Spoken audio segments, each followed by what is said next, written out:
Good morning, everyone. Jeez. What's going on there? Okay. First full stream on YouTube. Exciting times. I don't like to brag, but good morning, everyone. Jeez. It's quite a big thing. That's quite a big thing on Twitch. Quite a big cheese, a big deal. But then the Matrix got me. They're like, Twitch is too cool. It's too cool for this guy. He needs to be taken down a peg or two. So yeah, I got strikes, so that's why I'm here today. Play a game on YouTube. The greatest of all gaming platforms. The best place. Best place. Not the best place for people to find video game streams, I don't think.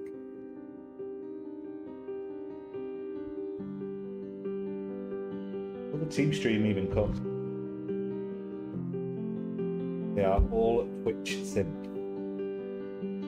They love it. They love the Twitch. They love the remote. The follows. Prime rewards. I don't know. They're interested. I'm not going to stop that. Stop me from playing video games.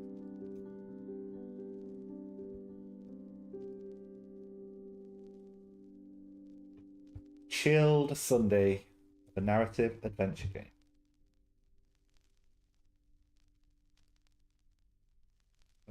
Plays a DJ. Find out. Across the Grooves is an interactive graphic novel during your adventure. Wait, this is just a tutorial. I've done this.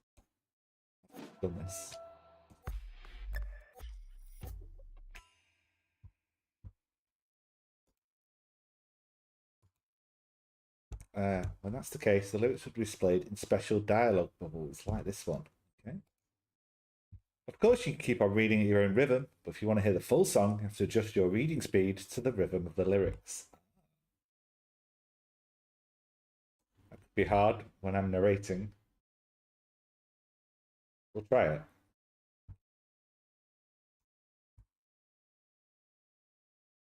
Possible to lose? Choose wisely. Alice? The interphone buzzes again. I'm putting on my blouse. Alice, can you get that, please? This time in the morning, it's probably a delivery. I wonder what Jean-Baptiste has ordered this time.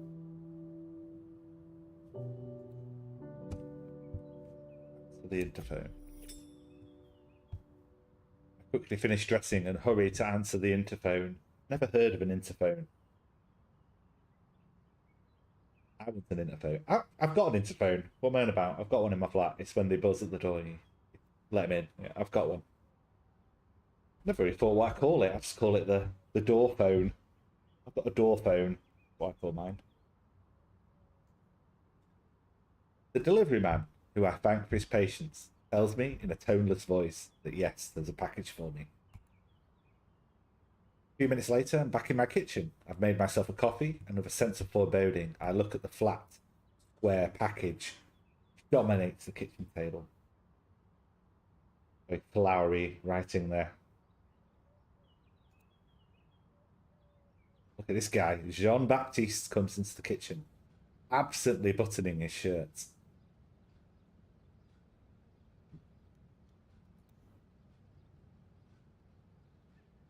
He jerks his head towards the package and peers at me. I'm guessing he's French. What is that? What's that? How do I do French accent? What is that? I think it's a record. A vinyl. Hello, Ken. Welcome to YouTube. The superior of the gaming platforms.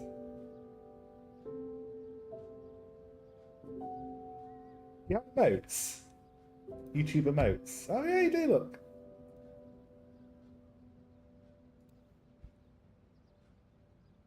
It's like Twitch, isn't it? Look. They even got boomer emotes like this one. Emojis, I think they're called.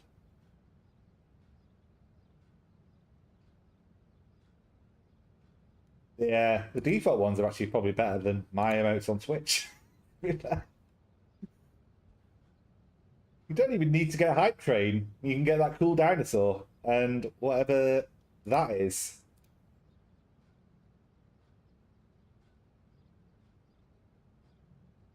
Kind of giving off stickers in a comic book vibe, but hey. Got nature as well. This one cost me 1,000 bits. Get this one.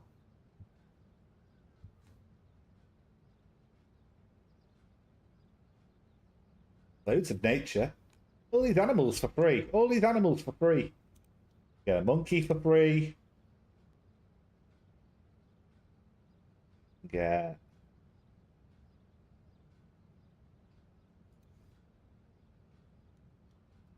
an eggplant for free.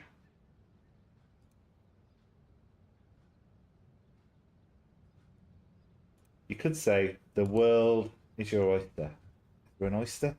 Probably is, but I can't find it. I can even do some frosties like this and that. Like spoon or knife. What's better?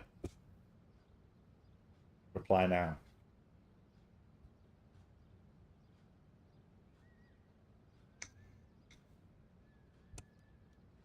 Anyway, playing across the grooves. Like a chill Sunday game. Like a narrative adventure game. Decision based adventure game. The Frosty game. Or a Martin game, maybe. I was not really knowing what I wanted to play today, so I scoured my Amazon Prime gaming collection. I thought, what's a game that takes 3 to 4 hours to beat that I have on here that I'd never heard of? This was one of them. Where we've got Jean Baptiste and Alice. Now, parcel has just arrived. But these two this very sexy couple. List of couples. The shape of the package is so distinctive that my guess is almost a certainty. And the handwriting leaves me no possible doubt. I recognise the hesitant, disjointed handwriting of Ulysses. Ulysses? A record store owner with whom I shared several years of my life before I met Jean Baptiste, a little over 3 years ago. An LP from the ex. A little weird. As I've had no news from Ulysses since the night we split up, getting a package from him is unexpected to say the least. Jean Baptiste gives me a quizzical stare. Tell him the truth. Our relationship is based on trust. I think it was Ulysses. I don't know how to say that name.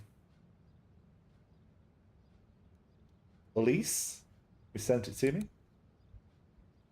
Your ex? Question mark. Yeah, I'm as surprised as you are. I swear I haven't been in contact with him. At least at all since we broke up. Jean Baptiste moves closer, strokes his fingers gently through my hair. You should open it. Maybe there's a note, an explanation. My accent there. Very good. He was part of your life for a long time, and you were part of his. I guess if he's decided to contact you now, it's something important. You're right. I don't know if he's French. He's called Jean Baptiste. Makes me think he's probably French.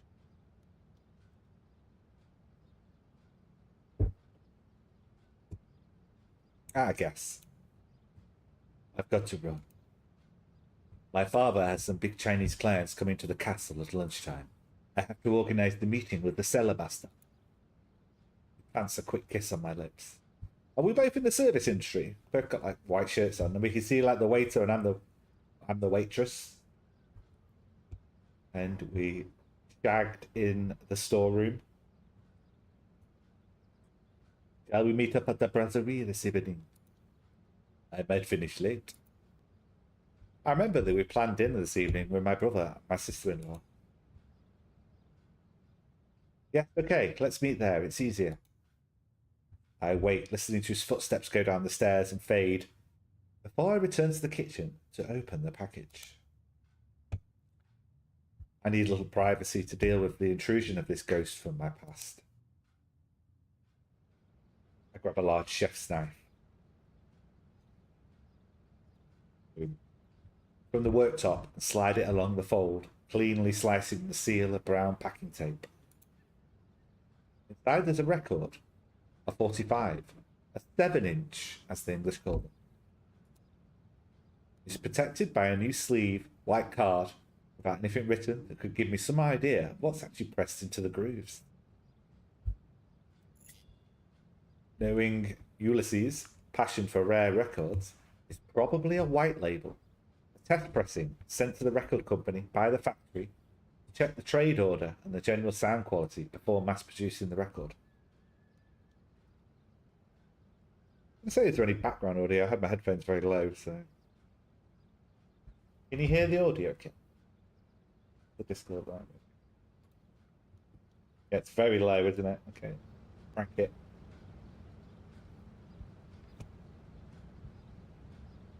Like ambient noise in the background, but I was probably not on the stream, was the guess. Also, crank it up in there as well.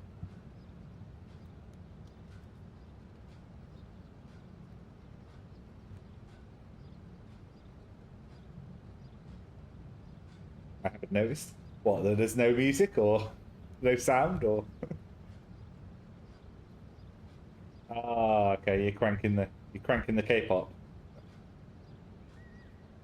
I carefully slide the record out of its jacket. Oh no.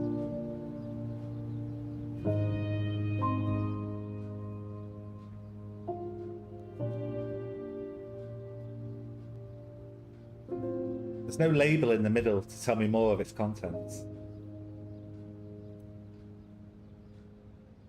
What I suppose to be the A-side is cut in one single piece, which leads one to suppose that it's a 45.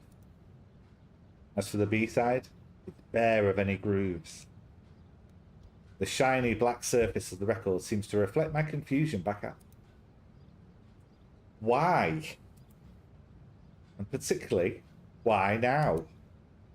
It's been more than 3 years since Ulysses vanished from my life. 3 years without a word.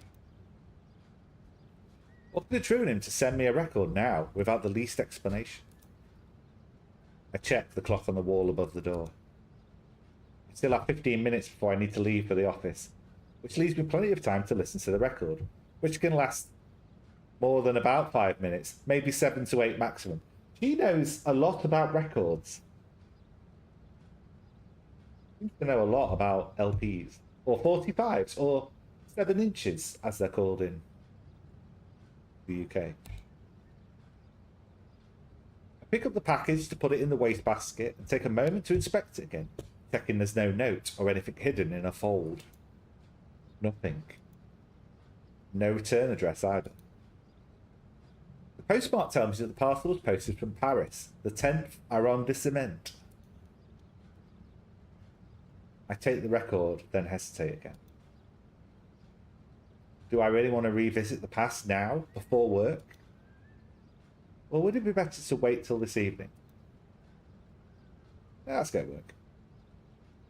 It's been 3 years since I heard from Ulysses. It can wait a few more hours.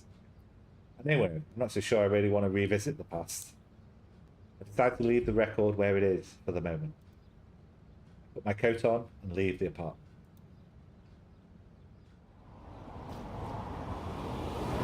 During the short walk from the apartment to my office, I try to organise my thoughts. I try not to think about Ulysses' ancient history. I'm in a stable relationship. I've got a good job. There's no reason for me to be shaken up like this. I'm happy with Jean-Baptiste. Yeah, Jean-Baptiste's cool. I go into the bank, say hi to Martine on the counter, then I shut myself in my office.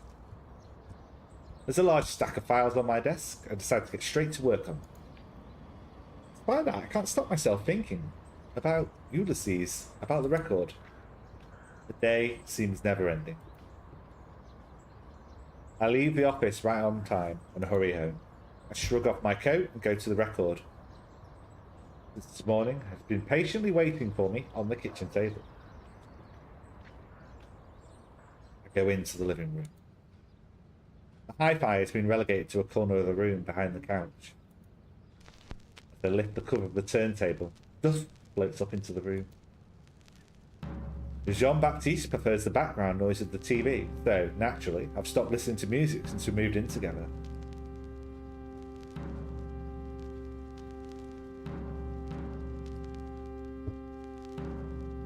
I plug in the headphones and put them over my ears. The night is upon me.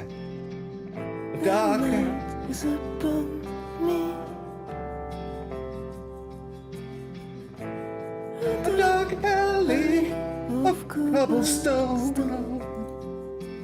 glittering in the drizzling rain. I take the last track on my cigarette. Door opens, a door opens. Warmth pours out through the crack. A distant trumpet rolls louder. A thunderstorm. You look at me, inviting.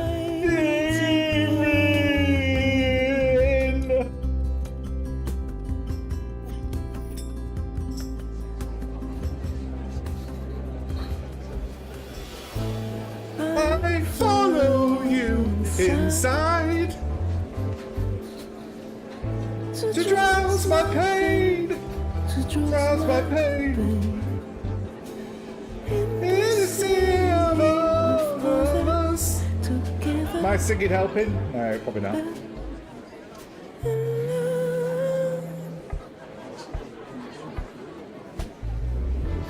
Bring me apart. Shrinking,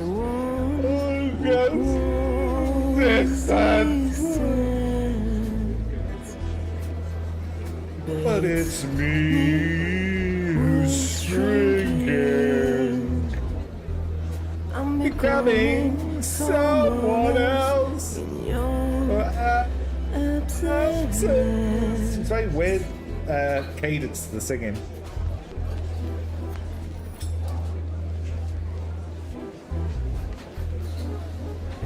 Still together, already alone. Ulis. That's me when I was there in my younger days. Turns and gazes at me sadly. I remember this evening perfectly. This is the day I met Jean-Baptiste. And this is the day Ulysses and I said goodbye. We shouldn't mess about, really. Hop from one to the next. For weeks, our relationship had been withering away. I think we both knew that sooner or later it was coming to an end. He was eking out a living with his record store, and me, I'd already started to want something else. That was the evening he left me. Yes. I just came to see if you were okay. Sorry? Yeah, I'm sorry too. Ulis lowers his eyes remorsefully. Gotta go. This was a bad idea. I shouldn't have come here tonight. Goes out the door and moves away. For a moment I falter. Perhaps I should let him go. He does in my memory. I push my way to the bar, order a double whiskey, and let Jean-Baptiste buy it for me, then go for coffee with him a few days later. You believe I don't know how to pronounce his name. He stops and looks at me startled. In a few strides I catch up with him. What a strange dream. Why did you send me a record? A record? I didn't send you a record. Yes, you did. It arrived this morning. White sleeve, no label. Does that ring a bell? Ulysses looks terrified. You weren't supposed to listen to it. Listen, Alice. You have to go back to the bar. You have to do everything like the first time, like in your memory. There may still be time to avoid disaster. What disaster? Ulysses, please tell me. I need to understand. This is time travel. Everything I've done, I did it for you. Trust me, Alice. I promise you don't want to know anymore. Around us, the world is beginning to break apart. It's too late. I hear the rhythm far away. It rushes towards me like a galloping horse. I am engulfed by the music once more. You're tearing me apart. I'm shrinking on a new gross distance. But it's me who's shrinking. I'm becoming someone else in your absence.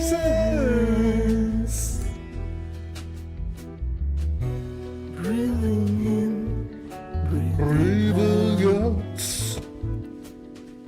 The variations of me, I tear myself apart. I'm shrinking. I stretch my wings out.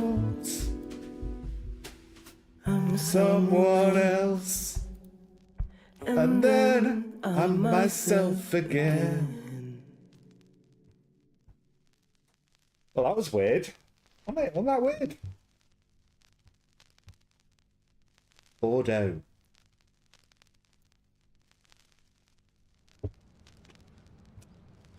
Stay where I am, sat by the record player, the stylus circling the central groove, an uneasing hissing in my ears, unceasing. Did I fall asleep? What happened? Take off the headphones, then replace the tone arm on its rest. I check the time, 10 to 7. I still have a little time. I decide to take a shower and change for the evening. I thought of Ulysses in months. I still don't know what went wrong with us. We were good together. I don't know what happened. As Lennon said, life is what happens to you while you're busy making other plans. I think in this case, it was the absence of plans that destroyed us. I go into the kitchen and make a cup of tea. Even after a hot shower, my hands are still shaking. The experience I've just gone through has affected me like an electroshock. Towards the end, our relationship slowly disintegrated. Ulysses spent more and more time in his record store. I threw myself into my studies. Then I met Jean-Baptiste. It was easy, simple with him. I think I needed that. I got a job in a bank. We moved in together, Jean-Baptiste and I. We quickly settled into a routine. Weeks, months, years passed without me really noticing. Is this truly happiness? Or is it only a comfortable status quo that I've never had the courage to challenge? A strange feeling, as if I'd been asleep for years, I've suddenly woken. It's time. I rinse my cup in the sink, then I hop on a tram to join Mary, Robin and Jean-Baptiste at the restaurant. I open the door of the brasserie and plunge into the warm fog, the hubbub punctuated by the gurgle of the espresso machine. Jean-Baptiste loves this place. It's just under his old apartment. Plus, Mary and Robin don't live far away. They just had a baby, and an evening out from time to time, it's like a breath of fresh air for them. I pass the bar and say hi to Michael, the owner. He seems surprised to see me, but before I can kiss him hello, he's called away for an order from the other side of the counter. At the end of the room, Robin is waving at me. I sit down opposite him. At the end of the table, there's a pram. Marie's gone out to take a phone call. Is everything alright? Oh yes, you know, I'm guessing it's more problems with the christening. If I had any idea what kind of nightmare it was going to be, I'd never have let that priest get his claws into my progeny's spiritual life.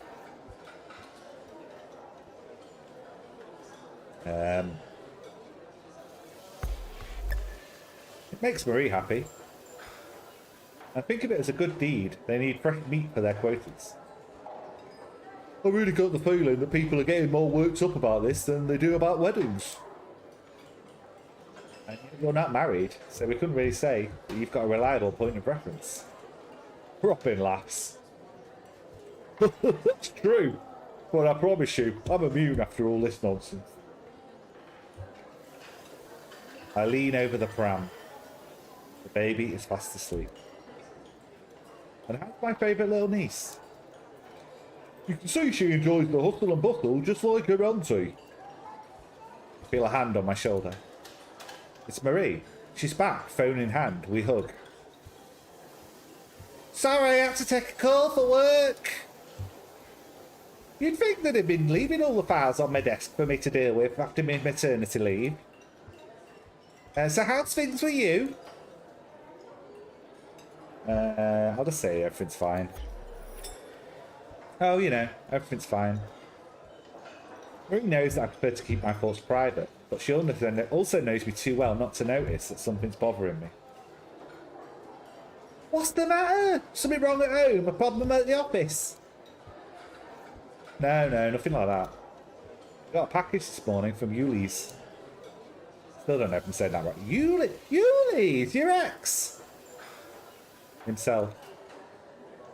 That's surprising, isn't it? You broke up, what, 3 years ago? What was in the package? Record, a vinyl. No, nothing. No, just the record without any explanation. Oh yeah, I remember the record store guy, right? I don't know why you guys broke up, it was really cool. Mary glares at Robin, who buries himself back in the wine list. Oh no, nothing. It's odd, isn't it? Yeah? What was on the record? Did you listen to it? Yes, a 45. No label, no idea of the artist or the group. I tried to remember the music itself, but I just can't seem to recall the melody. The sound was fairly pop, pretty modern. A whole load of memories came flooding back when I listened to it. It was really weird. I really felt like I was actually reliving the past. The night when Ulysses and I broke up. Still, it's a lot out of order of him, isn't it? No news for years. He sent your record now. I'm in production. So anyway, what are you going to do? I'm going to investigate. I really need to find out what's going on. If Ulysses decided to send me a record after 3 years of radio silence, it must be important to him. I think I'll start by going round to his record store tomorrow on the way back from the office. Left board for Bordeaux. He did, but I think that Mark, his former partner, is the most likely person to know what's happened to him. Mary nods. Marie? Good thinking. They said, I don't want to hurry you, but can't we order? So we can go home before the next food. Are we going to wait for Jean-Baptiste? Marie and Robin look at me bemused. Jean-Baptiste? Yeah, he was seeing some Chinese customers today, but he shouldn't be much longer. Alice, who's this Jean-Baptiste? I don't know what to say. How can they not know who Jean-Baptiste is? Jean-Baptiste, my boyfriend, you know? We had dinner with you quite a few times. We spent a weekend together this summer on the bay, don't you remember? Marie looks worried. Robin is glancing around nervously. I lets out a shaky laugh. You're kidding me, right?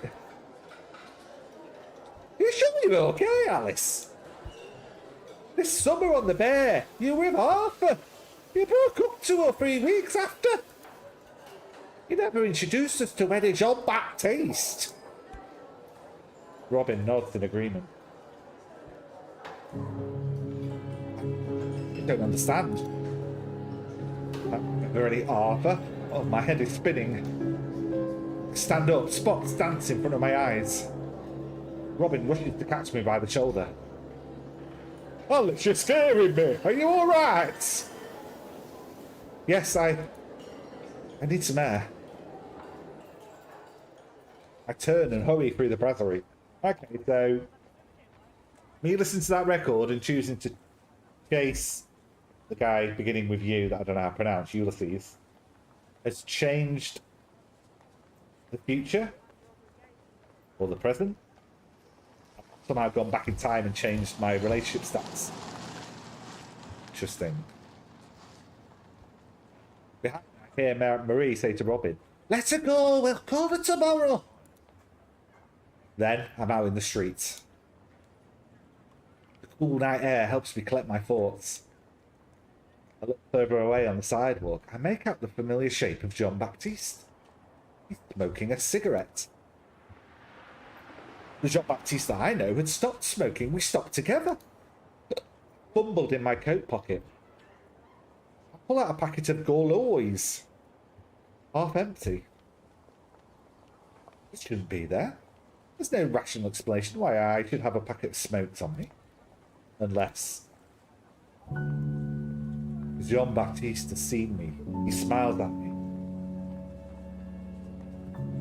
I can't stay here staring at him from a distance. I have to take a decision, but I don't know if I should turn away or go and talk to him. I hesitate. I'm gonna go away and try and get back with the record store guy. He's too cool for me. Look at this guy. Go away or go nearer? I don't know. Oh, sorry, I've not been checking the chat. Sorry. Yeah, I've not got OBS up, so I'm not even looking out. It's going mentally.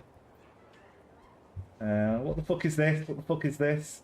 What inspired this, by the way? Hi, Leon RPD Kennedy. Hello, Ken. These emotes, my god. Good emotes, isn't there? All three. Back on Twitch. So, rock, paper, scissors? I think you can get 7TV on YouTube. Oh, Streamlabs finally emailed me to say that they apparently fixed the emotes in chat on Twitch, but not yet for YouTube. GG. Wayne, what the fuck is this? Seriously? No, but he's clearly invested. Someone saying something's fine, normally it isn't.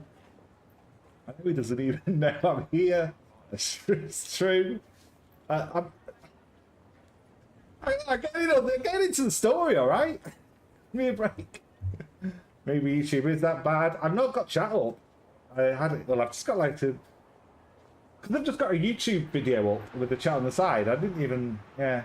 Don't get to me earlier. It's like Ken in a few years. Laugh my ass. It's honestly like Coronation Street. Even worse budget.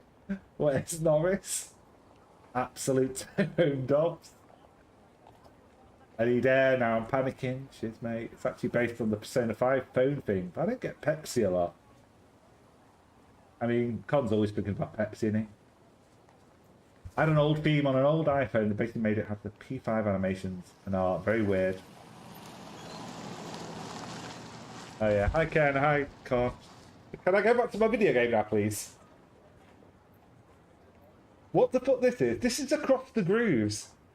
A narrative choose your own adventure about a young woman called Alice who's been dating this man, Jean-Pierre, and then she got a mysterious package in the post of a record. Well, the record, or the 45, or the LP, only had one side with a song on. So she played the song, and the record came from my ex-boyfriend from 3 years ago, Ulysses. So when she played the song, she reminisced on the time they broke up. but I changed the future from her memory of going and chasing him.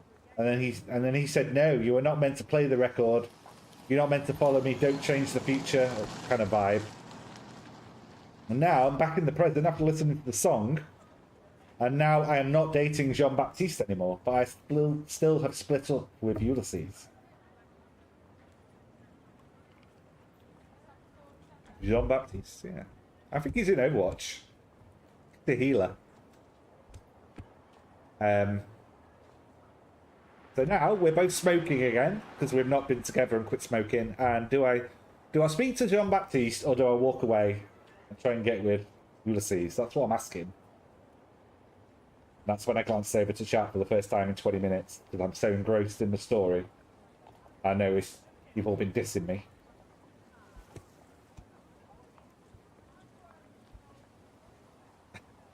Carnage Street, but it's about LPs.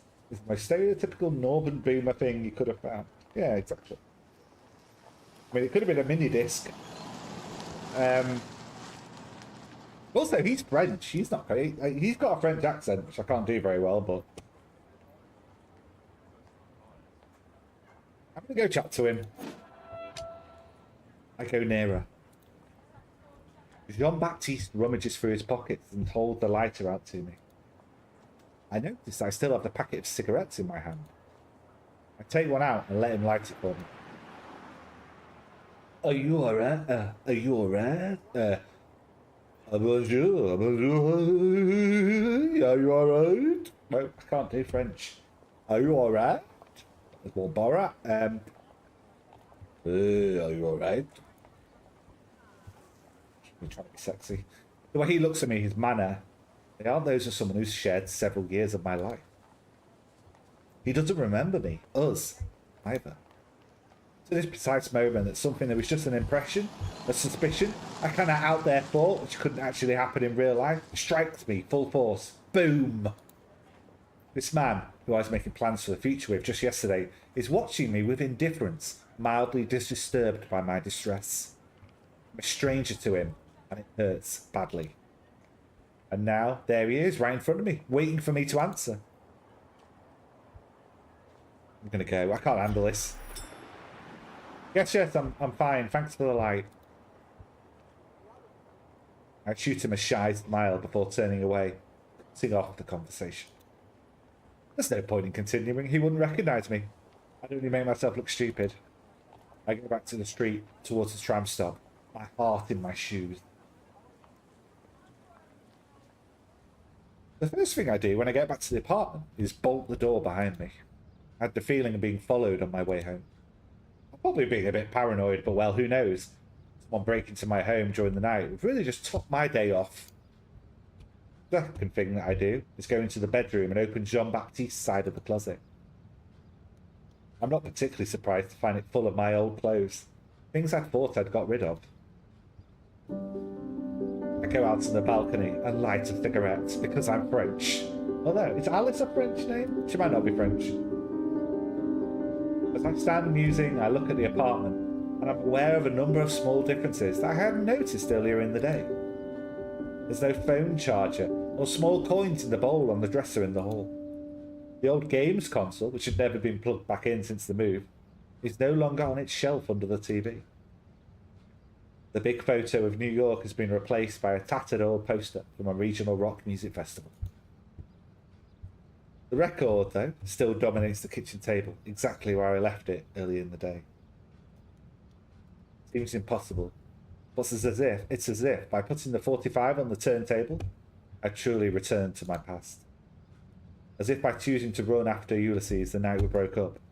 I hadn't met Jean-Baptiste at the bar. No, because I'd left the bar. Changing the future. As if I'd returned to a present where I'm single, where Jean-Baptiste and I never met. I could try listening to the record again to get to the bottom of this, but I'm afraid of making things worse. It really does have the power to change my past. It could have catastrophic consequences on my life. Yeah, maybe now he's French. I have to listen. Yeah, I mean, you'd never listen to Vanessa parody, would you, Ken? If that was a possibility of happening. Shoulder taxi. Can he be like, no, thank you?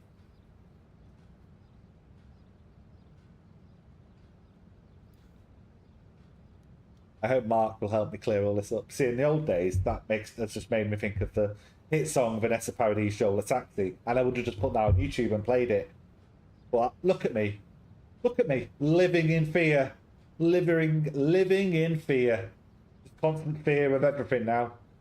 It's like I can't even stream anymore. It's not even fun anymore. If I can't just randomly put on Vanessa Paradis' Shoulder Taxi music video and listen to it, what's the point? What is the point?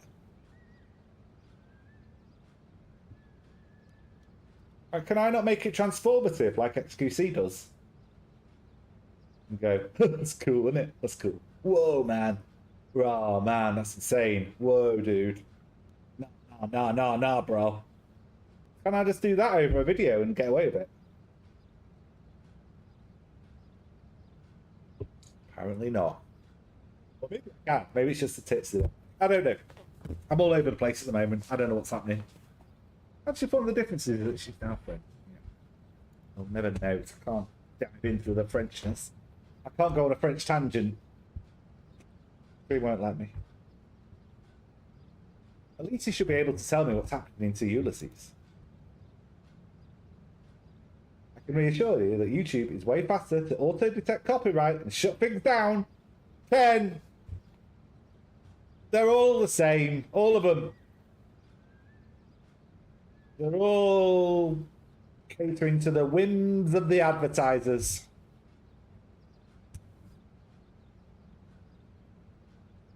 Sit there and raise your eyebrows once every 3 minutes, yeah. TikTok, they can get away with it, can't they? Maybe I'm just going to become a TikToker. I'm going to do a sick reaction video to Vanessa Paradis' Shoulder Taxi in 2023. It's going to be amazing.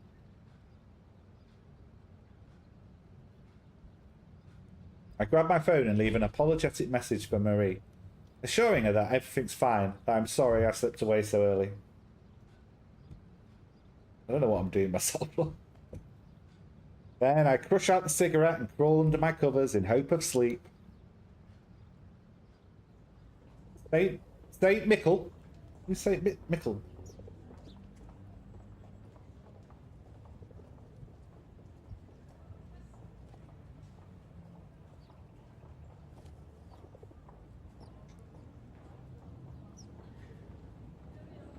I realised I've hardly set foot in this district since I split up with Ulysses. The store that Mark shared with Ulysses is a little semi-pedestrianised street on a corner. I used to come by here almost every day after my college classes a few years ago. When I push the door open, I'm assailed by the characteristic odour of old records, similar yet distinct from the smell of old books. Oh, the feel of a good old record store. You just can't beat it, can you?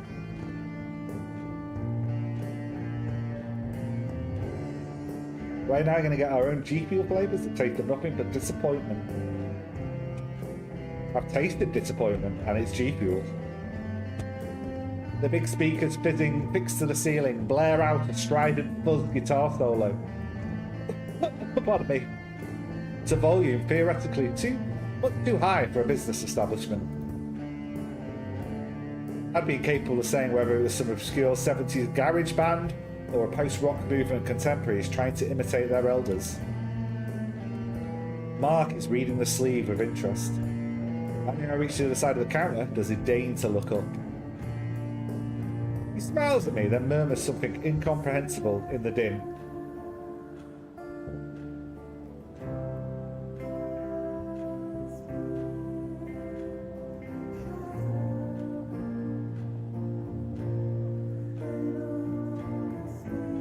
Listening to the song.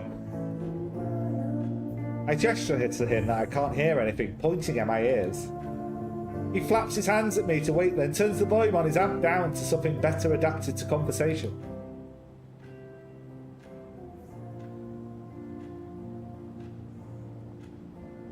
I said at the local... I can't just do everyone like Norris from Coronation Street, can I? I was saying there's a I was saying there's a local band, pretty powerful, huh? I've signed them for an EP. I just got the press in. What's amazing with Mark is that even if we haven't seen each other for probably over a year, he behaves as if we spent yesterday evening together. Hello, Mark. Are you okay? Everything's cool, thanks, and you? What brings you down here? Have you heard from Ulysses lately? We used to go to a record market at City Hall every month. That's what my dad does. My dad goes to record fairs all the time. Used to be a DJ. Yeah. Like arguing with salespeople to get their prices down.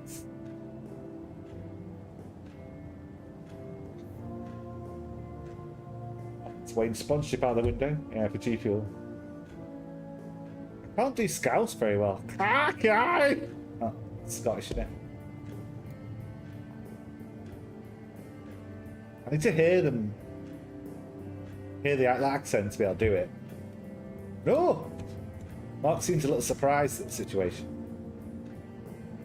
Now you mention it, it has been an age. The last I heard he was in Paris. But then I say that was 6 months ago.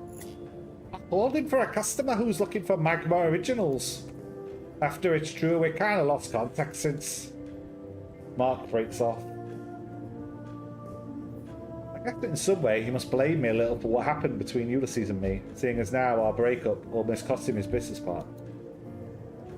Anyway, so no news of Ulysses lately.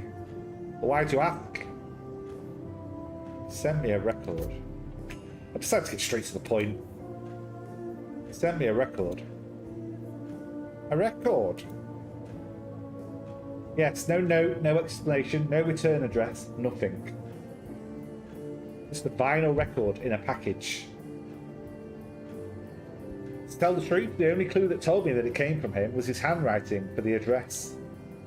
Mark watches me with an odd intensity. Did I spark his interest when I mentioned the record? Or is it something else? Concern? Or fear? Could you describe... Oh my god, I can't... Could you describe the record to me? I can do better than that. I'd fish the record out of my bag when Mark gestures me to stop. He hails someone who's rummaging the reggae Afro beatbox behind me. Hi, sir! His target turns with an air of feigned innocence. He's a guy in his 50s. He wears a black leather biker jacket and snug matching pants. His hair, which is slicked back rockabilly style, is, considering his age, the improbable uniform black of a bottle of hair dye. Can I help you? Oops. Mark waits for the closing door to ring the bell hanging above it before continuing. Did that guy follow you by any chance? Follow me? Yeah, follow you. How should I put it? I've the feeling that you're being watched since you received the record. That looks like a suave Mart. Suave? A bit dishevelled.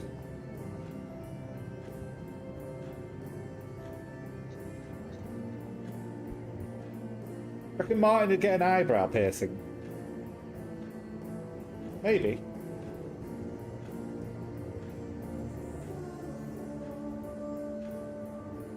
Maybe he would.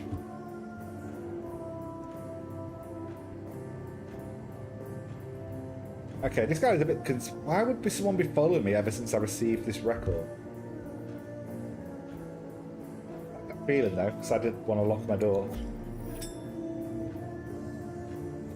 Yesterday evening on my way home. But well, I figured I was being paranoid. Why would someone tail me?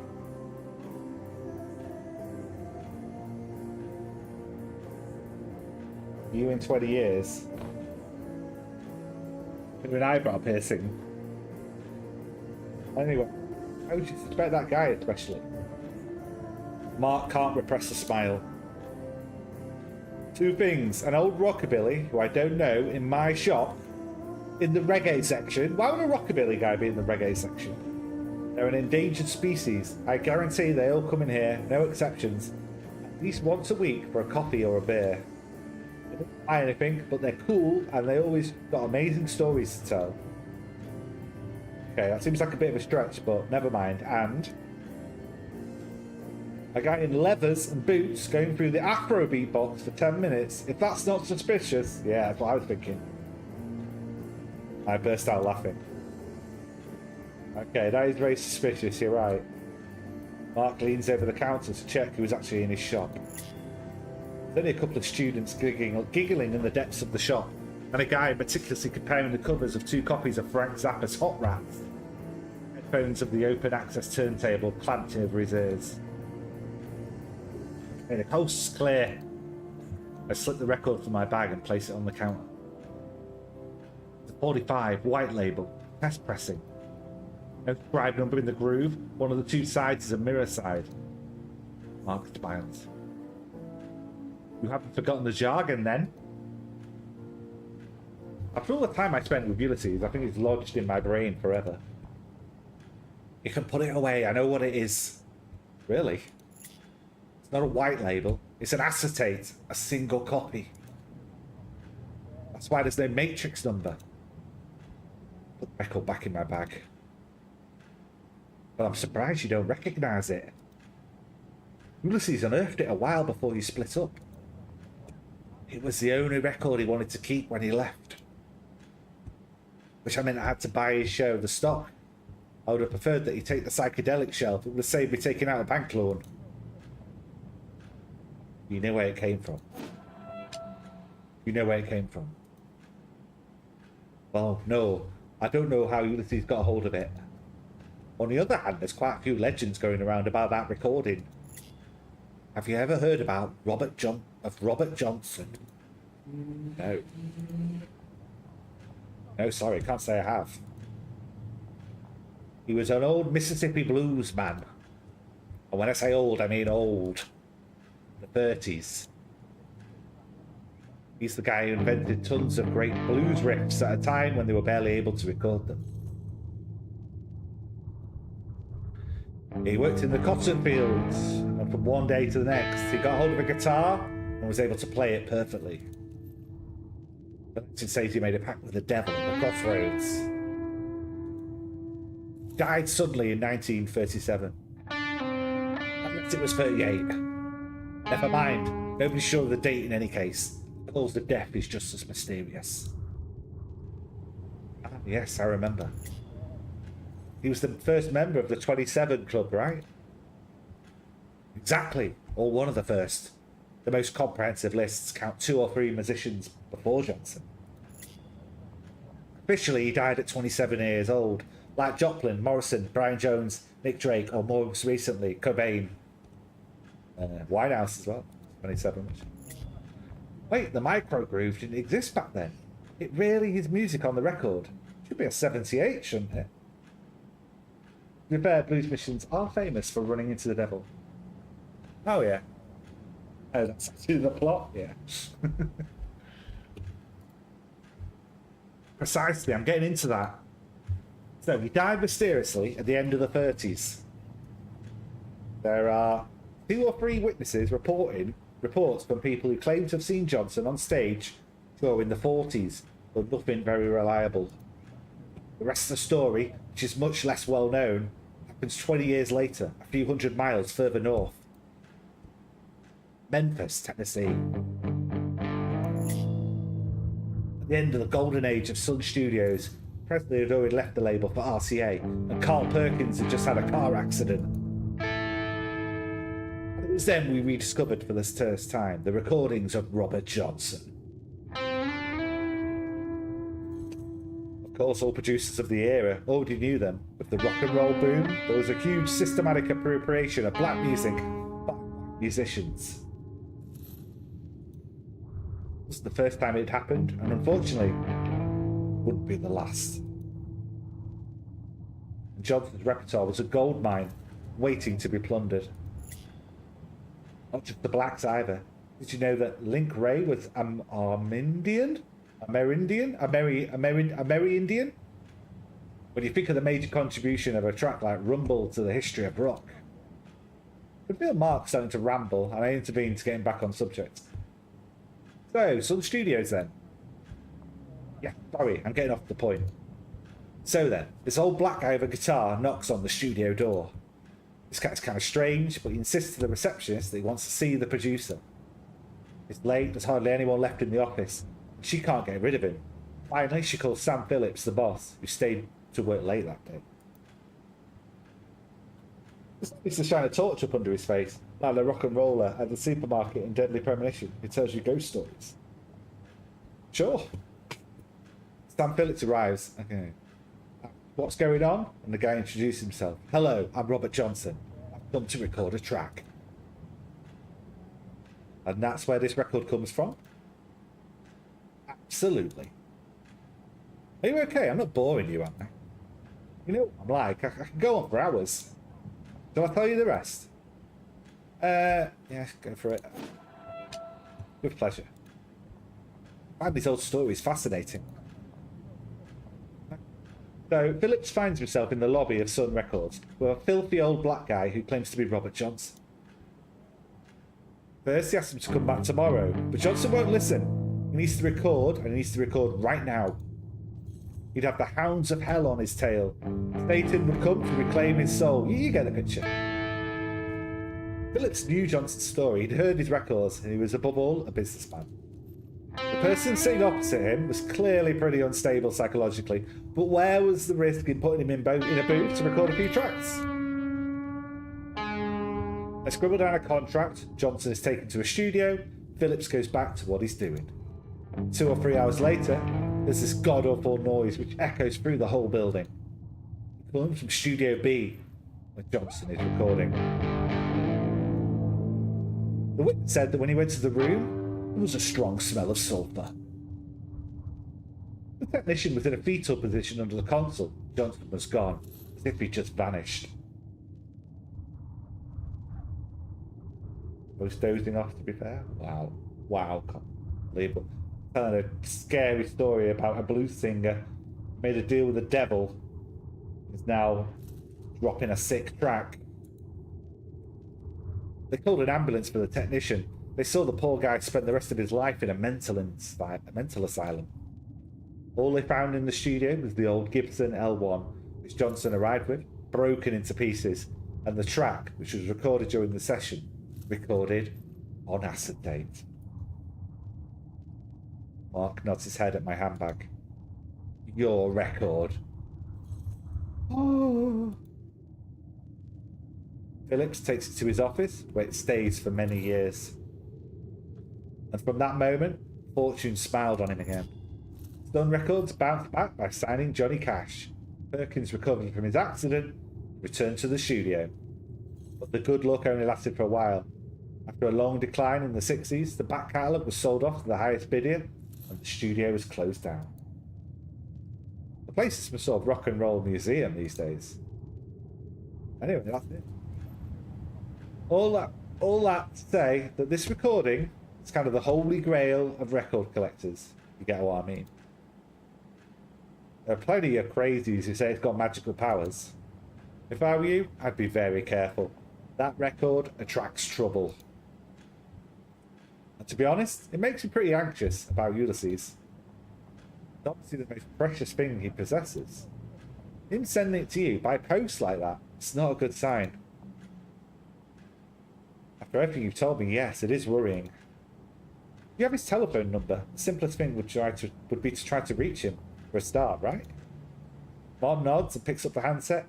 He hangs up for a few seconds later.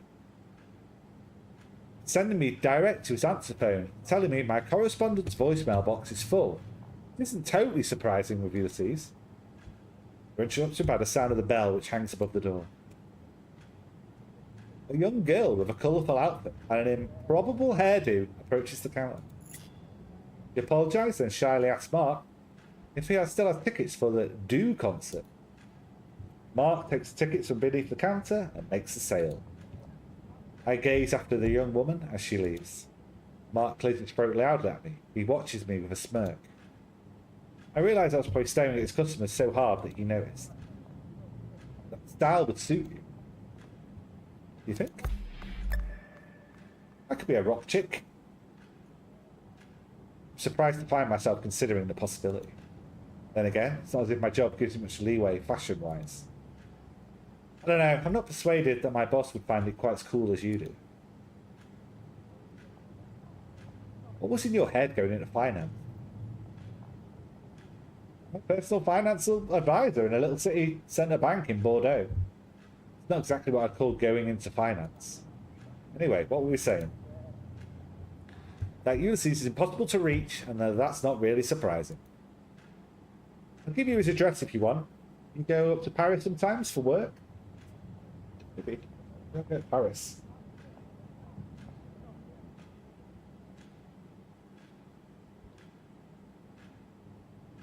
Mark grabs paper and pen.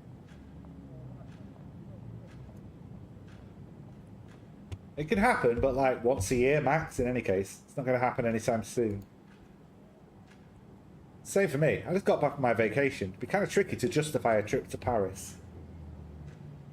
We've all contemplated an improbable haircut.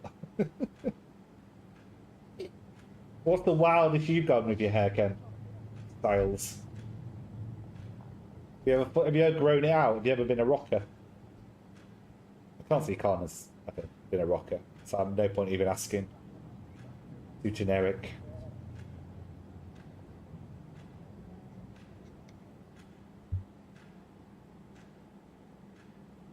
Oh, they are in France, lol. What improbable haircuts. I've written down his number too, just in case. Mark gives me the newspaper. The first to hear anything calls the others, alright? I nod. Con went for the spiky haired look. Lots of gel and spiky. That's a classic. Teen haircut, wasn't it? In your youth. Ken had an orange mohawk. Wow.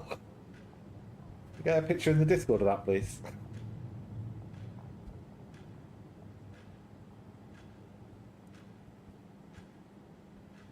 Just drop by more often. It's good to see you, as they say. Don't be a stranger. You're right. Well, a faux hawk. I didn't shave the sides. Okay. Just spiking it up at the top. It's not. Doesn't count, does it? You can't call that a mohawk. Lifting it all up into the middle.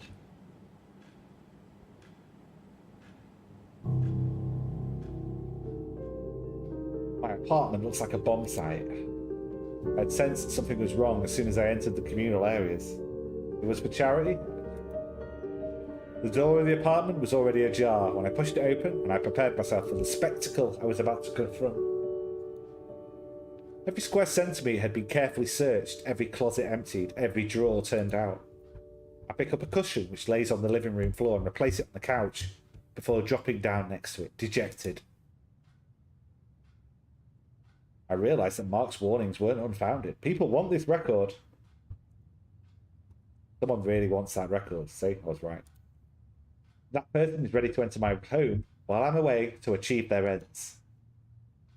Was it the old rockabilly who was spying on me in the record store? It didn't seem particularly dangerous. On the other hand, a record with the power to change the past? I totally understand that someone might want to get hold of it, even if that meant breaking a few laws along the way. To be honest, I find it a bit difficult to understand this desire to change the past. I guess that personally, I'd prefer to move forward. And anyway, it'd be playing with fire, right? The record had already stolen my relationship with Jean-Baptiste. I don't have to figure out how it works if I want to get my life back. At the moment, the only solid lead I have is Ulysses. Take out my phone and dial the number that Mark gave me. Maybe I'll be luckier than him. You never know. Apparently not. I'm also welcomed by the recorded operator's voice telling me in a monotone voice that your correspondent's voicemail box is full. Beneath the number, there's an address in St. Win. I know what I have to do. I begin by calling a locksmith to come and repair my door while I drag my suitcase from the top of the closet. Next, I try to call my boss, the bank manager, but he's already switched off his work phone for the night. Damn! I'll have to drop in at the bank tomorrow to let him know I'm going. Spend the evening tidying up the apartment. The next day, my boss is understanding but firm and insists that I transfer all my ongoing files to my colleagues. In the end, I only managed to catch a train to Paris at the end of the afternoon.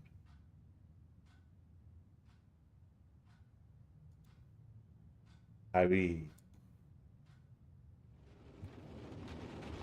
A ray of light seeping between the curtains wakes me.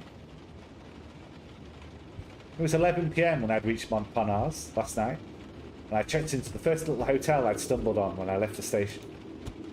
I checked the time, 11 o'clock. I haven't slept this late for years.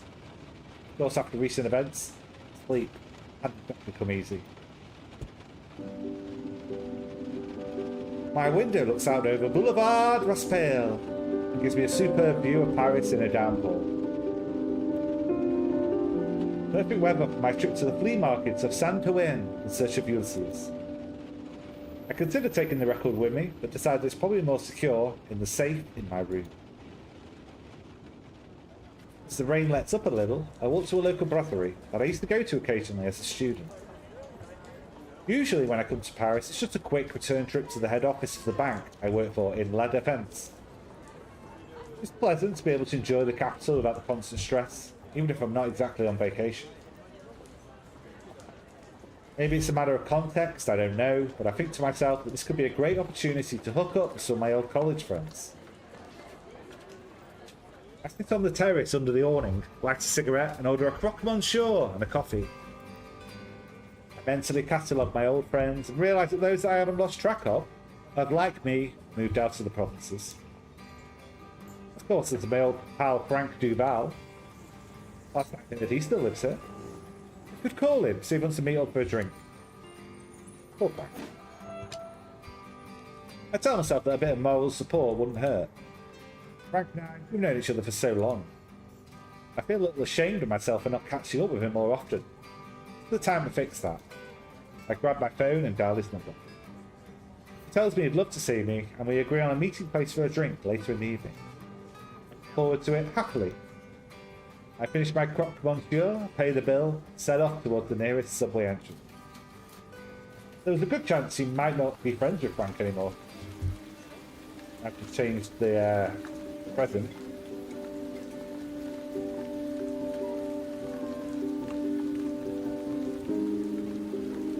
The rain is falling again when I get to Saint-Ouen. The address that Mark gave me is a stall 73 in the Jules Valais market. I have trouble finding my way among the different markets, and I've stopped several times and asked for directions. When I finally stumble upon the entrance of Jules Valais Market, it's well into the afternoon. Some of the stalls are already closing. I hope I'm not going to pay for my lying by finding myself facing a closed metal shutter. I work my way down a lane to stall 73. Unfortunately, instead of the old record stall I had hoped to find, the place is taken by a bookseller. A bit further along, there's a stall selling 1950s furnishing, which also has a few boxes of old records. Above the storefront, a sign announces Patty Store Hardware and Records. Maybe the owner, a young woman who looks like a Betty Page imitator, will be able to help. On the other hand, the bookseller is unhurriedly moving his boxes of books inside. I wait a few minutes, undecided when the bookseller, an old man with a moustache, approaches me. "Hello, young lady. Come on, don't be scared." He beckons me closer. He doesn't sound scary, does he? I need to decide. Question the bookseller. I decide to question the bookseller. "Good afternoon, Mr. Pierre Duplat. Good to meet you." He holds out a hand. I shake it. "Are you interested in old books? Can I help you with something?" Oh, we got a mohawk.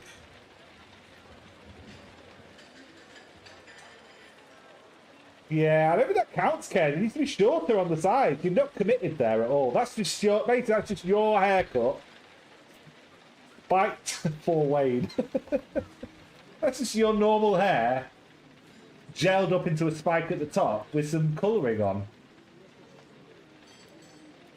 Calling it a full orange mohawk is misleading, I feel.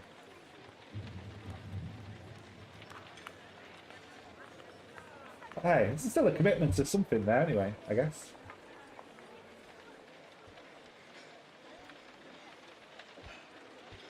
Still impressive, but not as impressive. Not as cool, not as punk as I thought it was going to be. Put it that way. Can I help you with something? Yes, at least maybe. Looking for a stall that sells vinyl records. The address I was given is your pitch. Showing the paper with the address. Ah, yes, I remember him. Ulysses. Boy. He was doing some research into the dilemma. He gave this stall up to me when he left Paris. Yeah, well, after some clarification, the first one was said orange mohawk. And then it got gone down into a faux hawk. I think it'd still be a faux hawk with a bit shaved on the sides, you know?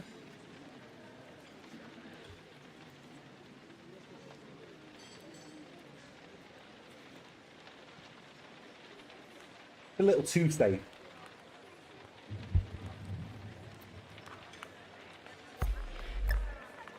He left Paris? Yes, in the summer, about 3 months ago.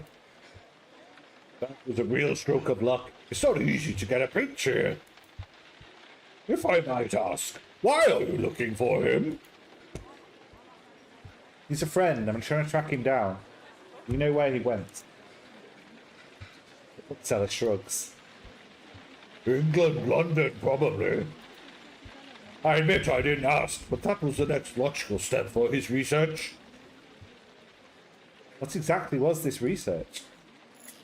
The EastEnders accent if you go to London. That'd be fun. What I was telling you. He was asking me all kinds of questions about the Ordo Templi Orientatis. The fundamental, if you may prefer. Of course, I tried to direct him towards the real occultists. Blavatsky, Steiner, Pappus in a pinch. Wait, the Thelema? What's that? Yes, you know, the occult movement founded by Crowley, among others. Crowley, that name's familiar. Aleister Crowley, an Englishman. He wrote the Liber of Eleges. You must have heard of it. There are plenty of fictional works that refer to it. A bit like Lovecraft or Edgar Allan Poe. Do what thou wilt shall be the whole of the law. I've got a very nice copy if you like. An American first edition in excellent condition. But if you're really interested in the subject, the Theosophists are much more informative than Crowley. If I were you, I'd begin with Blavatsky, instead of wasting your time with melodramatic Satan worshippers. He grabs a thick leather-bound volume labelled "Is This Unveiled?" the shelf behind him. I realise that the conversation is getting out of hand. If he starts trying to sell me his merchandise, I'll never get him back on track. I have to refocus this discussion fast. Look, sir, I'm sorry, but I'm not interested in your books. I just want to find my friend. The old man looks crushed. He must be a real fanatic. I see. Well, young lady, all I know for sure is that he let me have his pitch. As I told you, when I asked him why he wanted to give such a great pitch, he said something about England. I have to admit I wasn't really concerned. After all, it's none of my business. Anyway, that's all I can tell you. But you should ask Patricia. She's got a stall a bit further down the road. He points at a stall full of 1950s furnishing. It's called Chez Pâté. She might be able to tell you more, considering that they were seeing a lot of each other. She and your friend, if you know what I mean. The bookseller looks at his watch. If you'll excuse me, it's time to shut up shop. I don't have any advice for you, but you should hurry if you want to talk to Patty. And if you're ever looking for a particular publication, do let me know. Thank you, Mr. Dupler. Good evening. I know what I have to do. Where's Hottie? Yay, Patty. Bonjour. Hello. I guess you're Patty? Italian accent, please.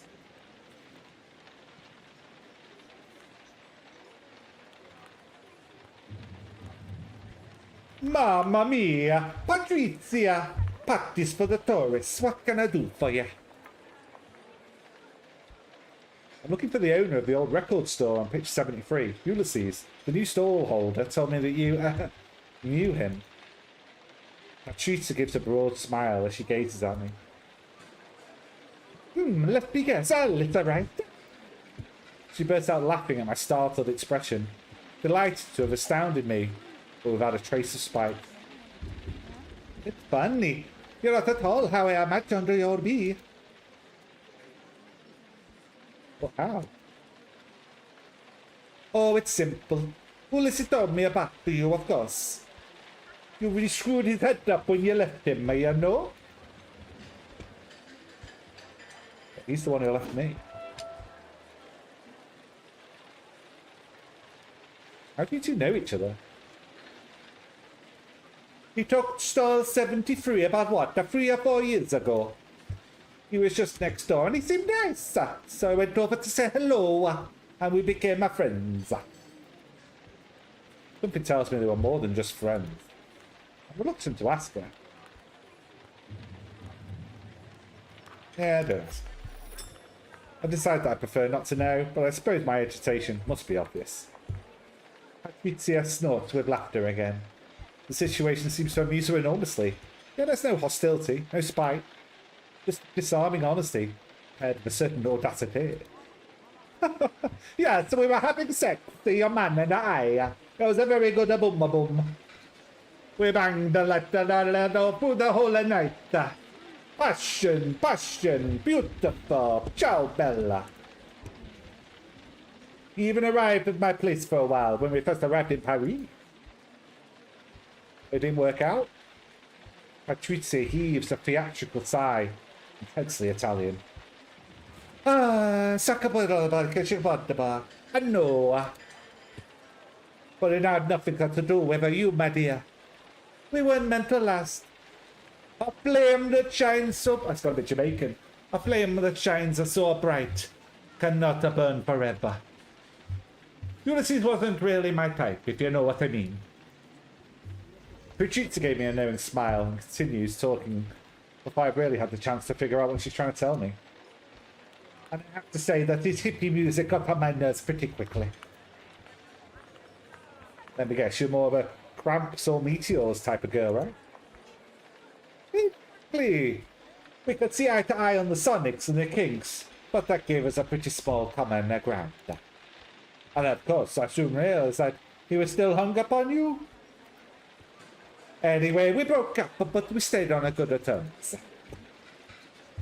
He's not the type to hold a grudge, your Ulysses. Yeah, where is he? You know what happened to him after he left Paris? The new owner of his pitch told me he probably went to London. He left in a bit of a hurry, but that's what he told me too. What do you mean in a hurry? Well, it pretty much happened overnight. He didn't want to tell me exactly why he was leaving. To tell the truth, I thought he was leaving for you. To go back to you. I guess I was wrong. But we see rummages in her bag and pulls out her cell phone. She checks the time. It's a time to close up. Do we have plans for this evening? The question catches me unawares. I had a plan to meet a friend for drinks. Why'd you ask? That's a shame. I could have introduced you to someone. Someone who might have some answers to your questions. Cancel with Frank easy enough. I can always see him some other time. On the other hand, do I really want to spend this evening with Patrizia and this mystery person? I mean, yeah, let's chill with Patrizia. Wayne's accents are never more than 2 or 3 steps away from turning into Nelson Mandela. Every single one. Yeah. All I can do. That is true.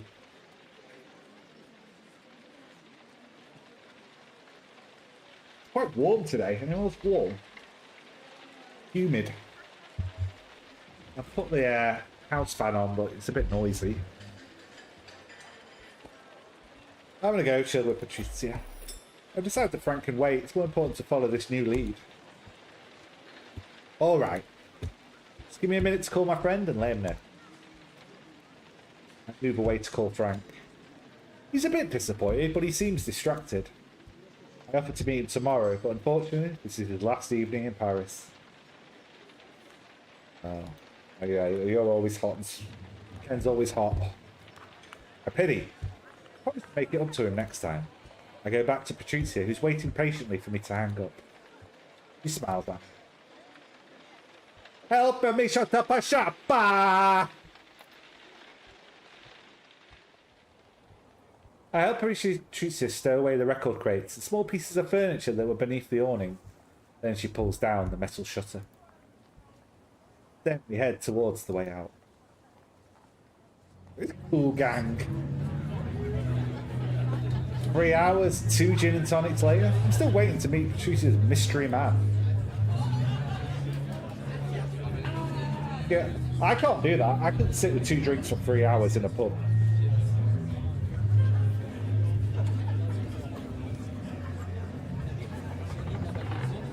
That's my binge drinking issue. We'd left Jules Valet Market and we caught a metro, then another. Patricia had steered me to a grotty bar in a little street in the 11th arrondissement near the Bastille. In fact, I thought there was going to be a lot more music in this, but it's been one song so far. What are we like? I'll have to check, open up OBS how long I've been going.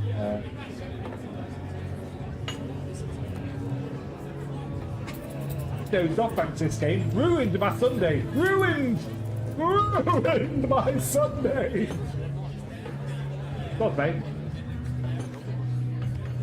Isn't that what Sundays are for? Dozing off. Isn't that the whole point? The music, an eclectic mix of garage, rockabilly and psychedelic, blaring out into an almost deafening volume, and the extremely reasonable prices of the drinks seem to be the major selling point of the joint. We found Patricia's friends. We quickly hit it off. Paul and John are record store owners. They recall meeting Ulysses when he was in Paris and going out with Patricia. This doesn't particularly surprise me. Ulysses tends to stick in your mind. Justin worked at the town hall in the 8th arrondissement, and Claudia in a clothes shop in Châtelet. Luke, who must be getting along 50, is part of the technical crew at the Olympia. We talk a lot about music. We chat a little about our lives. Paul tried to flirt mildly with me, but Patricia freezes him with a look and he stops a little embarrassed. Paul, work it, mate, work it. Patricia, which of her friends I should question about Ulysses, he tells me that Enzo isn't here yet. They'll be there later after work. I ordered another drink when I feel Patricia's hand on my arm. She speaks into my ear above the hubbub. Come on, I'm going to introduce you to Enzo. I follow her to the end of the bar to find out what a new arrival has joined the little group. Oh my god, look at this guy. That man, rather advanced in years, dressed in a velvet suit with a flowery shirt. Like Bob Hoskins is having a midlife crisis. Or he's been invited to a 60s fancy dress party. He gives a shout of laughter, an easy smile creasing his white bearded face. His presence is magnetic. The image of an old wizard runs through my head. I have a sense that this man is very down to earth, rooted in reality and delighted in life. Hey, Johnny!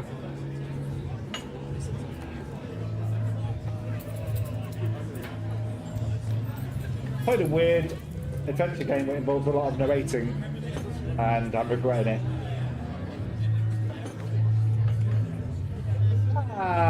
check if this guy's Italian as well.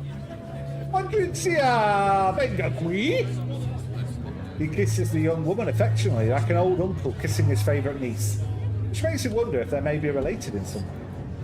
Then he turns to me. Good evening. I think we do not know each other, yes? No, I'm Alice. Nice to meet you. He speaks with a strong Italian accent, which strengthens my idea of a family connection. Enzo, I don't know if you remember Ulati. You know I introduced to you? Mention of my ex.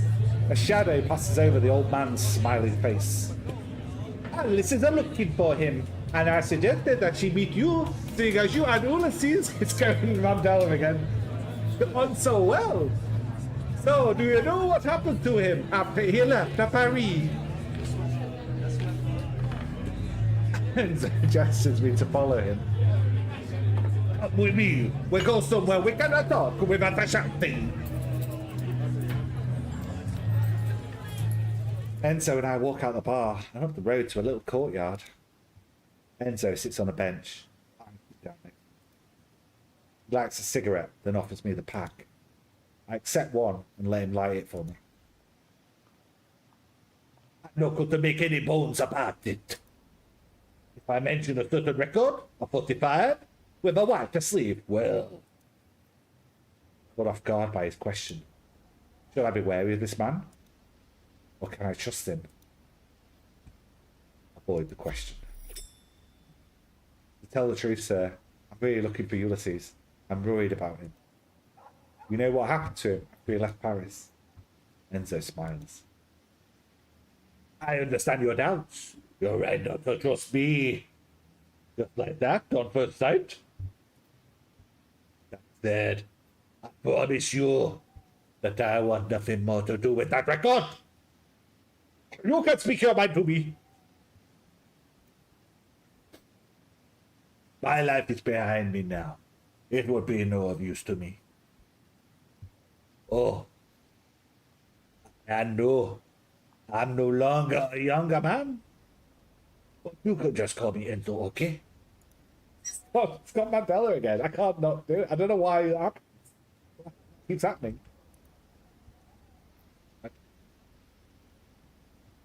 As you have a guest, yes, I listened to the record a long time ago. But the fact that Ulysses and I met is really just a chance of destiny. It's really just chance or destiny. Have you seen the film Les Coeurs Rouge? No. No, sorry, it doesn't ring a bell. That doesn't surprise me. It's a very old French crime movie with Alain Delon and Yves Montand. At the start of the film, Jean-Pierre Melville, the director, invented a quote which he attributed to Guatemala, and which I think perfectly applies to all the people who have listened to that record.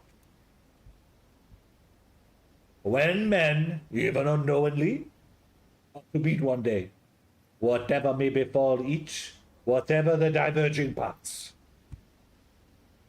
they will inevitably come together in the red circle. See my confusion, Enzo adds. There aren't so many of us to have listened to the record, but our paths keep crossing. As if our fates were linked. I suppose you have listened to the record too. You must understand what I'm talking about. Enzo glanced at me at the corner of his eye, so he's reading my face like an open book. Believe it or not, I really did meet Ulysses by chance. What were the chances that he would rent the pitch next to my nieces? Or that they would hit it off? Oops, shit. It's true, that's strange. Why are you looking for him? He contacted me by mail a few days ago. I knew straight away that something wasn't right. Enzo takes a deep breath and rolls his eyes. He wanted to know more about the record, to know where it came from, and to know how it worked. He told me about you, you know. Really? I mean, we split up years ago. He hasn't forgotten you. The last time I saw him, he talked about London. He had a solid lead. Yes, that's what the new owner of his stall told me. But you know, London, big. He said a solid lead. Can you be more precise? Enzo looked troubled. I'm sorry, Ulysses dropped by to see me. I was at work. He said something about a DJ. Something Putman, I think. A DJ? Yeah, on the radio. Ah, a radio presenter. Did you say which station? Enzo shrugs. Doesn't help me much. If there's anything called Google, you can like put in Putman radio DJ. Maybe it brings it up for you. Enzo must see the disappointment in my face because he adds, if I'd have known I'd been looking for him, I'd have asked her for more details. They are quiet for a moment. I think Enzo has told me all he knows about Ulysses, which isn't much. I could cut the conversation short and suggest we go back to the bar. I could also ask him to tell me his story. He hasn't told me how he came to have the record. You haven't told me how you came to have the record. It's a longer story. Are you sure you want to listen to the ramblings of an older man? I smiled. Well, I asked. Of course I'm interested. Maybe I won, do you? I played in a musica psychedelica band when I was young in Italy. We played a lot of concerts. We even took part in some of the big festivals at the time. Glastonbury, White. We weren't as good as Airplane or The Dead, but we weren't bad. We released to have a little label over there. What's your band called? Fiora della Terra. Hearts of the Earth.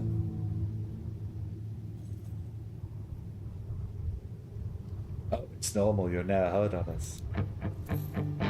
We didn't sell much. When I'm in a record store, I always check the 60s box, hoping to find a copy. But I've only come across 4 since the band broke up.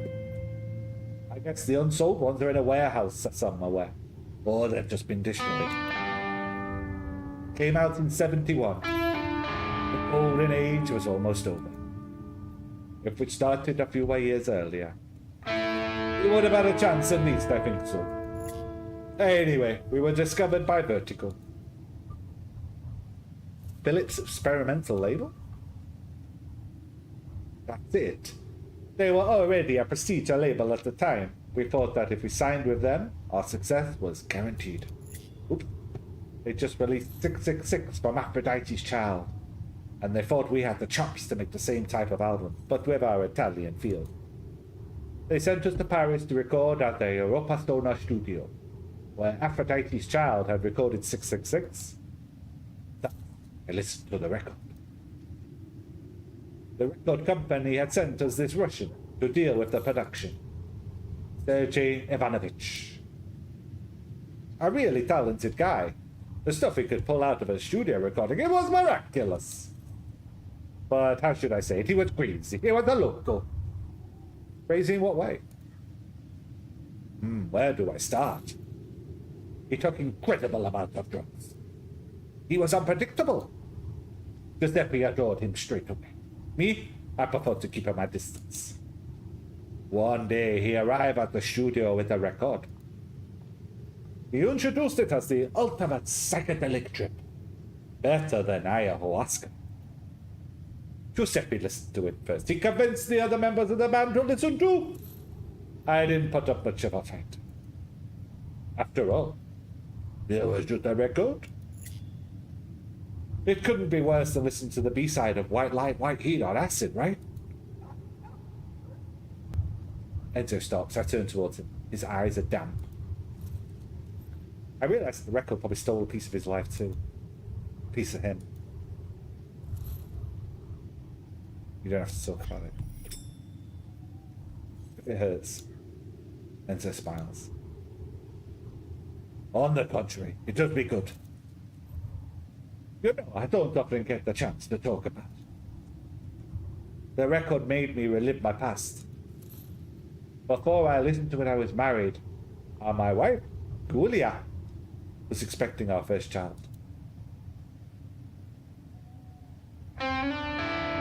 When I came back to reality, she was dead. Car accident 2 years earlier. It was a my fault. I never knew what Giuseppe and the others saw when they listened to the record, or if they changed their pasts. I never asked them. Of course, I listened again and again to the record the next day, after I realized that it had destroyed my life and my familia. And did you succeed? No. The record never again gave me a moment when I could have stopped the accident.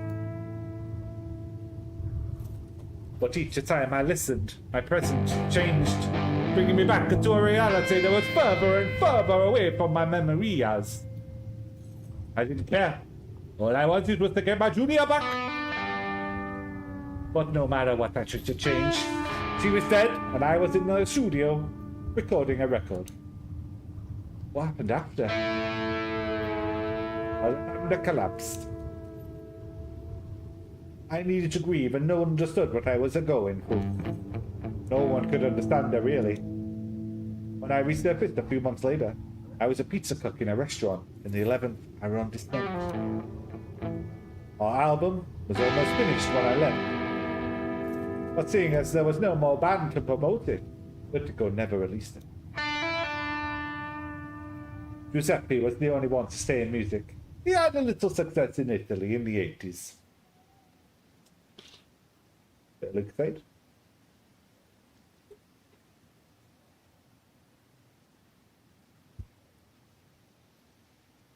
A disco track under an American sounding stage name. And then my sister moved to France after she separated from her daughter's father.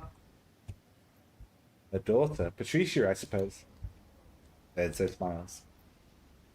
There you go. And now you know everything. Do you know what happened to the record afterwards? When I stopped trying to change the past, the record stole back to how it was. I pretty much stopped going back into the studio. It was too painful. Like I told you, the project was abandoned. Sergio went to London to work on other records for Vertigo. The other band members went back to Italy. And me, I stayed in France. After all, there was no one waiting for me back home. In silence on the bench. Enzo has lit another cigarette. He finishes it, brushes it out, and we go back to the bar. The place has started to empty. The end of the evening is drawing near. The background music, firmly rock and roll, when we left, has mellowed into soul. Probably Al Green or Wilson Pickett. Our group have migrated to a table at the back of the bar. I pick up my barely touched drink and sit down. The ice has melted. Pity.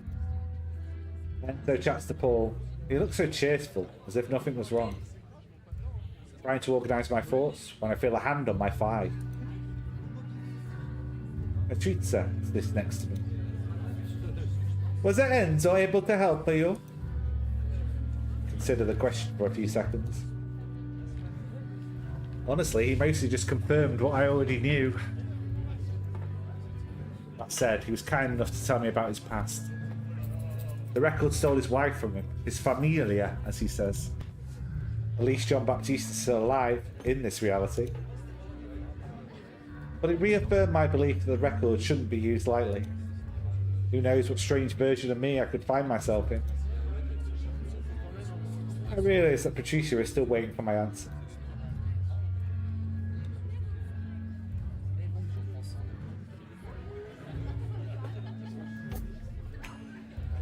I didn't learn much from him that I didn't already know, but no matter. At least I've had a really great night. Patricia smiles. And me here too. I'm glad that we got the chance to get to know each other better. She's lovely, Patricia. Lovely lady. We're interrupted by Justin, who's getting up, signaling us that she's going closely, followed by Claudia and Paul. We exchange kisses. Luke, John, and Enzo seem deep in a heated discussion. Patricia turns to them. I'm going to head up soon too. Can I offer a last drink of mine, please? I live 3 blocks away. I was born yesterday. The signals that Patricia had been sending me all evening are pretty clear. Clearly not just a last drink that she's offering. On one hand, I could see it as cheating on Jean-Baptiste. On the other, this moment will probably be erased when I listen to the record again. I flirted with a few women during my first years at college, but I never took it all the way. Maybe I was too conventional. Maybe I was scared of being ostracized. This moment, outside my true reality, wouldn't it be the right time to try something new without risking the consequences? I mean, the game's selling it to me. Sure. Okay, a last drink. I put my hand over hers.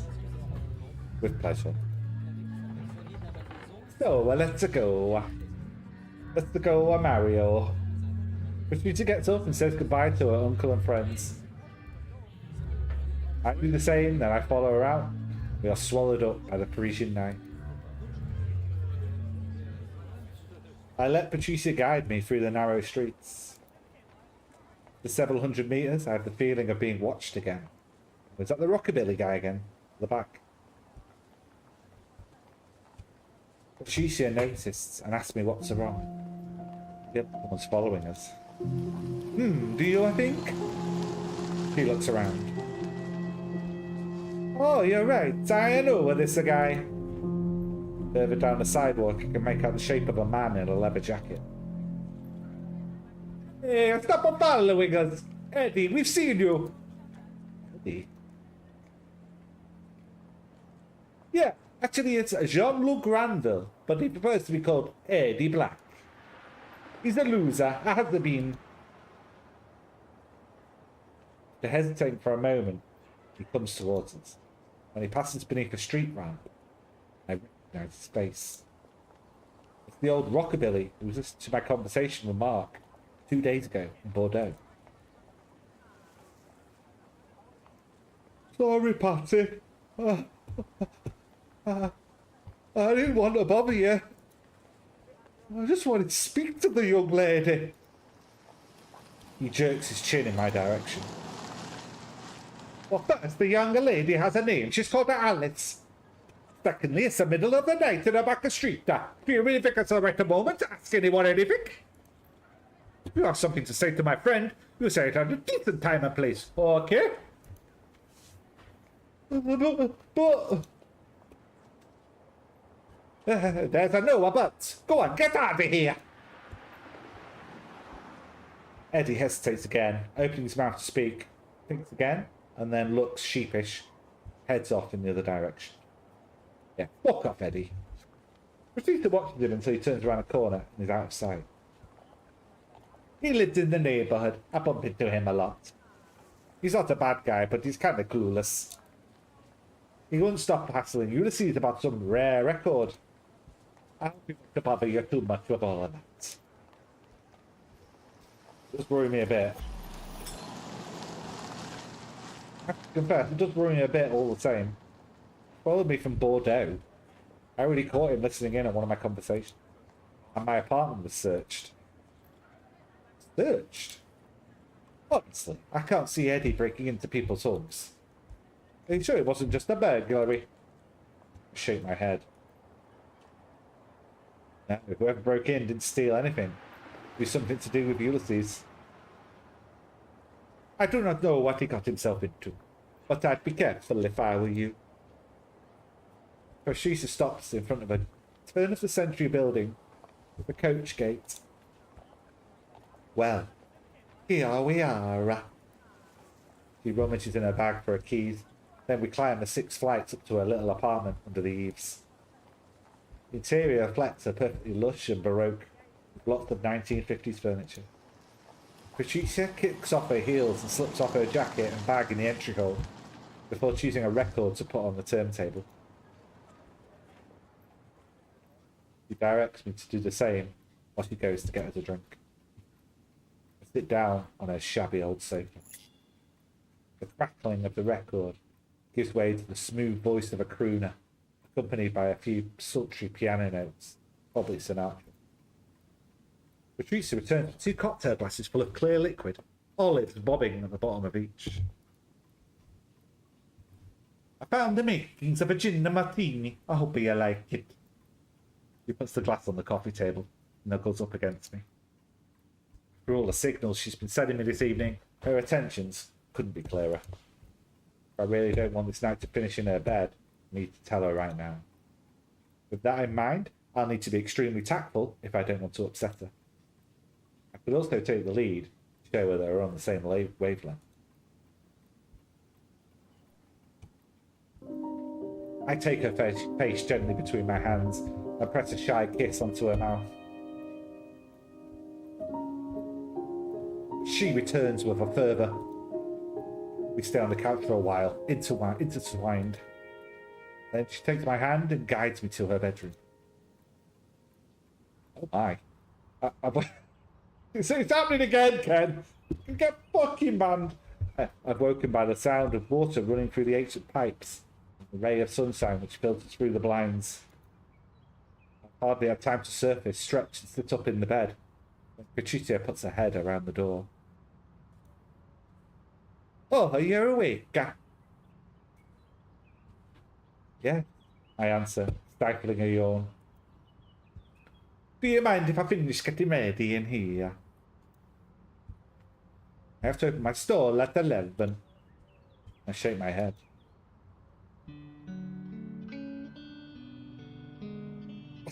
Like you just say something nice like Peggle. I'm not playing something that involves pegging. Okay, that sounds even worse.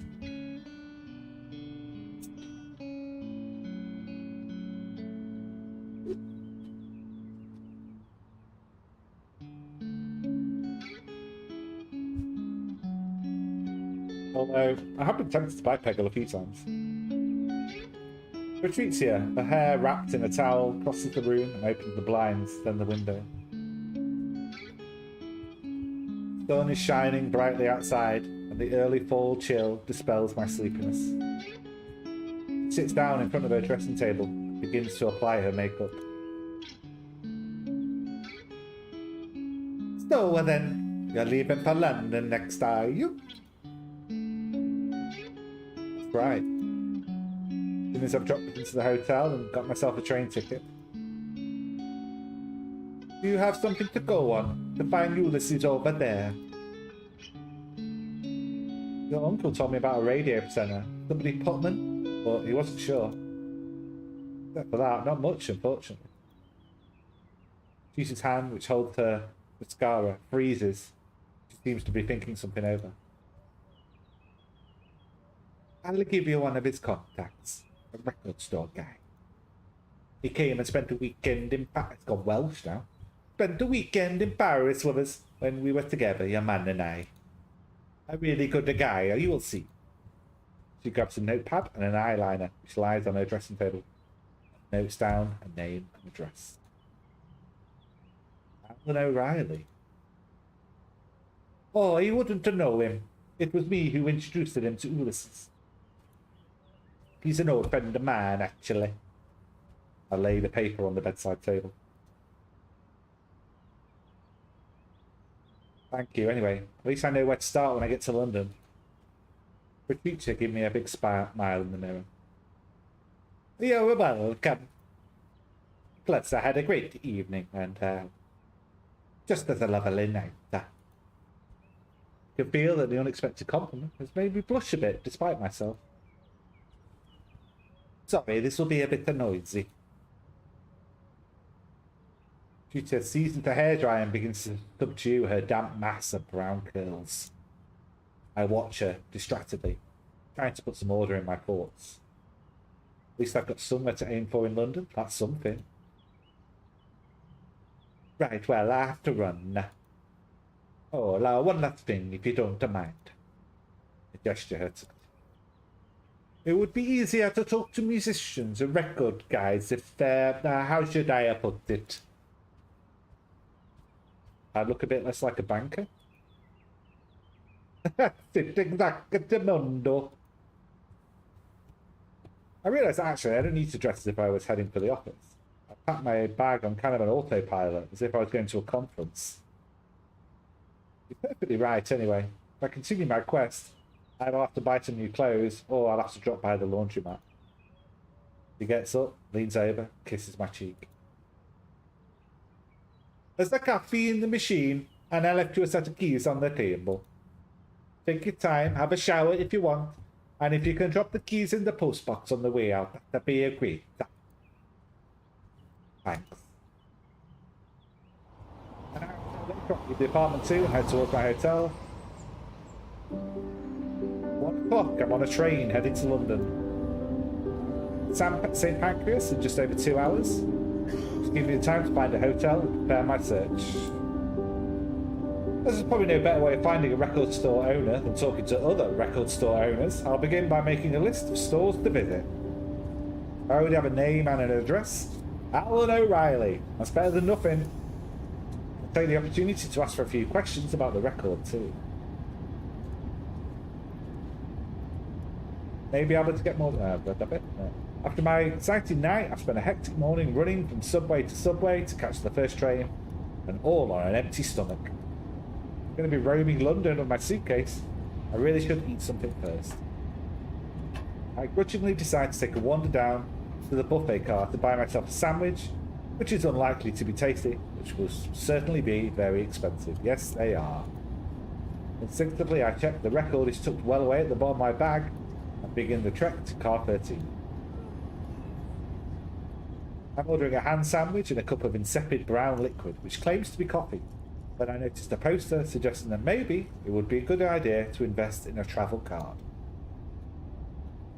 I checked my wallet to see if by any chance I have forgotten Oyster card with a few credits on it from my last conference in London. As I feared, it must be on a shelf somewhere in my apartment in Bordeaux. Unless, of course, it simply doesn't exist at all in this relic. The steward behind the counter tells me that he's sorry, but they're all out of prepaid cards. I mean, you can just use your contactless debit card, scan that over it, it's fine. You don't need an Oyster card.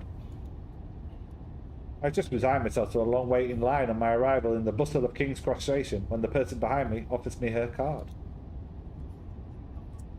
I turn surprised. Or you can just, I think you can just, the little card machines, you just put, it just spats the card out. Oh wait, it wasn't Peggle I was thinking, it was Peglin, which is a roguelike Peggle game. Again, called Peglin. I never bought it. Peggle is also good.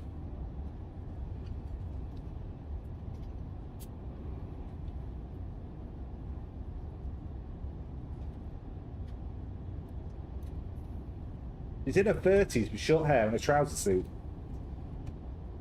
Give me your card. Look, that's really kind of you, thanks. Out of courtesy, I add. Can I reimburse you for it?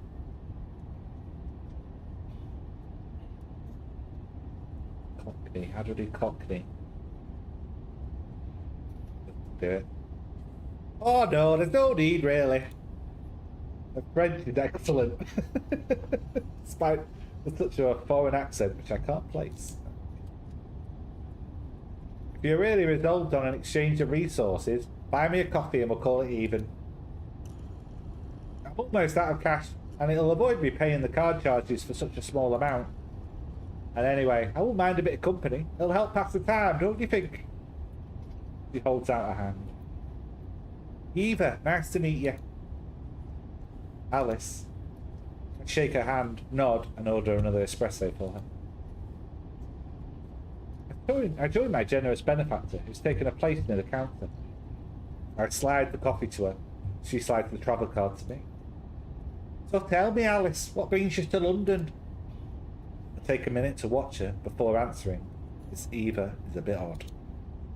I'm certainly not going to share my private business with a stranger, no matter how generous she is. Of course, there's nothing to convince me that she's not the umpteenth person who wants to steal Ulysses' record. Makes sense. I'm going to spend a few days with some friends. Nothing very exciting. Really? It's funny. Didn't have you down as a tourist.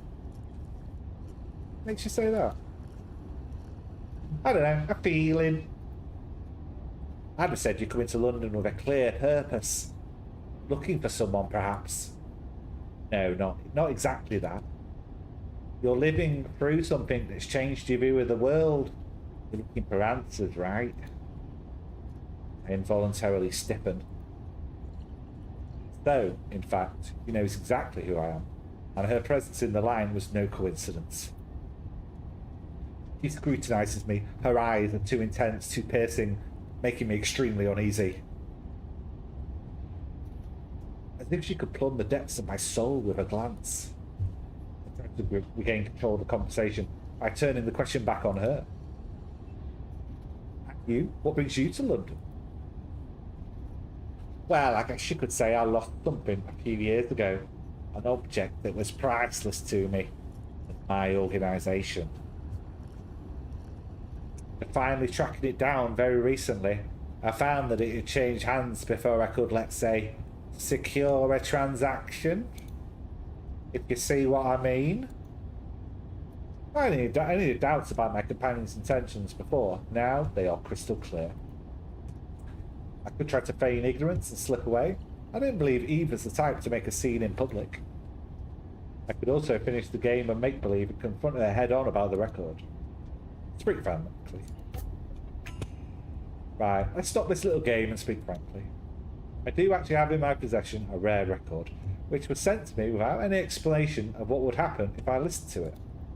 The record stole my fiancée from me, and I have no intention of letting it go before how do I put it, get back to my reality. If you know how I should do that, I'm all ears. Eva gives me a half smile, tinged with a mixture of melancholy, weariness, and maybe a touch of irony. I'm not going to lie to you or comfort you with false hope. The chances of you managing to undo the effects of the record are extremely slim. The choir of the gods is not so easily mastered. However, your ties with your fiancé were erased so easily. Haven't you considered that perhaps it's because they weren't as strong as you thought? You don't know me. How can you claim that when we don't even know each other? I don't need to know you to know what you're a lemming, like most of the people around us. You know, men and women who are truly capable of taking their fate into their own hands are rare. It requires the strength for the souls that I don't discern in you. You'll forgive me. He lets out a sigh. Anyway, I don't feel like you're in the right state of mind to talk at present. Something tells me that we'll meet again. And next time I hope, with all my heart, you'll be ready to return what belongs to me. She turns to the window and watches the English countryside rush past, cutting off the conversation. I wait, undecided for a moment, before taking my sandwich and my coffee and leaving the buffet car. She left the case unattended. Absolute moron. First thing I notice when I get back to my seat is that my case is gone. I understand better why Eva has redoubled her efforts to keep me talking. I conclude that she must have one or several accomplices, unlike Eddie Black, who seems to be operating alone. I don't expect I'll see my case again. The journey case contains nothing of any value, just toiletries and a few clothes I brought with me. The record is safe in my handbag with my papers. Good job, Alice.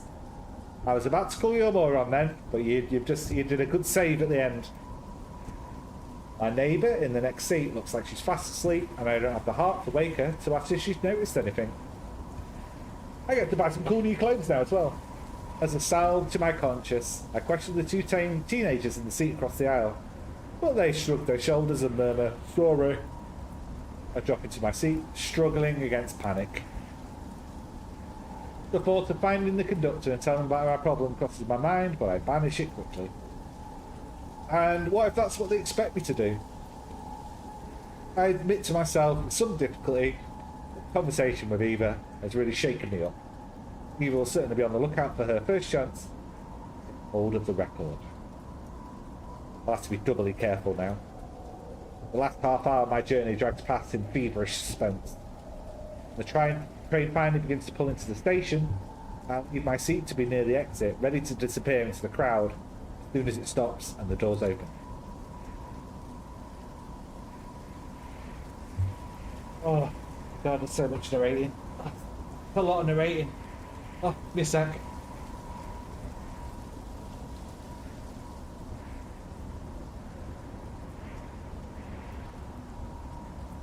Oh. We're only on chapter 3. How many chapters is there? 6. Jesus Christ. Not even halfway there. Ugh. Okay, I'm gonna go make a coffee. Be back in a minute. I will keep narrating for the next possible 3 hours.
Okay, these amounts are very weird, aren't they? What is that?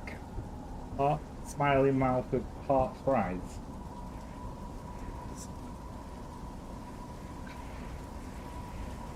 Ken, are you engaged with this? Do you care about the mystery? I don't know if I do. Right. Will we be able to get our timeline back on track? Will we ever find Ulysses? What is the mystery behind this record? Why are so many people after it? That means you even know what's going on. You came in halfway through. You probably don't even know what's happening in the game, in the story, do you? God, are you even awake still? Are we falling asleep again? All these questions and more will be answered soon.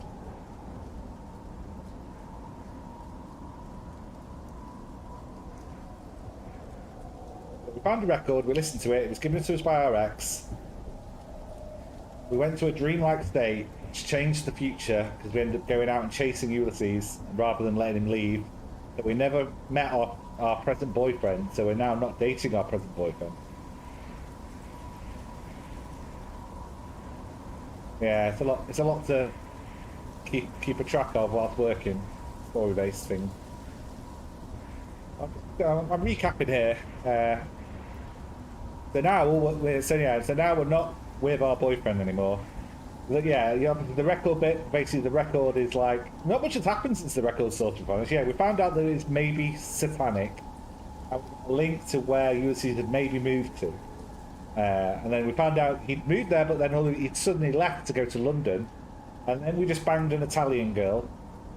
And now we're in London. And we just found out in London that there's a lady called Eva. She was going to buy the record, and then the sale didn't happen. And now she wants the record, and we're still looking for Ulysses, hopefully finding him in London, where we've got a name of a DJ that might have more information about where Ulysses is in London. Woo! This is probably the DJ, I'm guessing. Guy here. Maybe.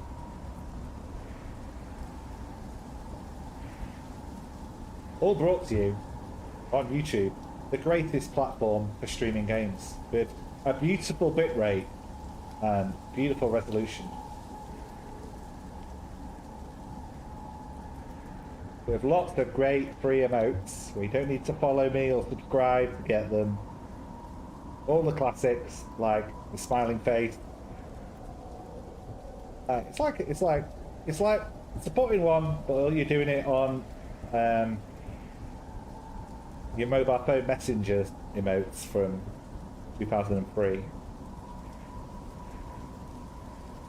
Weird little ghost. You get everything, yeah.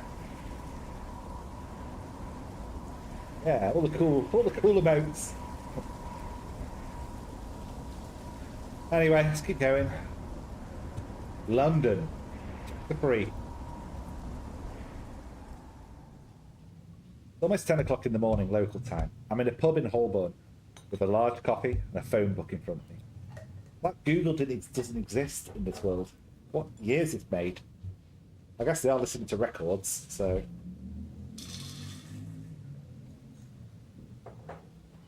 Yeah, do need to twitch.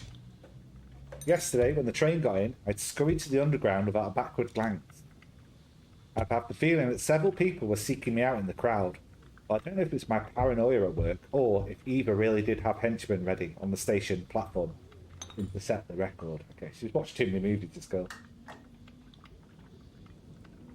Whatever the case, I'd managed to jump on a train without any confrontation. Considering the circumstances, it was quite risky to stay close to the station, so I made the journey to a little hotel that I'd stayed in for a conference, organised by my employees at the bank last spring.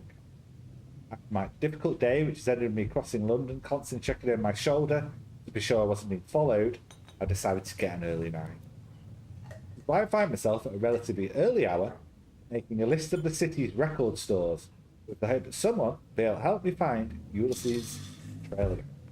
See how many record stores are in London now, but not many of it. It's been shut down.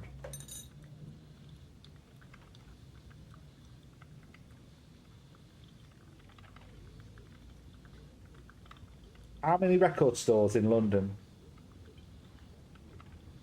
According to the Vinyl Factory, flying in the face of its increasingly hostile reputation for independent business priced out by exorbitant rents, London's record shop scene is thriving, with close to 50 places dotted around the capital where you can get your hands on nigh on anything you desire. About 50.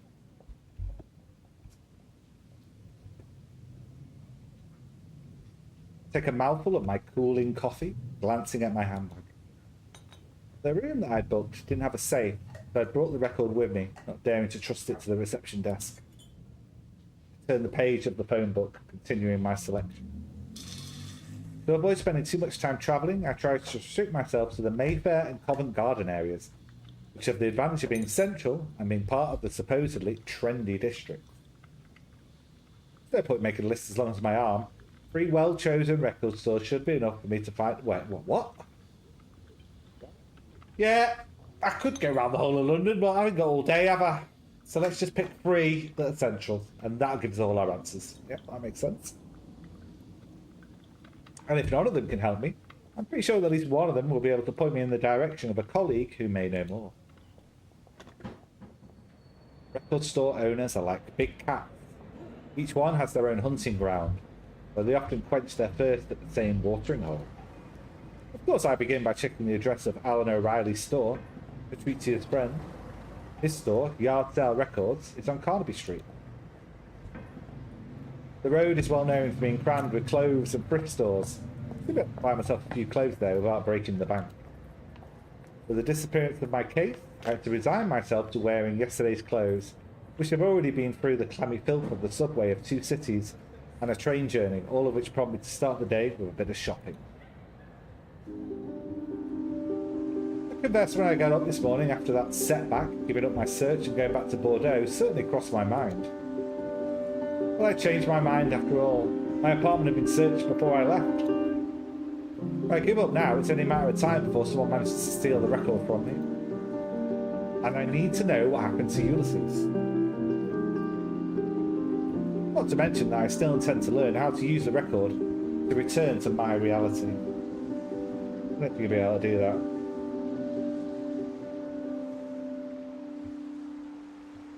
Even if the people I've spoken to up to now haven't given me much hope of success in that particular venture. Turn back to the phone book. I add Strawberry Fields Record Store to my list. The store claims to be the oldest and most psychedelic in the city since 1966. In other words, since the great days of swinging London. Considering the age of the store, I imagine there's a strong possibility the Ulysses has been there. To finish a little further away in Mayfair, Sidecar Vinyls is specialising in second-hand records with an advert that says True Rock and Roll, Garage and 60s. I gulp down the rest of my coffee, pay my bill at the bar, as is customary this side of the channel. What, to pay your bill? Oh, at the bar, okay. Then I head west along New Oxford Street. Not much not much waitress service here in the UK. A few places do.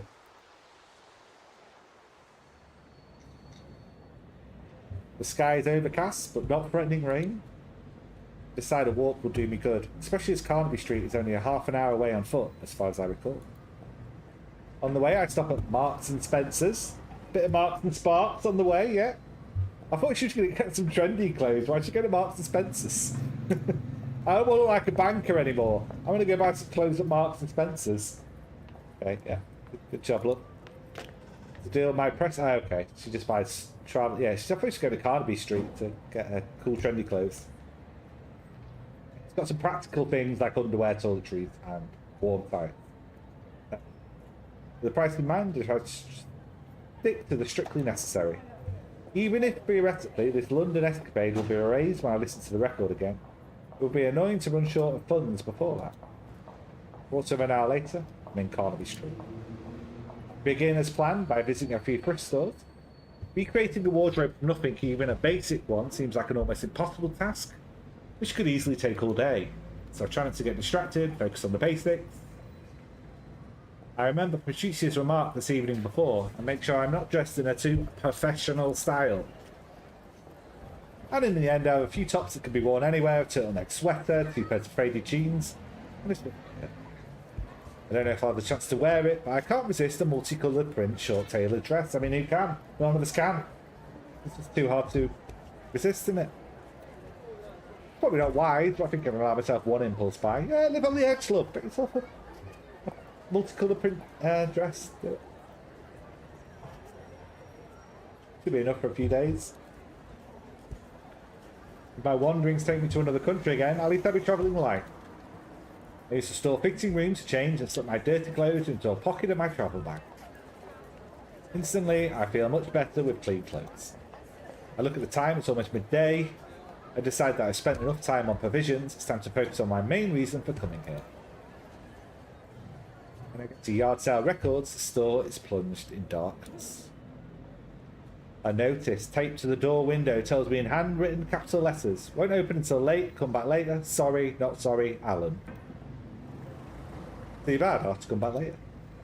Maybe Patricia's friend will have decided to get out of bed by then. It's a Strawberry Fields. Stuck between a bookstore and a pub, the faded old wooden facade of Strawberry Fields record store exudes character. The store is very well located on a touristy little pedestrian street. When I push open the door, my nostrils are assaulted by the scents of incense and patchouli. The interior, which is lit by a few floor lamps, is long and narrow, with tiers of records along each side. The A side of Forever Change plays at a volume as subdued as the lightning. Rare records are displayed along the walls high up, with prices best described as exorbitant. To tell the truth, I feel more like I've walked into a museum than a shop. Once my eyes have become accustomed to the gloom, I make out behind the counter an old man with half-moon glasses, long white hair, and a beard just as white and just as long. He's reading a battered paperback copy of the collected works of Allen Ginsberg, and roll-up burns at the corner of his mouth. I approach the counter and venture a shy hello, a strong feeling that I am disturbing him. The old man doesn't even glance at me. I try a second, louder, hello. Same result.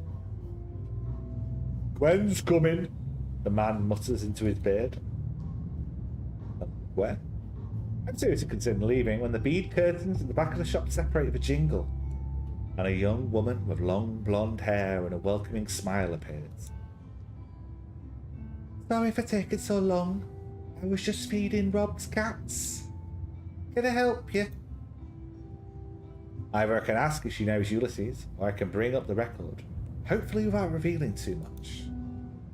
I'd also decide that I'm wasting my time, pick something up and then slip away. Let's bring up Ulysses. It may sound a bit odd to you, but I'm looking for a friend of mine, a record store owner. Ulysses, does that ring any bells? Rob lifts his eyes from his book and stares at me. Long brown curly hair, dark skinned, glasses. He would have been in London a few months ago. You know, there are a lot of record collectors. I don't know all of them. He turns to the old man. How about you, Rob? Ring any bells? Rob relights his cigarette and takes a deep drag. It's at that moment that I realise from the characteristic smell of the smoke he exhales that the roll-up contains more than just tobacco. No, sorry, it doesn't ring any bells. We have a lot of people passing through the shop. It's a touristy area, you know. Usually it's Gwen who takes care of the customers. If she doesn't remember your friend, I doubt I could help.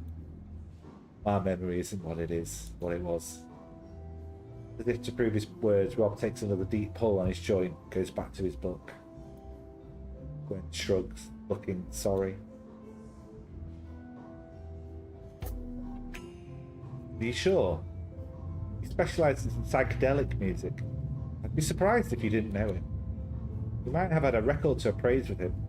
Acetate 7-inch, white label. Really? It doesn't strike a chord?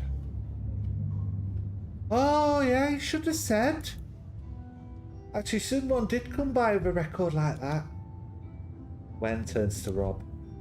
It was in September when you were at Stonehenge with your hippie friends. To tell the truth, I'd completely forgotten about it. As Rob said, we have so many people coming through. And then the weirdos who think they're sitting on a gold mine and try to flog us a busted up umpteenth re-release of Sergeant Pepper. There's shed loads of them. He was looking for information about his record, but what was weird was that he refused to put it on the record player. He told me it was the type of thing, if you have to ask to listen to it, you can't help me.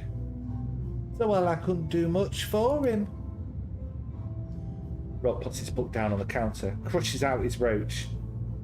His chair. His lethargy seems to dissipate instantly. Wait a sec. He's telling me that someone came to the shop with Crowley's legendary recording. You let him leave? Gwen blushes and stammers an excuse. How was I supposed to know what it was worth something? Rob turns to me and gazes at me intently. Do you know where the record is? Give you a good price.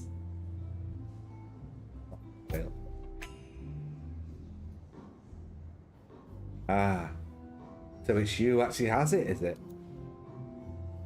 You have it with you. Would you show it to me? I realise I've probably spoken too fast. Should be careful with this information. I've already got enough people after me. No, sorry again. Well, from the sound of your voice, I don't see the point of insisting. But if there comes a time when you do want a part of it, don't hesitate to come back to me, alright? My offer stands. I guarantee I'll give you a very good price. Wait a minute, you said that it's a Crowley recording, right? There are plenty of stories going round. That's just the one that seems the most plausible to me. And if it's the one that fits best with the supposed powers which people claim this record has... I've had this shop since the 60s. I've seen generations of musicians. That record comes up in conversation pretty often. As a record collector, I've always dreamed of getting my hands on it. It really does exist.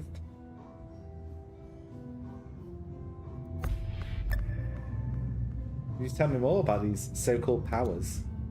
Rock drugs. Most of it's cock and bull stories. I've heard all sorts. Some people claim it's an amazing psychedelic trip. Better listen to the second disc of Electric Ladyland on Sandoz. Others say that you know someone who listens to the record and that person met God, or aliens, or leprechauns, or whatever. To tell the truth, it's the historical value that interests me. It's almost 40 years in this job. I've seen quite a few gems. Test pressing of Airplane, a complete collection of originals from the Vertigo label, a factory sealed copy of Wegemuller Tarot. But that record, the holy grail of record collectors. One last question. If you were looking for information about that recording, who would you ask?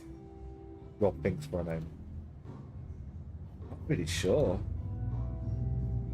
What about your old mate Art? Gwen turns to me. When he comes by the shop, you can't stop the two of them. I think he's the only person I know who's more of a rock history buff than Stoney.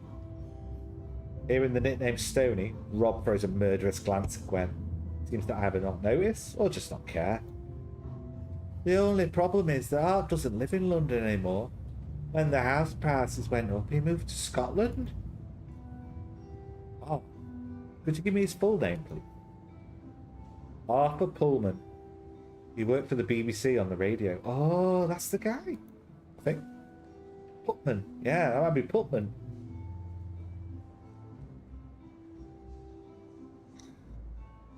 As for his address, got it written down somewhere, Gwen? Gwen shrugs. Gwen's fucking useless. I could look in the papers, but I can't promise anything. Got plenty of time. That'd be very kind of you. Thank you, Gwen. I'll do it right now. Might take a bit of time, though. Hurry up, Gwen. Come on. You saw the mess in the back of the shop. Okay, I've got plenty of time, Gwen.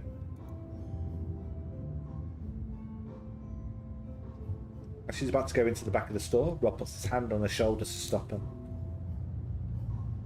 Hey, it's the record shop, not a detective agency. Sorry, but if you're not here to buy... I understand, sorry, I won't bother you anymore. Thanks so much for all your help. Gwen gives me a little wave and I leave the store. The yard sale records again. There were light and movement. My steps lead me back to Alan's store this time. A few loafers loiter along the boxes while a young girl focused on her listening, headphones firmly in place, Moves the needle back and forth on a record player in one of the booths. The background music is folk, a little odd yet inspired, topped by a husky voice which murmurs in Spanish. Boxes seem to contain quite a lot of new releases, small presses of alternative bands. They have a second-hand section, don't know where it could be. Isn't exactly a good sign for my search. Behind the counter, the two sales clerks seem to be arguing. I move closer. Just because we've just opened up doesn't mean you can subject us to your wishy-washy folk music. Way too late in the day for this. First, it's not wishy-washy folk music. It's the latest recording from Devendra Banhar, the new import we just got in. Second, the guy is a genius. And as Alan once again forgot to put his alarm on, we could say that it still counts as the morning, right? Fine then, but I get to choose the next record. Deal? Deal. As long as it's not your pseudo-feminist second-rate Sonic Youth. Lita Kinney, second-rate Sonic Youth. It's the rock record of the year. Well, either it's that or it's the new Franz Ferdinand, then nobody wins. We've been listening to it on repeat for the last month. We sell 3 copies every time we play it, Garrett. You like being able to pay your rent at the end of the month. Excuse me. Beth turns to me, beaming. Oh, sorry, excuse me. I had to interrupt my work for reasons of cultural divergence with my colleague, but he'll keep. The colleague rolls his eyes. What can I do for you? Looking for an Alan O'Reilly. Oh, what's it about? It's about an unpaid bill or something like that. It'd be better to come back tomorrow.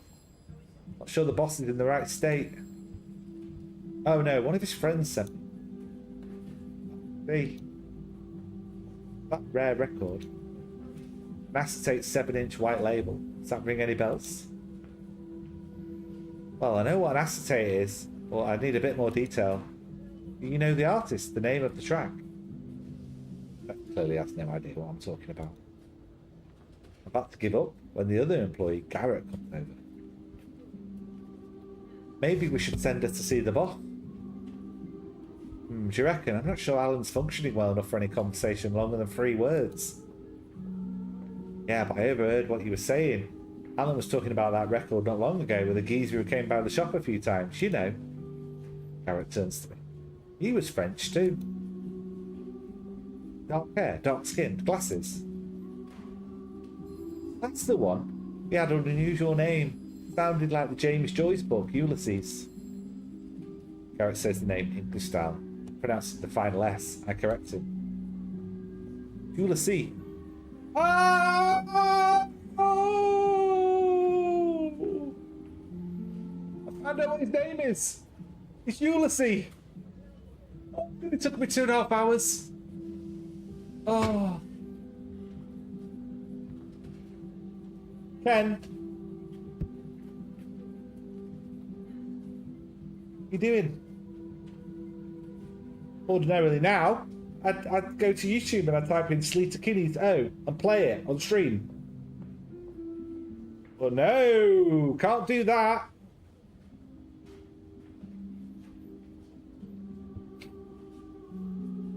Can't have a musical lesson, can we? Find out about a whole new artist. Not familiar with the work of Sleater Kinney. Never going to know because I'll finish the stream and then I'll forget what she was called and then I'll never know. I hate streaming. I hate it. Crap. Absolutely crap. Right, that's it. That's a bit. No. I've been saying the whole prelude through that I don't know how to pronounce it. Unbelievable.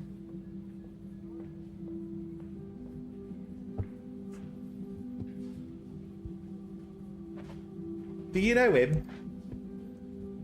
He's a friend. I guess you could say I'm looking for him. I don't do bits. This stupidness is all natural. It's not a bit, Ken. I played a character here. I am this retarded. It's dumb, you know?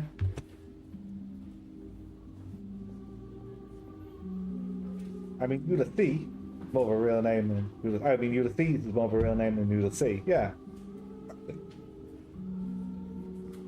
I've been saying Ulysses. Best if you talk to the boss. They had some dealings together. Ooh. Friends, from what I understood. You knew each other back when the boss... What is this background music this guy's playing as well? This is good music, is it, mate?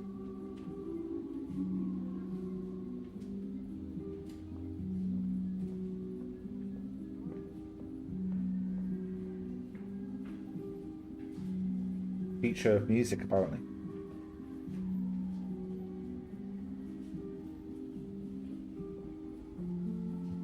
They knew each other back when the boss lived in Paris. He's upstairs in the second-hand section. So they have a second-hand section. As I climb the stairs, the music from the ground floor gradually fades, and when I reach the upper floor, there's a radically different atmosphere. I do like record stores that do that. There's one, not Piccadilly Records, it's called, can't remember the name. There's one in Manchester. It's got 3 floors, and each floor is weirder, different, in a weird, different way. It's very cool.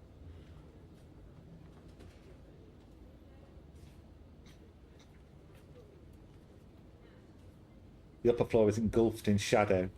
The lights off the space lit only by the large window, which runs the whole length of the wall. The room is a mess with boxes of records piled up all over the place, making a striking contrast with the skillfully created trendiness of the ground floor. The final notes of the Velvet Underground Sunday Morning play on the sound system, and are followed by an English folk track from the same period, probably a cassette tape compilation. At the end of the room, behind a desk overflowing with paperwork, a large red-headed guy sits, or rather sprawls in his chair, his head back and a t-shirt over his face. There's an empty beer mug in one hand, a tube of aspirin in the other, and a cup of steaming tea cooling on the desk. I approach the desk nervously, clear my throat. Without moving, Alan growls something that sounds like, "Beth, I told you not today! Beth, you knobhead! I fucking told you, not today, you dick." But punctuated with various obscenities. "It's not Beth, I've come from Patrizia." My companion lifts the corner of the t-shirt, glances at me, lets out a long sigh, sits up in his chair. Even now, on what is apparently a bad day, he gives off a kind of calm force, which I find strangely attractive. Patrizia? It's her who sent me. He asks who I am in a strongly accented French. The R's rolled. "I'm Alice. I'm looking for Ulysses." "Ulysses? Ulysses from Paris? Patrizia's ex?" "Yeah. Yes, if you like. That Ulysses." Alan seems to be having some trouble connecting the various facts of our rambling conversation. "And you are?" "Alice, I just told you. I'm also Ulysses' ex. I'm looking for him." Alan gestures me to wait. "Summarise. You're Alice, Ulysses' ex from before he moved to Paris. Is that right?" I nod. "And you're looking for him. What can I do for you?" "Do you know where he is?" "Yeah. No, not really." Alan rolls his eyes. "Sorry, I just woke up and we were a bit wasted last night." "What are you doing this evening?" I don't have anything planned at the moment." "There's a gig in a pub not far away. Planned on going, Beth and Garrett and I. Will we meet there at 6 p.m? A little time to recover from my rough night." Alan puts the t-shirt back over his face, which seems to mean that our conversation is over. When I go back down the stairs, Beth signals me to come over. So he had a rough night? Told you. He told me to join you at the pub this evening. Do you have the address? "Oh yeah, the Fox and Sparrow. He notes the address down on a paper for me. I'll see you there. If you want to stay here till closing time, it's up to you. We've got good music and a few magazines to pass the time. I haven't got anything better to do in the meanwhile. On consideration, I could decide that between Alan and Rob, I've gathered enough information for the next step of my investigations. On the other hand, maybe I'll miss out on a potential lead. I'm going to go to another record store first. I'll come back later.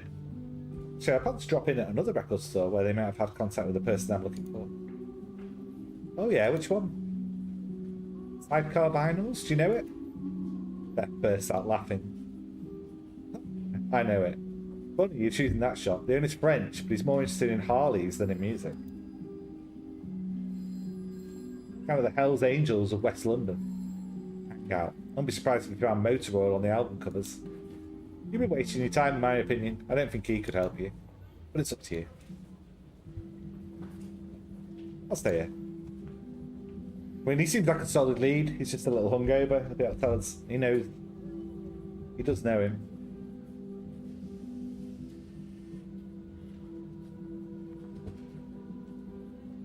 We've got listening booths. Help yourself. I thank Beth and head up in search of a few records to listen to pass the time until closing. The Fox and Sparrow is only 2 streets away from Yardtail Records, a typical London pub. Beth, Garrett and Alan, who had regained some semblance of humanity after his long nap, had let me leave before them while they closed up. I considered waiting for them outside, but decided against it, so I head into the smoky warmth of the pub.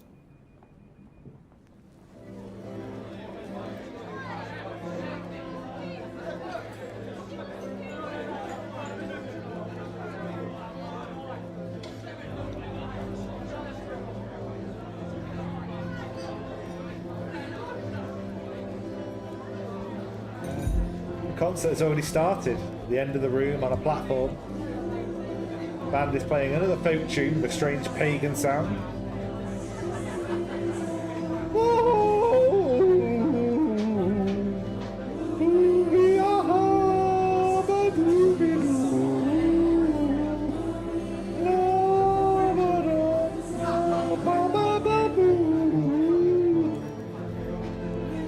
I will a drink and move closer to the stage.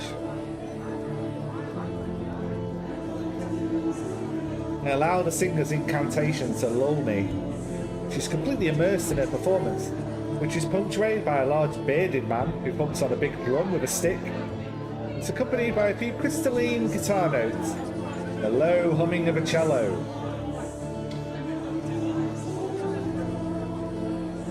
Take a moment to consider today's inquiries. They weren't a huge success. Let's have a full name, Arthur Pullman, and a destination, Scotland. Not much, but it's better than nothing. Anyway, all I can hope for is that Alan will have some answers for me. At least it seems as though I've managed to shake off Eva for the time being. Something tells me it's just a temporary reprieve. Dragged away from my musings by a hand on my shoulder. This band do a fantastic version of Willow's song. You know the track from the soundtrack of The Wicker Man? I love their interpretation of it. Wicker Man OST, very good. I'd play some of it, but I can't. There's a copyright. God damn it. I look up at my companion and realise that he must measure at least 6'3". One thing I hadn't noticed when he was slumped behind his desk. Am I going to sleep with Alan? Yes. Do you like it? Not bad, but I admit I probably wouldn't listen to it at home. He gestures that he hasn't heard me with the volume of the band.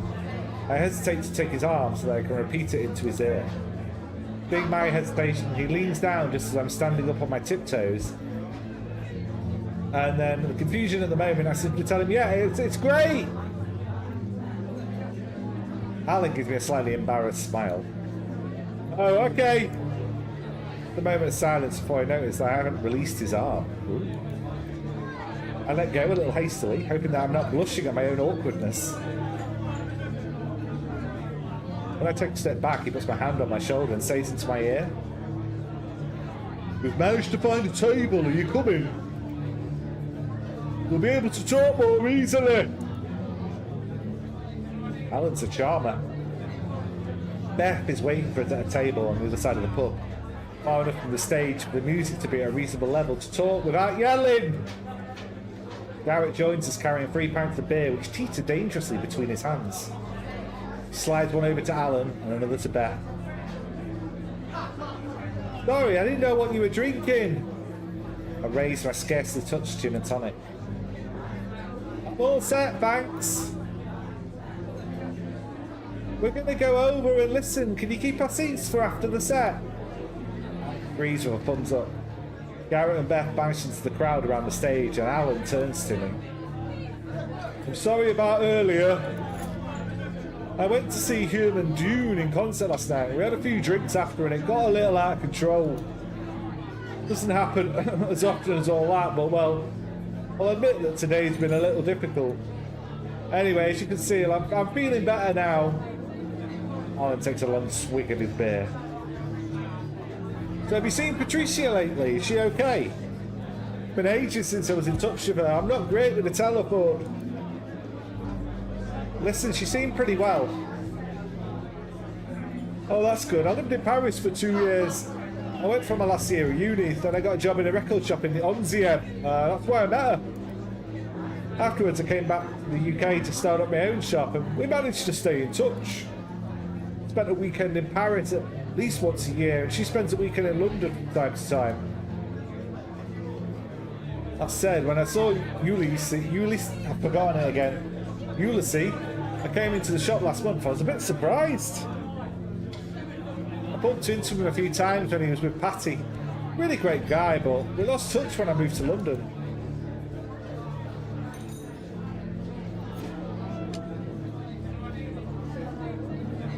He was passing through. I put him up for a few days when he arrived. Time for him to find something, not too pricey to lodge. As far as I understand it, he was tracking down a rare record, an acetate by an unknown artist. I told him I hadn't heard of this legendary record. He didn't want to tell me anymore, and I didn't push him. Weren't you curious? Alan shrugs. From what I could see, reading between the lines, he was onto something big. Just thought they wanted to keep his business under wraps. Came back to the shop, about 2 weeks ago maybe? This time he was to tell me that he was leaving London and he asked if he could leave his boxes of psychedelic with me for a while. What do you mean leave his box of psychedelic with you? He left his record stock with you. Did you notice that the second-hand record section was a bit of a mess? I mean, I don't know if it's actually the god of cleaning, but I suddenly found myself with the equivalent of a van load of extra boxes all at once. I managed to shift quite a lot of stuff for him. There was a Gong fan, particularly, who took all his originals with no discount.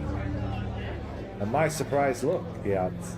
I don't know where I write everything down. I take the 20% cut we agreed between us, and he'll have a big check waiting for him from all the stuff I've sold while he's away.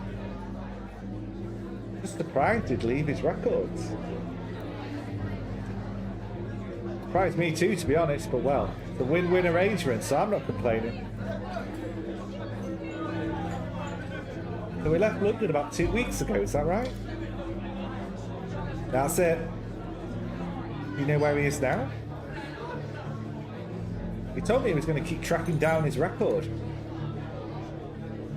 Rob told me his next step would be Scotland. Is that what he told you too? Raises a wary eyebrow. Rob? The guy at Strawberry Field Records? Oh, Stoney! I didn't know Ulsie had gone to see him. But thinking about it, it's not a bad idea. He's been on the scene for such a long time. He was talking of meeting an Arthur Pullman. Does that mean anything to you? Alan shrugs. Nothing at all, sorry. That doesn't help me much. Scotland's pretty big. Introduced by Beth, who just sits down next to me on the bench seat. Glasgow? Pardon? Your bloke, Ulysses, said he was heading to Glasgow. Beth crosses her arms, a mischievous smile on her lips. Luckily, there's someone who's still got a memory on the team. Oh, yeah, that's right. I didn't come to mention it. In fact, I'm pretty sure I gave him the address of my old mate, Yorgos. He works at kind of a trendy bar restaurant in the centre of Glasgow. The Archery. Beth lifts her empty glass sadly. Hey, should we get another drink? Will you help me, Alice? Alan, can you keep the table, please? Can we wait for Garrett? I think Garrett's occupied. His boyfriend's just got here. Beth glances over the other side of the bar and there's Garrett stationed near the stage, discreetly holding the hands of a young bearded man. Move, Alice, I'll go. Beth puts her hand on his shoulder to stop him from rising. No, stay there, please. I need some girl talk with Alice. I go over to the bar with Beth. Said Ulysses was in Glasgow. Yeah, that's what he said when he stopped by the last time. Sorry for buttonholing me like this, but I wanted to talk to you about something else. I think the boss fancies you. Oh yeah? I have to admit, I hadn't noticed. Alan probably told you that he moved to England to set up his own shop. Actually, he left Paris to be with his missus. Unfortunately, he split up a few months ago. It was pretty messy. Since then, he's going through a rough time. We joke about not being able to wake up to open the shop, but honestly, he's been in a bad way since the breakup. Really shook him up. I saw him come downstairs earlier, all showered and perfumed. Well, anyway, looking very dapper despite the hangover. I thought to myself that perhaps you were here for a reason. I'll think about it. I will bang anything. No pressure, Ray. I'm just telling you, it's your choice.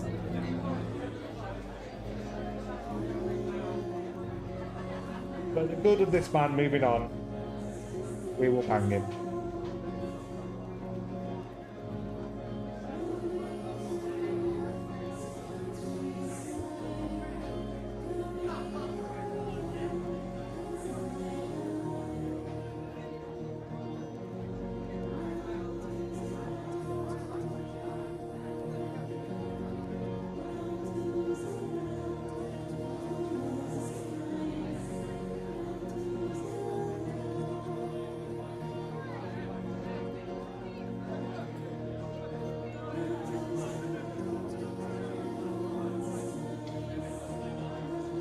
Alan's a charming guy.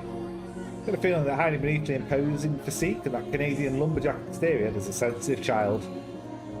I think if the circumstances allow it, we could easily become friends. Defending tooth and nail the cultural validity of Debbie, Harry and Blondie when the bell rings for last orders and closing time. I don't think it'll be long before they kick us out. Will I walk you back to your hotel? Either Alan's extremely respectful for someone who's supposed to fancy me, or has Beth misread his behaviour. I could take the initiative myself and be more forward. Yeah, like go. Love doing that. Whatever I decide, I can't see myself going back to the hotel on my own, not after the scare I had the night before last, or my conversation with Eva in the buffet car. Take the initiative. I put my hand on his.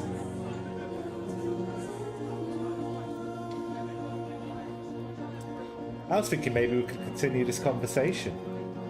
How about a drink at your place? With pleasure!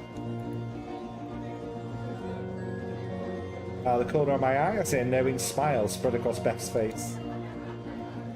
Right, I think it's time we got going. Don't worry about your alarm for tomorrow. I'll sort it with Garrett for us to do the opening. Say goodbye, go out the pub, and head off in different directions. Alan and I continue to talk about music on the walk. If anyone else steps to bring us to his shop, I realise he lives here. Rather than using the front door, Alan opens up a little door on the side, which leads to the upper floors. We arrive directly on the upper floor of the shop through a back entrance. Alan goes in front, I try to follow, groping my way through the shadow, guiding myself by the box of records. He reaches his desk, switches on the lamp, and he leans down and produces a bottle of whiskey, 2 glasses from a drawer. When I told you that music was my life, I wasn't joking, as you can see. You live here? Yeah, my wife and I separated last year. She kept the flat after the divorce. Me, I moved in here.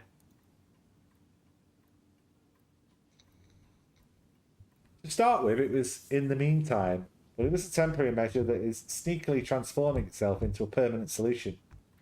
If you see what I mean. He points at a door with a private sign behind us. When I did the work for the shop, we kept a separate space of a kitchen and a shower for convenience. It was easy to turn it into a flat. We go into the private area. Alan ignores the switch for the main light. Turns on a few lamps instead. No doubt trying to create a more intimate atmosphere. We're in a big rectangular area with a kitchenette, the door leading to the bathroom on one side.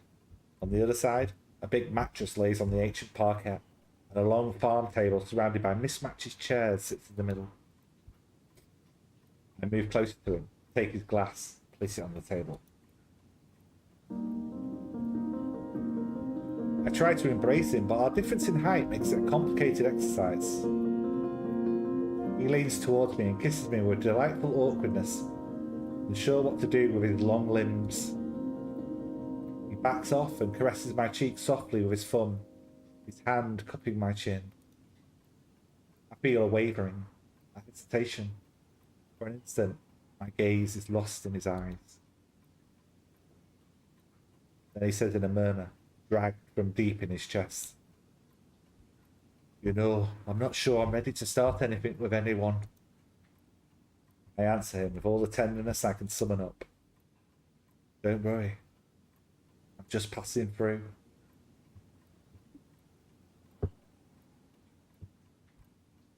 I hold onto his back as he swings me around and drops me gently onto the bed. Then I let myself be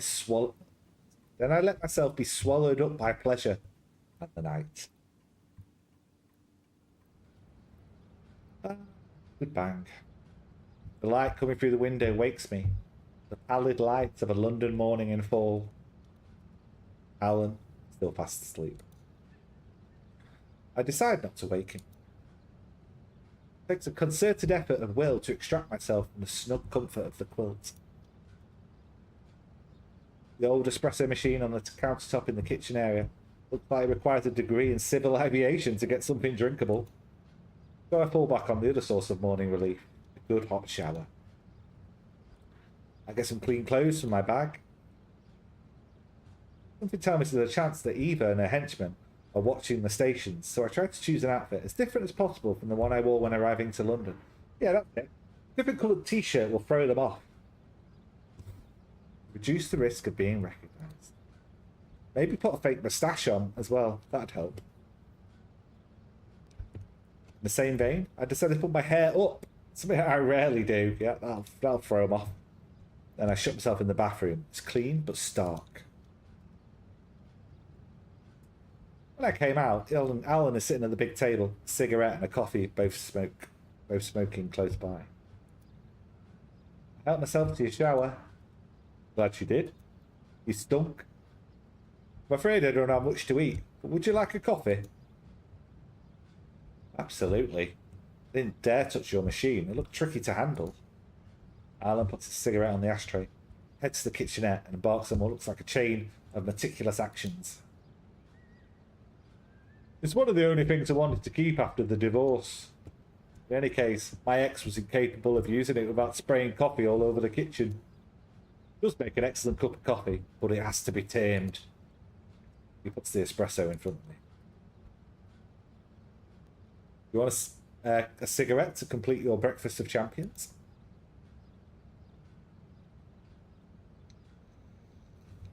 Hard to resist in this reality where I haven't yet managed to give up the nicotine. I decided to hold out. No thanks. What are your plans for today? I suppose the next step will be take the first train to Scotland for a quick stop to check on out my hotel. You're leaving London already? I think for a moment it seems like a no-brainer. It's probably worth pondering all the same. Let's say that I don't see what other information I could glean by staying here. I've got a name, Arthur Pullman, and a place, Glasgow. He's to adopt an improbable hairstyle, yeah. That'd help, wouldn't it? Get unrecognized. Well, like a faux hawk. You already knew Ulysses, and you put him up for a few days, but even you don't know any more than that. All you can do is cross my fingers and hope the trail doesn't dry up. And if this Arthur Pullman really knows more about the record, maybe he'll be able to finally give me some answers. Alan takes a drag on his cigarette, thinking. This may seem a bit sudden, but what would you say if I offered to come with you? This suggestion takes me completely unawares. Alan? I just wanted a bit of dick last night, mate. I don't want a full relationship. What are your intentions here? We'll probably sleep with this Arthur Pullman guy when I meet him, and any other random lesbian women I come across along the way. You need to know that before we embark on this journey. I don't want you fanny blocking me. I'm about to open my mouth to answer, but Alan continues. I don't know. I've got a good feeling about you, Alice. I'd like to see where it takes us. If I let you leave now, I've got the feeling that I might be missing out on something amazing.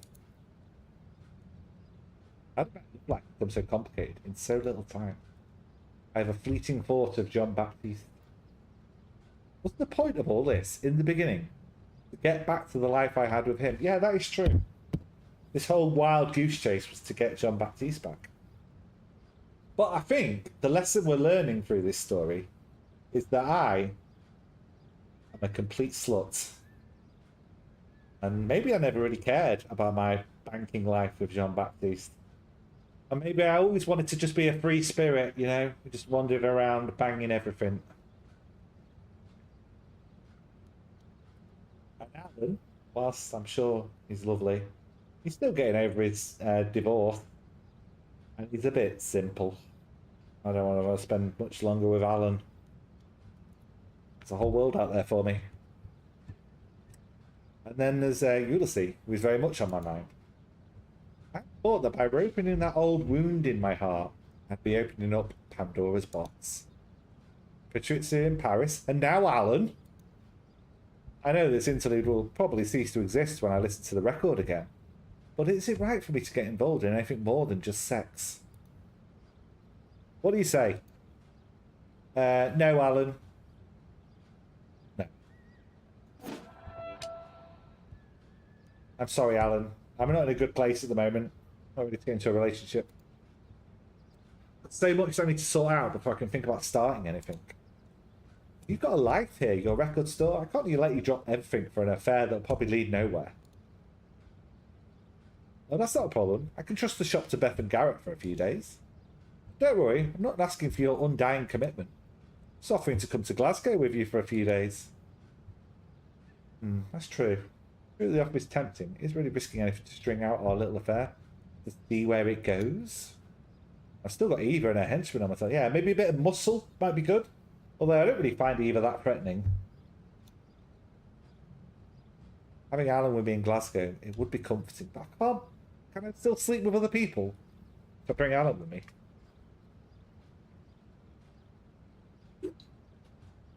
I feel like the game's pushing Alan on me. I don't know if I want Alan.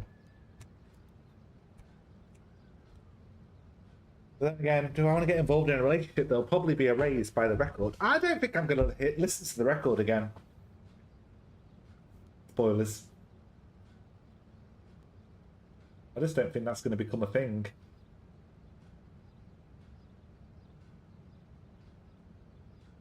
You know what I mean? Everyone be sure to like and subscribe.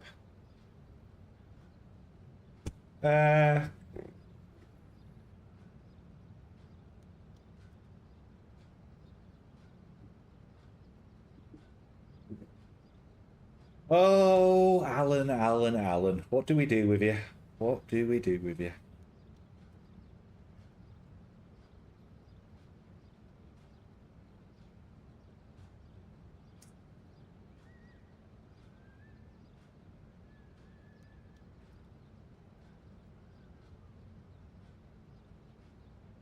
For a couple of days, isn't it?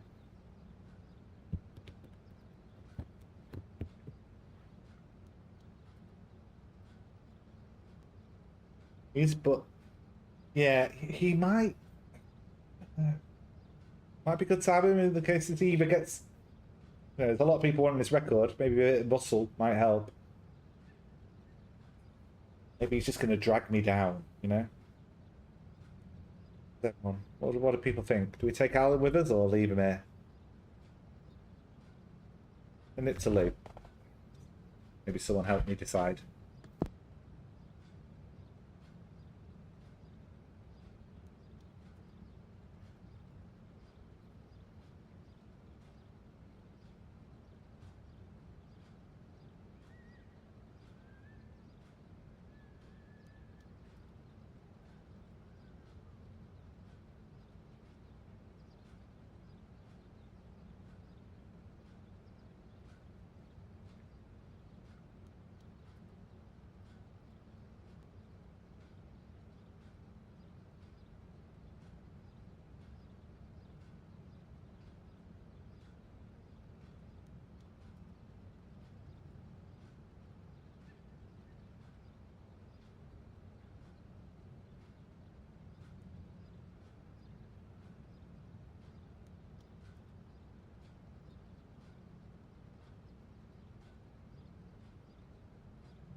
I've had no passionate responses to keep Alan, so we're kicking him to the curb.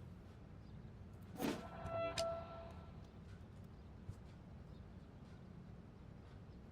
took it quite well. Okay. I thought he might have protested a bit more.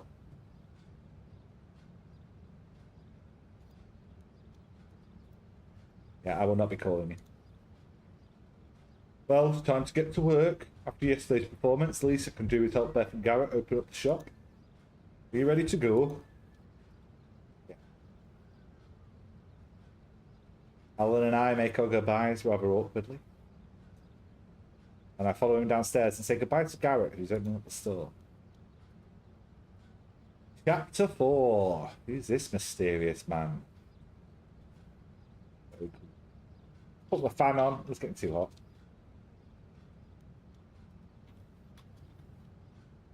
Too many PCs and screens. Hot day. Glasgow. Only once the train is a good distance out of London do I finally begin to relax. As I feared, Eva had been watching the comings and goings at the station. Saw her, I was going to the platform, but I was inconspicuous enough. Yeah, well, you know, you put your hair up, didn't you? And you wore a different colour t-shirt. No chance she was going to find you. I'm almost certain I managed to get on the train without her seeing me, but I'm not sure she wasn't alone. If one of her collaborators spotted me, then she knows my destination. To be on the safe side, I think that it's best to assume it's only a matter of time before she follows me to Glasgow. I tried to organise my thoughts. My present situation is pretty awkward. The trail that Ulysses had left isn't easy to follow. It seems to be petering out as I press on. Then again, as if he was being pursued by Eva's organisation too, I can understand he would have tried to keep a low profile as possible. Ulysses probably listened to the record and changed our relationship together. Maybe we were destined to be together and he accidentally listened to the record and made a mistake, and that's why we broke up. That's my guessing of what's happened. Although it's might have multiple endings, so that might be what we get. I hope this Arthur Pullman will finally be able to tell me more about the record if I do actually manage to find it. For the time being, all I've been able to scrape together are rumours and various contradictory stories. More and more questions and no answers. I clutch my handbag with the record inside against myself and close my eyes, hoping to sleep a little. After visiting two capitals, finding myself in a more modestly sized city like Glasgow, it's like a breath of fresh air. The central station is right in the town centre, which I cross on foot, frequently stopping to ask passerbys for directions. After a bit of wandering through Glasgow's pedestrian streets, my steps bring me to an old building. Oh, yeah, I've been to Glasgow. I enter the ground floor to find a small room full of mismatched furniture. The log fire blazing in the fireplace gives off a pleasant warmth. The long counter stretches the width of the room at the end. A Mediterranean-looking man seems to be absorbed in carefully preparing a basket of fresh vegetables. Probably the famous Yorgos. The rest of the place is almost deserted. Considering the time, it must be the period of quiet between the lunch and evening service. As I approach him, the man looks up and welcomes me with a wide smile, before gabbling something in broken English with a curious mix of Greek and Scottish accents. Okay, this is going to be fun. Garbled Greek-Scottish. Let's try that. Taken by surprise, I try an bonjour. Yorgos replies in French with a strong Greek accent. Oh, bonjour! Hey, you are French! Yes. Tell me what I do for you. Sent by Alan. Alan O'Reilly suggested I come and see you. Oh, that's funny. One of his friends came by the restaurant not so long ago. Well, that's exactly why I'm here. Oh, you know Ulysses? Yes, he's a friend. I'm looking for him. I remember him well. He was just passing through. Yorgos wipes his hands on his apron, holds the right one out over the counter. Yorgos! I shake it. Alice, nice to meet you. So tell me, Alice, what do you want to know?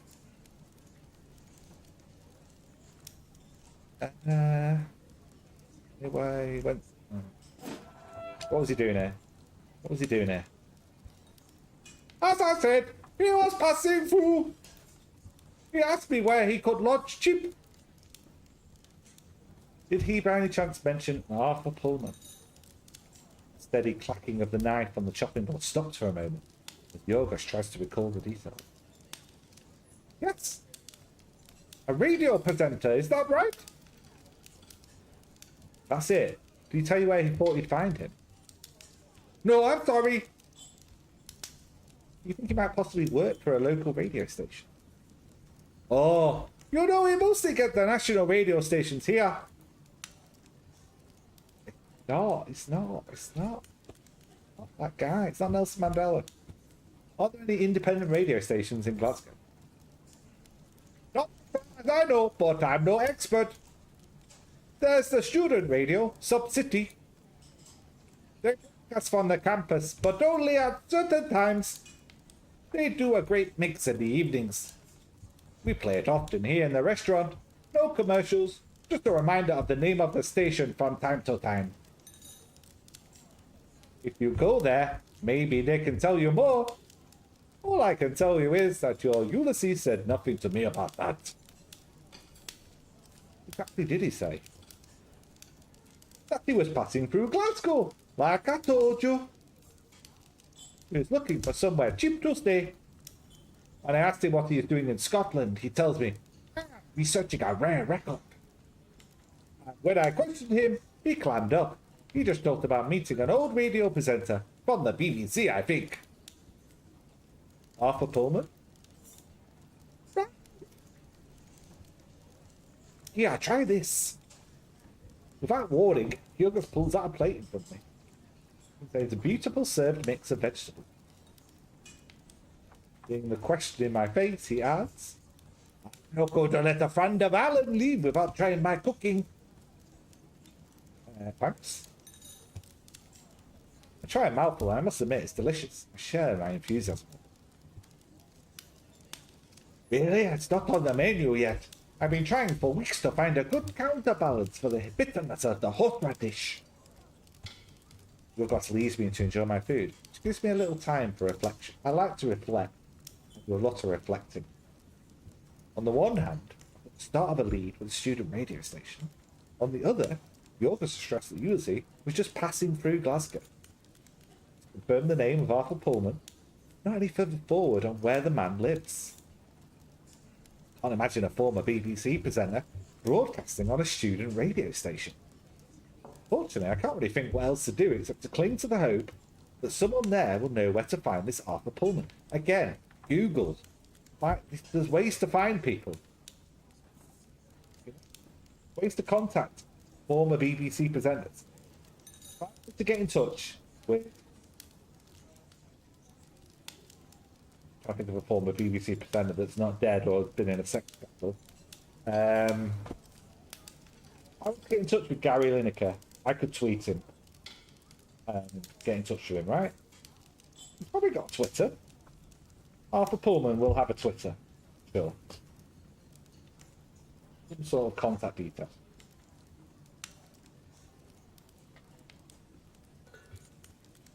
Unless... if I can't find a solution in the present, perhaps by revisiting the past. I instinctively slip a hand into my bag to reassure myself that the record is still there. Uh-oh, am I going to use the record? Still don't know how to use it. You just play it. I don't want to find myself stuck in a reality where I've lost the one dear to me, like Enzo. Who's Enzo again? Oh, yeah, like he lost his family. Right. And again, I'm already in an alternative reality. My normal life, the future that I believe, was all mapped out. All of it has been erased. But do I truly want to go back to that life? I chat with Yorgos as I finish my plate. Sorry.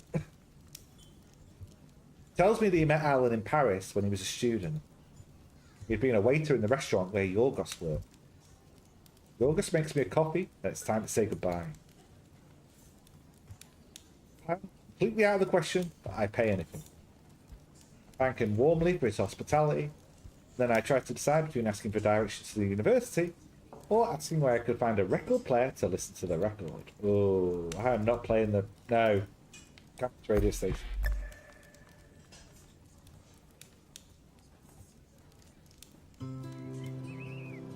Elvin Grove Park, which I crossed beneath the Scottish drizzle. Half an hour walking to reach the University of Glasgow.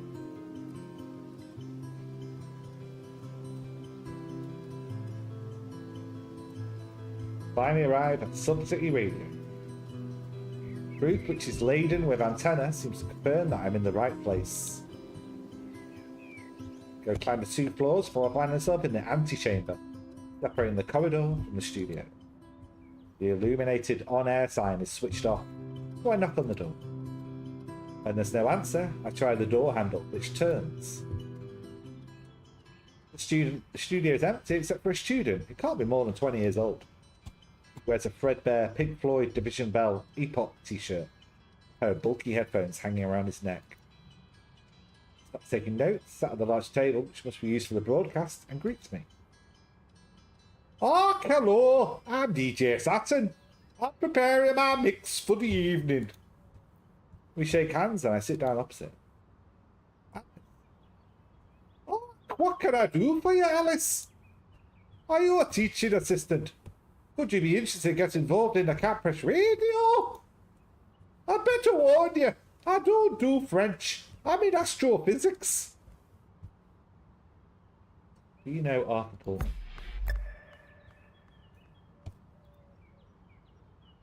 I've heard of Arthur Pullman. Oh, are you kidding? The guy's a legend. He had a late night show on the BBC in the early 90s. He had some killer lineups. Thanks to him, loads of forgotten 60s bands got rediscovered. You can still get bootleg cassette tapes of his show.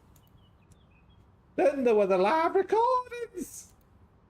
No one had ever knew where he got them from, but he had an amazing collection of really excellent quality pirate recordings. He played them in his mixes sometimes, especially the proto-metal, Led Zepp, Uriah Heep, Black Sabbath. I think my friend Ulysses wanted to meet him. Do you know where he lives in Glasgow? The man shrugs. "Honestly, no. I don't think so. If he lived in the same city as me, I think I'd know. In any case, that's for sure is that he's not broadcasting anymore. And he must be pretty old if he's not dead. He's most probably retired."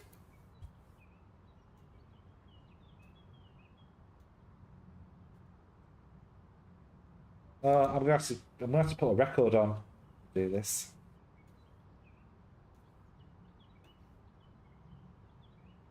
Fine. Can you tell me I could listen to a vinyl record? It's gonna go badly. We're an old digital here at the station. I've got a record player at my dig, so. And if you're up for it, I've got a few tapes of the Pullman show. I could listen to one if you want, but only if you let me buy you a drink so we can get better acquainted. Oh, I can't sleep with this guy, can I? He's just a child. They're older than 20. That's kind of you, but I'm just passing through Glasgow. Oh, okay. Otherwise, there are a couple of second-hand record shops in the town centre. You should be able to listen there.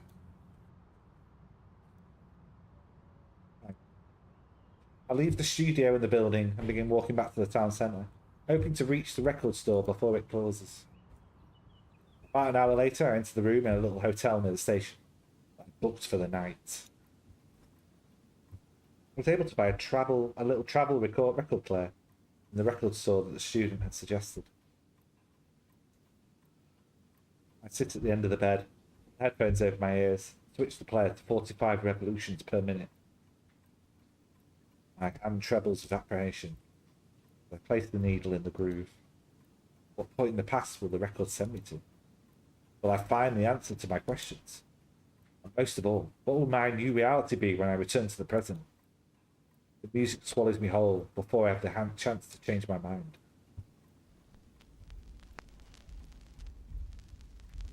Such an intro. I try to focus on Ulysses. Now he looks. How he looks, his voice, his laugh, his smell. Walls of the hotel room begin to resonate. Thought, stretch. The Air blazes with iridescent particles, shimmering. Then the world implodes. Somewhere else. Time collapses. Fragments of the past. Moments splits. There's in between. chaotic Mess. memories Breathe the grains of sand. in It's the the everlasting now. The Time we met. you so Me first. we We talked, listened. Your life and mine. How did I forget about all that?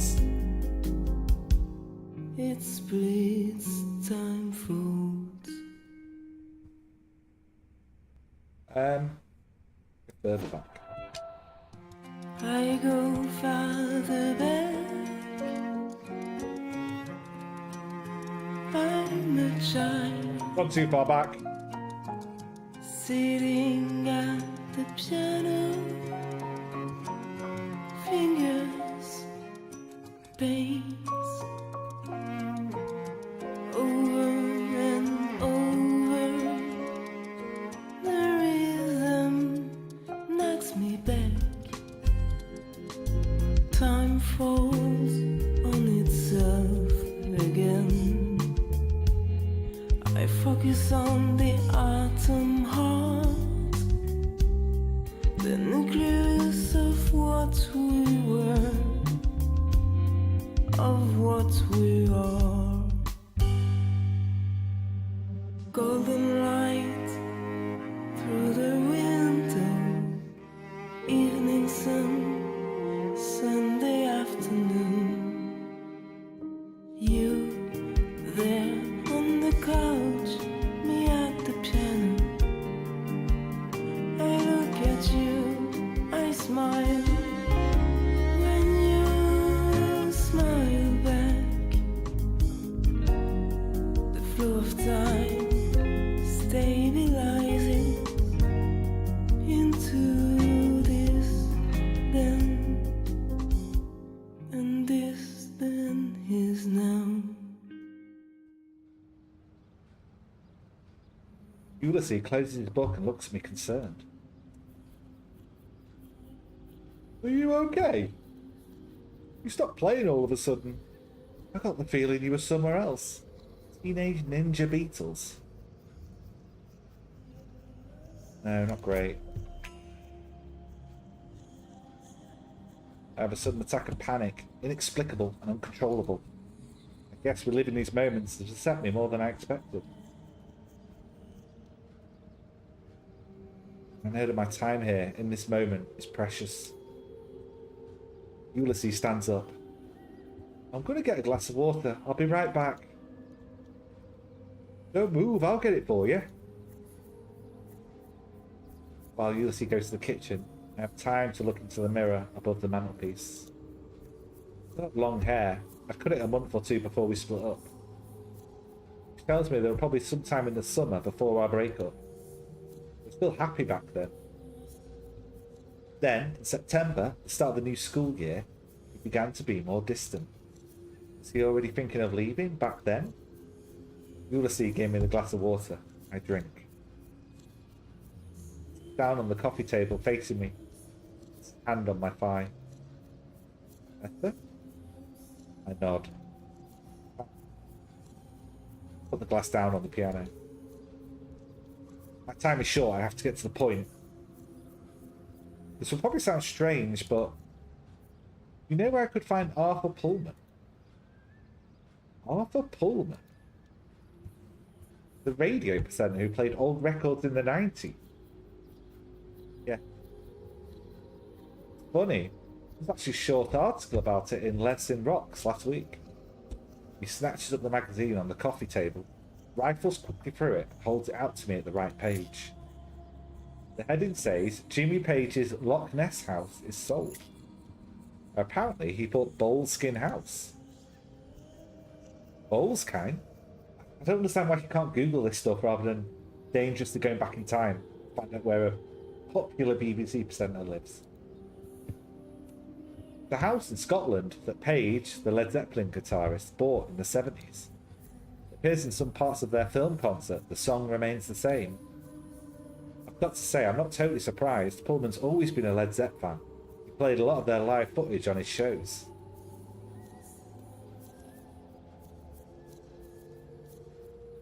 I didn't know you knew so much about this stuff. Because of Mark. He's a big fan of the guy. He's got cassette copies of almost all the shows.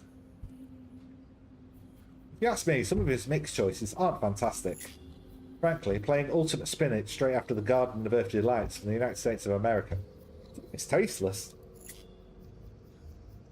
After his most fanatical infatuation with Chelsea Girl. Anyway, all serious musicologists agree that Desert Shore is undeniably Nico's best album. You see? Why not mention the Marble Index? Just on being original no matter what. And with someone like Joe Boyd at the helm, that makes all the difference, doesn't it? He's the one we can thank for 5 Leaves Left, for God's sake. Nick Drake's best record. I would say that Pink Moon is better, but... You know my favourite Nick Drake album? It's Nick Drake, the best of Nick Drake.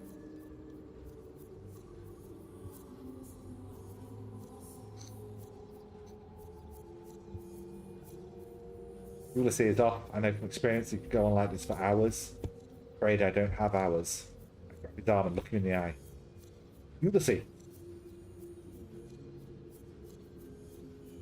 It's the record, isn't it?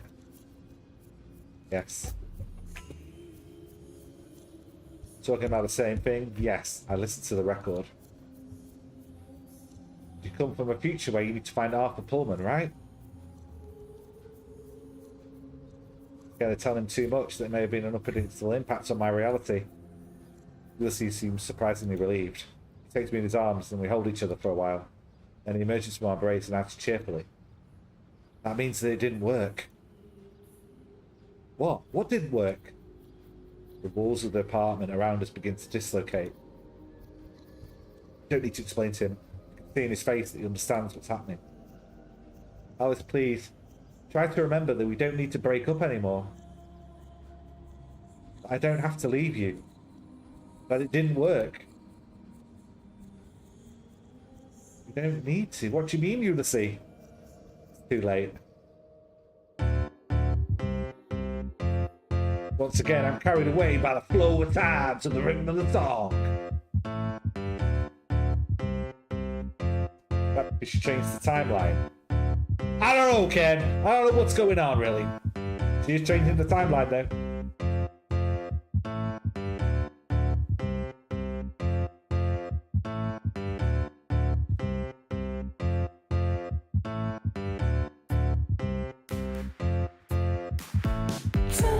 Lapses, fragments of the past, moments split. In between memories and grains of sand, everlasting now. Everything changes. Everything changes. I shed the remnants of my whole skin.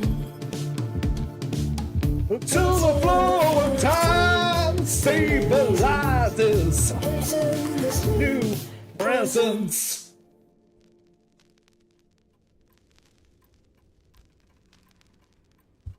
Okay, what the fuck am I? What for done? What for done? I'm seated in a leather armchair. The jazz record plays softly with a characteristic crackling of a vinyl. I don't immediately notice the older man who is watching, surprised from an armchair which matches the one I sit in. What I do, however, notice that I'm certainly not in the room in the little hotel near the station in Glasgow. Oh, MG Set 12 has redeemed Hydrate. I've still got some Lucasade left.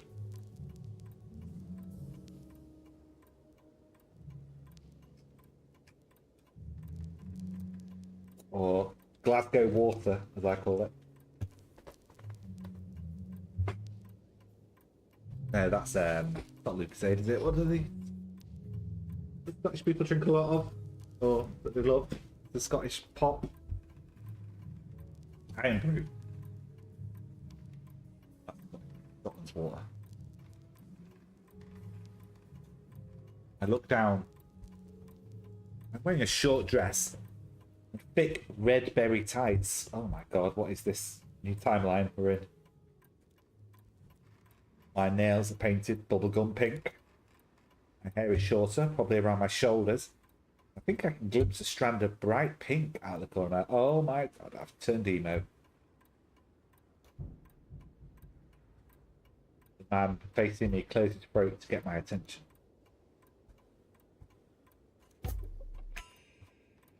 Excuse me, mister. Pullman. Arthur Pullman. Nice to meet you. He speaks with a calm, almost melodious voice, with that profoundly British, slightly drawling tone the one usually associates with the aristocracy. That's exactly the voice I did. That's perfect. Alice, I've been looking for you for some time, Mr. Pullman. Oh, please. Call me Arthur. Or Art, if you prefer. He leans forward and holds out his hand. I shake it. Arthur, may sound odd. I don't exactly know how I got here. Well, I don't know more than you about where exactly you've come from. But I can tell you that you've just materialized in my office. I suppose that you've just listened to the record. Have you? Believe it or not, but after all these years, that's the first time I've personally witnessed a realignment. And I'd like to thank you for the experience. She the improbable woman, yes. Turned into the woman with the improbable hairstyle. He is not Hugh Hefner. Just because he's wearing a lounge dinner jacket, whatever it is, doesn't mean he's Hugh Hefner. I also don't know what Hugh Hefner sounds like, so if he does sound like this, then this is purely a coincidence. Someone knocks on the door. Come in! An elegant-looking... Look at this guy.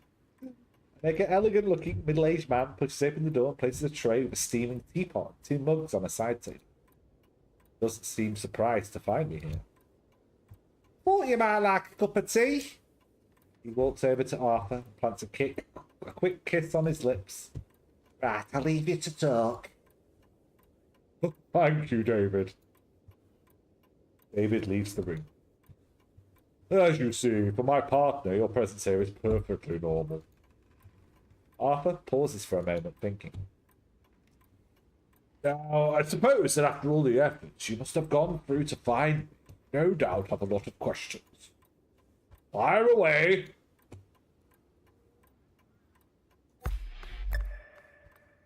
Originally, I was looking for a friend. Record store owner. French. He's looking for you too. His name is Ulysses. Have you met him? No. I'm sorry. Can't say I have. Really? I'm sure he would have found you. I assure you I would remember. Like you, and probably like him, I'm not affected by a realignment. Second time you've used the term realignment. What does that mean? How can I explain this simply? Let's say it's one of the possible effects of the Choros. The Choros? Yes, the choir of the gods, if you prefer. That's what we call the vibration on the record during the joining time. What do you call it then? Shrug. I don't know. I just say the record. Arthur smiles.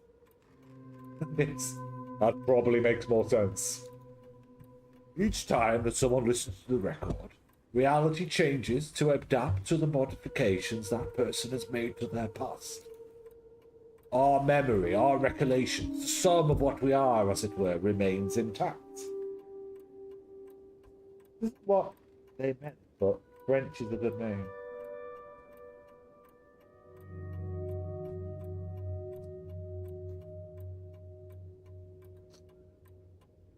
Ah, there is a principle of economy, if you wish, which makes the changes as limited as possible.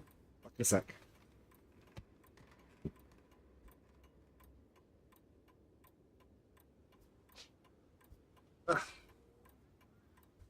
When I say a sec, I normally mean a sec. What do you mean? This wasn't what they meant, but French is a good name. Get it, Ken. It's slow. It's extremely difficult, indeed very probable, impossible, to instill a global change. Well, that's good to know. I don't know. You know, nuke some countries or something by picking a wrong dialogue choice. Generally speaking, someone's listening does not affect others. Oh, it just only affects your life. Really? Okay. But it does sometimes happen that one is the eyewitness of a change in reality. Objects or people who appear or disappear before your eyes. Or more rarely, the geographical movements of the witness themselves. I call that a realignment. That's exactly what just happened. You went back to your past to find out where I lived, didn't you? And the record sent you to the moment in your past where you could obtain that information. Yes, that's exactly what happened. Which is why you're here. You know, your intent is the principal factor which determines the moment of your life which the record will make you relive. Do what thou wilt shall be the whole of the law. The reason I saw you appear in my office a few moments ago. But how do you explain that you were aware of my sudden appearance when your partner reacted as though nothing odd had happened? I don't really have an explanation. Or at least I'm not prepared to just suggest something I'm not completely sure about. Nobody truly knows how it all works. Generally speaking, the person who heard the choros is the only person who's aware that reality has changed. Think back to Marie and Robin. That explains why they had no memory of John Baptiste. She just said French to describe him, like she was saying his name. Oh yeah, well, like Frenchie from Greece. Perhaps I simply had the good luck to be in the same room as you at the moment of realignment. As for David, he simply wasn't present for that quite singular occasion. For him, you probably arrived at Boleskine earlier, entered by the front door, then we shut ourselves away in my office to talk.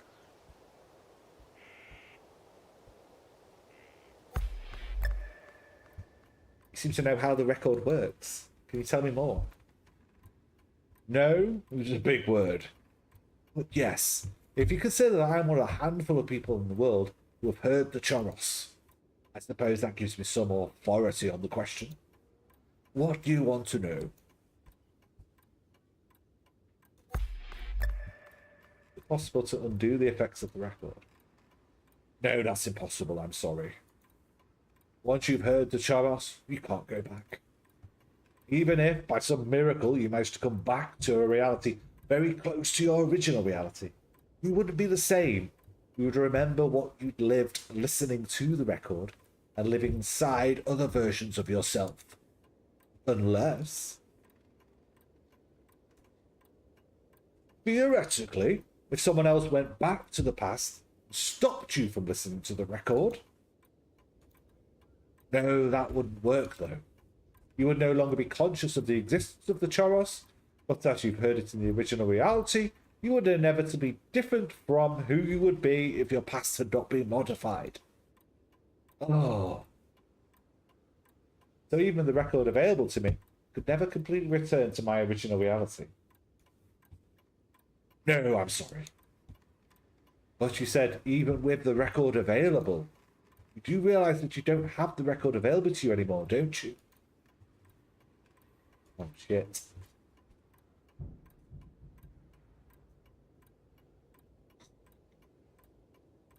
Alan, I understand your reaction. Do try to stay calm. Where were you before you materialized here? In a hotel room in Glasgow. The record stayed there then? All the nods. Yes, I'm afraid so. Can I use your telephone? I tell myself the chance of me finding it are slim, but I have to try. I'm inside me. Arthur points to the office door. In the entrance hall. Turn right when you go out of the office, then left at the end of the corridor. I'll wait here. I have no trouble finding the entrance hall. The telephone is on a small desk across from the front door. I'm about to pick it up when I notice my reflection in the large mirror which hangs on the wall above the desk. It takes me several moments to realise that the image I see reflected is my own.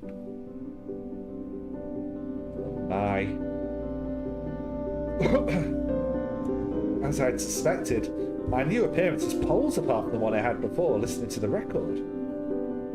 I'm wearing a canary yellow. I mean, I never wear yellow. Mandarin collar dress, embellished with brightly coloured floral motifs, a pleated and apple green jacket, and top it up, bright red opaque tights. I mean, this is mental! Mental! I'm wearing different clothes than what I normally wear!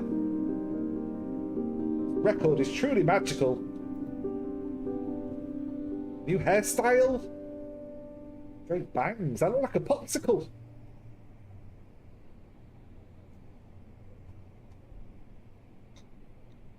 I don't like it. This new Alice doesn't please me. He's too... Say hi to them. He just looks too soft. I feel like my personality is more assertive than its appearance suggests. Unfortunately, I have to live with this appearance for the time being, at least. But if I do manage to get my record back, my state of mind is different next time I listen to it, maybe it'll put me into a reality which suits me better. Tear myself away from the reflection and pick up the telephone before realising that I don't know the number of the hotel. Okay, I mean, again, Google or a telephone book. I rummage in my bag and I'm relieved to pull out a crumpled bill for my night in the station hotel in Glasgow. Right, would you still have the physical bill if you changed timelines? I don't know. It's very confusing. The number of the hotel switchboard is written below the address. I explain my situation to the receptionist. He tells me that no, I've forgotten nothing in my room which I checked out the day before last. And this, he tells me that actually a woman had come to the hotel in the afternoon and she'd asked to get back a vinyl record which had been forgotten in room number 23. The room had been let for at least 2 weeks, but at the woman urging, she finally agreed to check. She'd been astonished when in fact there had been a vinyl record on a little travel record player in room 23. She confirms that yes, of course, she'd let the woman take the record, that she's sorry, but that I had been in room 17, that she couldn't have guessed that that record belonged to me. And actually on that subject, she'd like to know how I managed to get into room 23. I tell her that it's not important, however, she could tell me the name of the person who reclaimed the record, that would be great. She tells me that she hadn't thought to ask her name, but it was a woman middle-aged with white hair. Fucking, it's that bloody Eva, innit? Fucking Eva. Dark pantsuit wearing Eva. Unbelievable. Eva. Oh. Don't turn to the office. Holman has changed the music in my absence. He's smoking a cigarette by the window while he waits for me. Oh, excuse me. Stubs it out in the ashtray. David's forbidden me from smoking inside. We've compromised on this. I'd love to quit, but I'm afraid it's rather too late for this old dog to start learning new tricks. So, Redman's already got the record. Now, let me guess, a woman in her 40s Answers to the name of Eva Lorenz, am I right? Do you know her?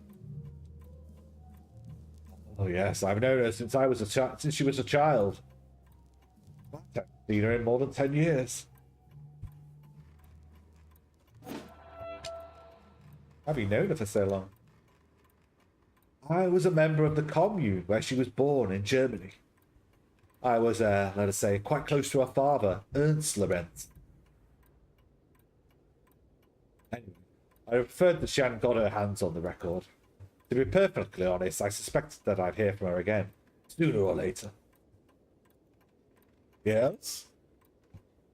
Hi, dinner be ready soon. I assume you'll be staying in the manor tonight, Alice. I've made up a guest room for you. You are quite right, David. Alice and I have still a lot to discuss.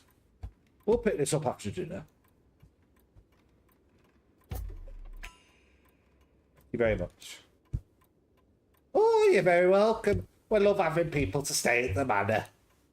The big house is made for entertaining.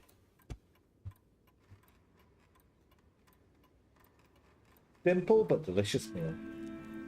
Red wine while he scrutinises me with a piercing, curious gaze. Tell me, Alice, what do you do? I imagine it's something to do with music, considering how much time you spent with art.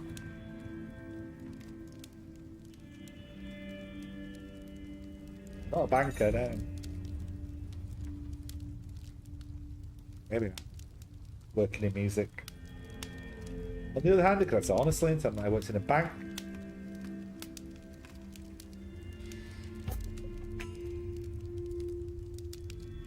Really?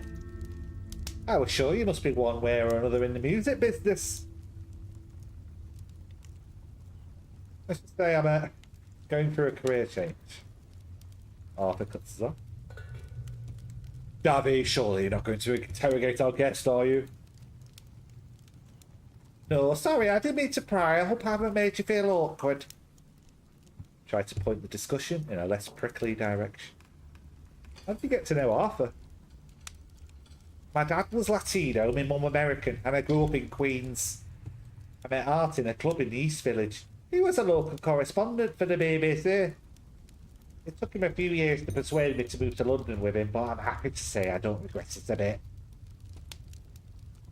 Arthur, who'd risen to clear away our plates, strokes his partner's shoulder with affection.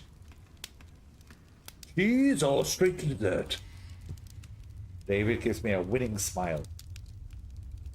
Whichever you prefer, Alice, but if we put the cheese on the table, it'll give me an excuse to eat it. Oh, David, enjoy your cheese, mate. Say no to a cheese board. Art never talks about his youth. I really think that's a shame. He had the chance to see the biggest bands of the 70s. He's got some incredible live recordings. Did you make a listen to your recording of Miles at the Schniffer Music Festival? Art managed to capture the last concert of Miles Davis's Electric Period. Truly incredible. Alice isn't here for that, David. Don't listen to this party pooper. He doesn't like talking about his youth. Mostly because that period's pretty fuzzy to me. Yes, the world must have been horribly drab before you met me, Art. They're both charming and cultured. I'm having a very pleasant evening. Talk about music, about everything and nothing. Arthur tells me about his radio show on the BBC and his life in London in the 90s. By the time he gets to coffee, it's already quite late. David excuses himself and goes to bed, but not about first showing me the way to my room. Then Arthur and I go to the living room to continue our conversation. The cosy room is an old stone fireplace with 2 leather armchairs and a couch placed in front. Arthur puts a log on the hearth while I take a seat in one of the armchairs. And I get you a nightcap. Cognac? Whiskey? There's something a bit lighter. Arthur pokes around in the bar. There's a bit of port, will that do? Perfect, thank you. Something bothering me. I tried to help me. I mean, we don't know each other. You watch me pop up in your office, and you're so kind and supportive. Why? Oh, I feel rather responsible for what's happened to you. The record, I should have destroyed it when I could have. But I was selfish. Instead, I chose to escape by throwing myself into the best life I could imagine. I hope that you'll finish what I started if you get the chance. Let me start by telling you my story, please. It should help shed light on a few shadowy areas for you. Very well. I'm listening. The year I turned 22, I joined the hippie commune in Germany, in the south of Bavaria, a few miles from Munich. I was young and I dreamed of freedom. I had a terribly middle-class family, and I thought that I'd better get a move on and have a few adventures before my ingrained middle-class sensibilities could take root. So I took a ferry for the continent, and I wandered around France and Italy for a few months before taking up residence in that commune in the Bavarian countryside. It was there that I met Ernst Lorenz. For a while, he was my mentor, maybe even my friend. He was an extremely cultured man with incredible charisma. He was over 30, one of the oldest of us, which gave him a sort of natural authority. The commune aimed to be staunchly democratic, but in reality, it was often he who guided the direction and who decided when a decision needed taking for the governing of the community. Those first years were fantastic. We lived a carefree existence, cultivated the land. We did a bit of crafting, wickerwork, pottery, to exchange for all that we couldn't produce ourselves. There was music every night. We took acid frequently. But it didn't last. No, you're right, and I was naive to have thought it could. Eva was born the year before I arrived. Her mother, a young woman in the commune, died in childbirth. Ernst adopted her if he were a father, which was certainly a possibility. There was a lot of gangbanging back in those days, but it was not a certainty, absolute. It was the era of free love. The concept of monogamy was pretty hazy for the members of the community. Whatever the case, he raised her as his daughter. Eva was an odd child. She was clever, precocious. She often seemed more adult than the child.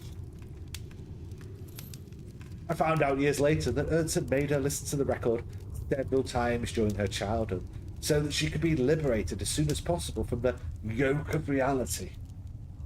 Got no idea what the effects of the chorus could be on such an immature psyche, but I imagine that it must have been a determining factor to the construction of their identity. How did the record fit into all of this?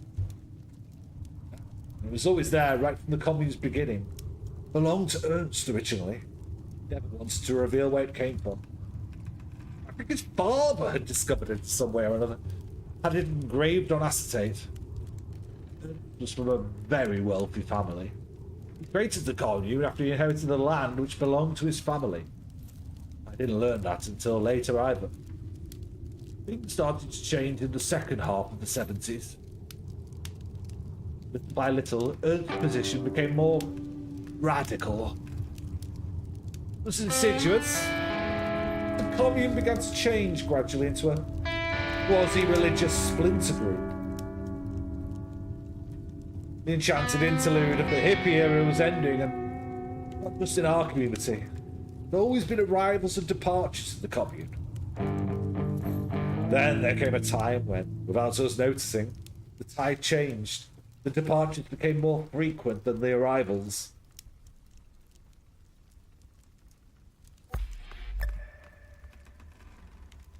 As I told you, things start to change. I didn't want to face the truth. It broke my heart to watch our ideal life slipping away, little by little. And to tell the truth, I was terrified of the society of having to reintegrate, the idea of having to reintegrate into society. It's during those years that Ernst revealed the existence of the record to me for the first time. I think only the closest, the most devoted members knew about it. even at the start of the commune.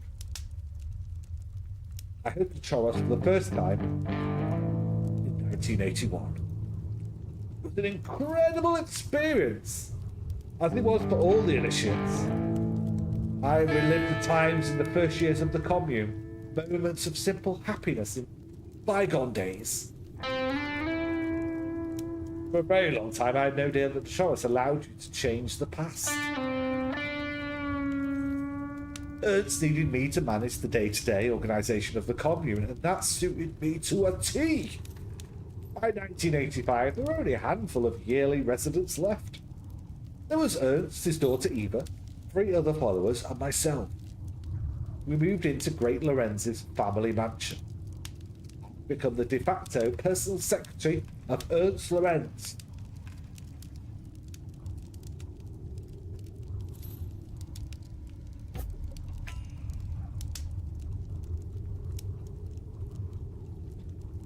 Good question. Officially, generous donors. That's always kept me away from the dark side of the organisation. With hindsight, I think some of the members were assigned to financing. So much easier to make a fortune on the financial markets than one can go back to the past and take risks, which aren't really risks. I mean, it must seem strange to you, but to be perfectly honest, it was quite a pleasant life.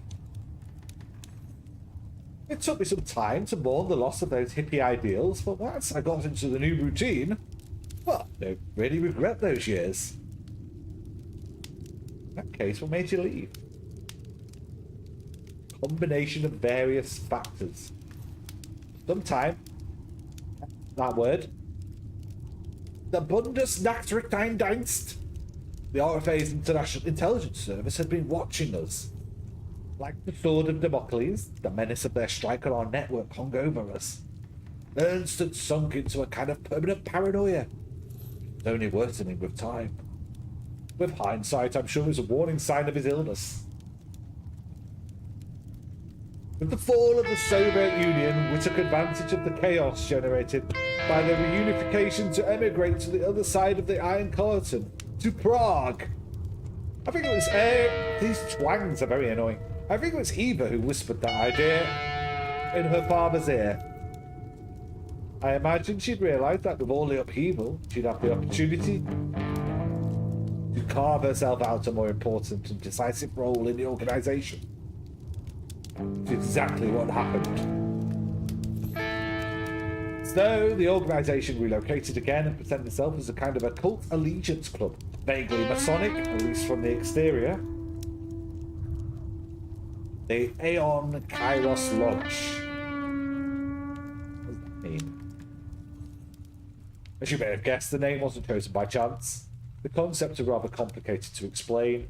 Do you want the long version or the short? I'll have the short version, please. That's just as well. I'm not sure I'd be able to clearly explain the whys and wherefores of the secret doctrine of our organisation. As I told you, I'm always more on the operational side of things. Keep it simple, the name is connected to the way the Greeks conceptualized time in ancient Greece. Ion and kairos are 2 of the terms that are used to define different aspects of temporality. Seems fitting? Yes, as I said, the chosen name was carefully considered. How did you tell me how you managed to escape? Sorry, you're right, I'm afraid I got a bit off track there. I'll try to stick to the basics, but I could talk to you all night about getting through everything that happened during those 20 years of my life. Anyway, it was the move to Prague, which marked the beginning of the end for me. Ernst was suffering from an early onset and aggressive strain of Alzheimer's disease, undiagnosed, of course. While we stayed in Bavaria in the house that he'd already known, I think he managed to counteract his progressive memory loss. In a completely new environment, however, his conditions worsened rapidly. Eva became more and more important, finally superseding her father as the head of the organisation. Little by little, she moved me to the sidelines. Died in 91. I really began to question my own commitment to the lodge. I suppose you could call it a midlife crisis, but the fact is I wanted to change my life. And also, whilst Ernst and I simply defended our way of life, Eva had other ambitions. She was the most diligent student of the Choros, to which she had access all the time, unlike the other initiates who had only had a chance to listen to the record during special ceremonies which are organised twice a year.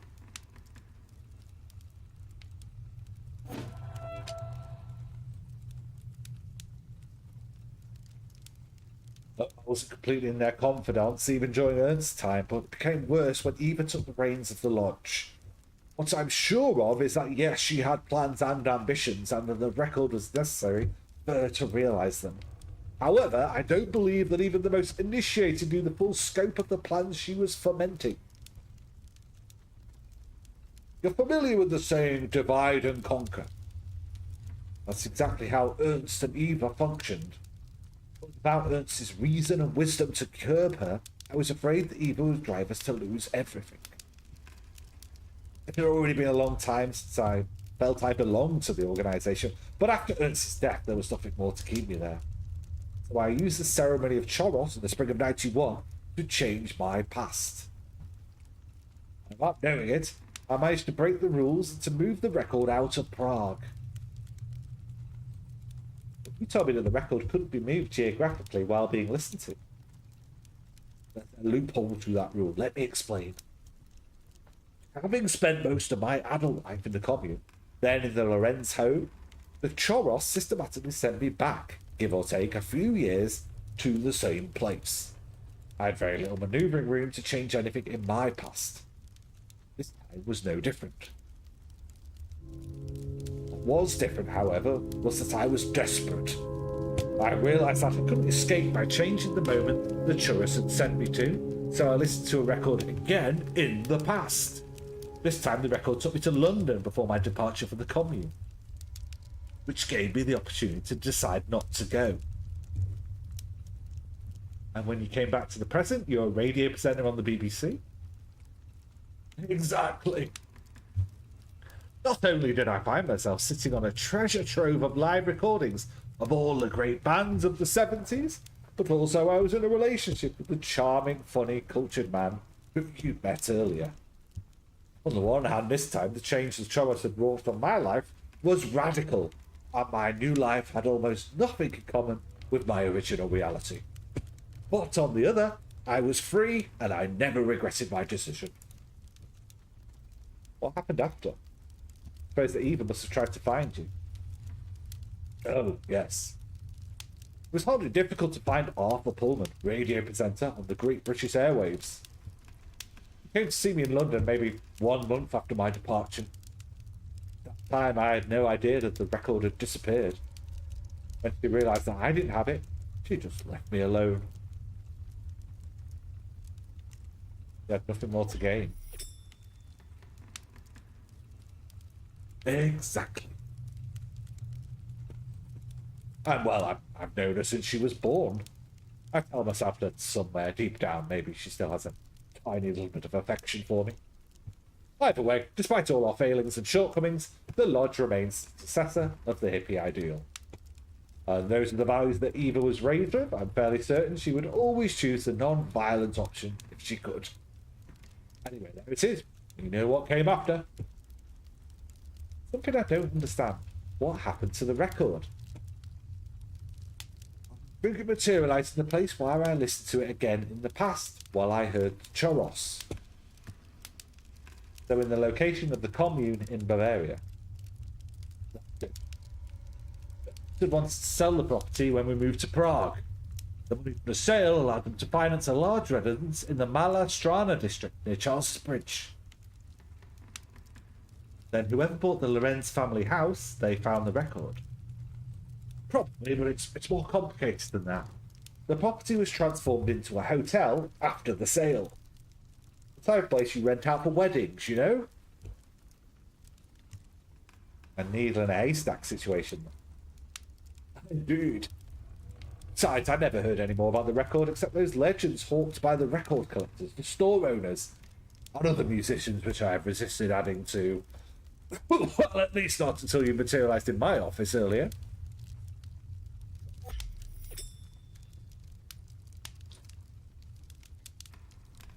Oh, I guess this business would resurface sooner or later. As I told you, I regret not destroying the record when I had the chance. Perhaps I could have ended all this. However, I'll hope you'll excuse me, but it's late. We'll finish this conversation tomorrow if you don't mind. Very well. That was a lot of talking. My throat is hoarse. Very well. Thanks again for your kindness. Come on, I'll walk you to your room.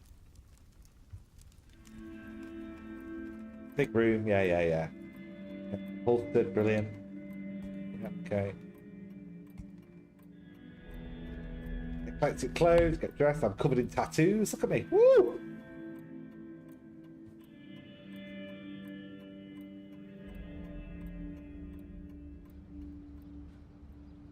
David's reading the newspaper, making eggs. Oh, good morning, Alice. Did you sleep well? Obviously, with all my adventures. Yeah. You know that fact. Yeah, I slept very well, thanks.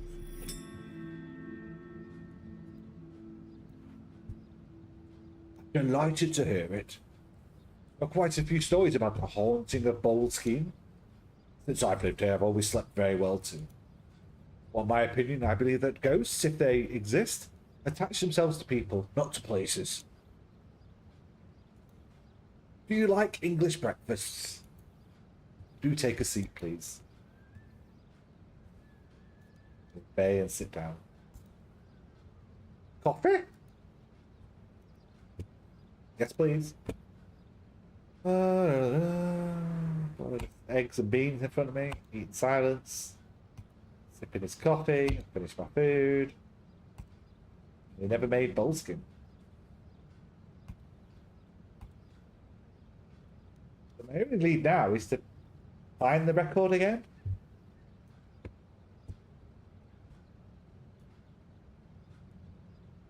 Yeah, maybe he was scared of being followed by Eva.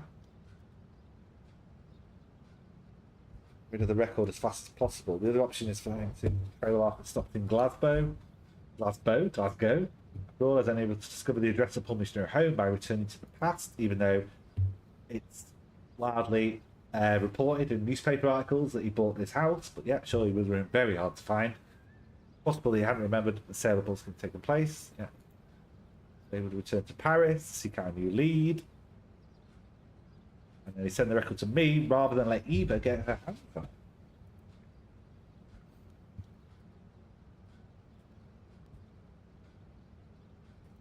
And now, yeah, I've got pink hair. And I'm wearing cherry red tights. Yeah. Patrizia even know me anymore. What about Alan? Yeah, what about Enzo? Do I still even live in Bordeaux?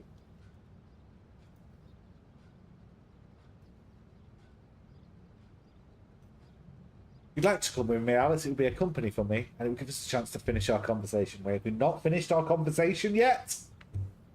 David's going up to Inverness to do some shopping this morning. He'll drop you off at the station.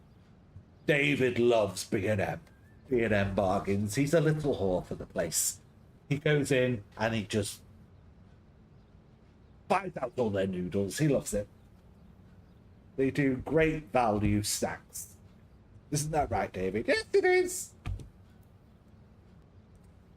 My hosts are most certainly perfect. Not knowing how to express my gratitude, I content myself with saying thanks.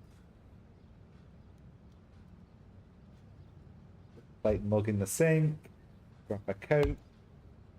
We go out. As the weather's cold, Scotland. I'll hand me a piece of paper. This is the address of the lodge in Prague. Now that Eva has the record, I think I can confirm that she'll take it back there. I'd like to do more to help you, but it's been 15 years since I severed my ties with that part of life. You've already helped enormously. Don't know how I can ever thank you for your hospitality, for all the information you've given me about the record. There's no need to thank me. As I told you, I do feel rather responsible for what's happened to you. Yeah, it's kind of your fault, Arthur, but we'll let you off. The post box is at the end of the lane near the road. We start walking. So, do you know what you're going to do? what I'm going to do. Yes, when you leave Boleskine, I don't suppose it'll be too difficult to find a flight from London to Prague. Proper globetrotting, aren't I?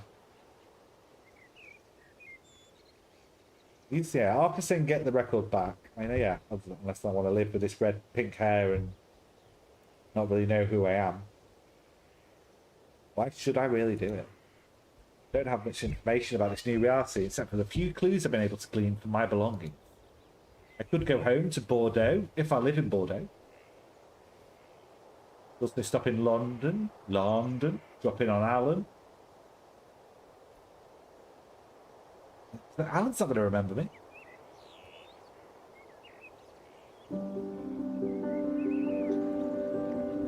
Yeah, I still need to find Ulysses. Where is he?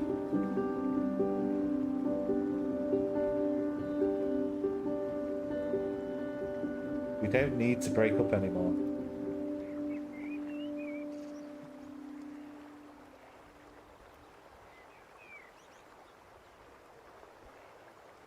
Go to London or Bordeaux?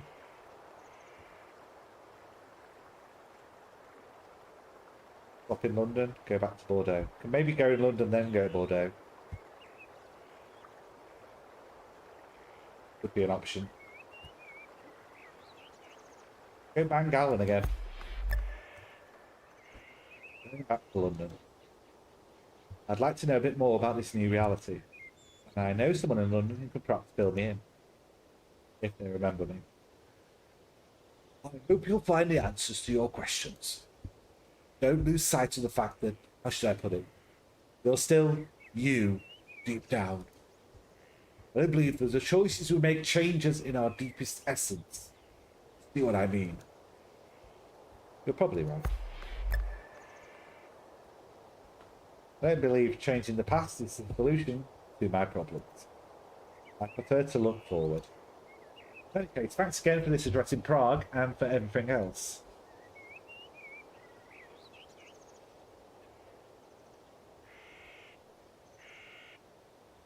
It would be a good idea if we don't hang about too long. I'd like to be back for lunch. And anyway, the earlier we get going, the less difficult you'll have finding a train, Alice. A nod. Just need a minute to get my things and I'm ready to go. Climb into David's old 4x4. We leave Boleskine, head for London via Inverness. Bye.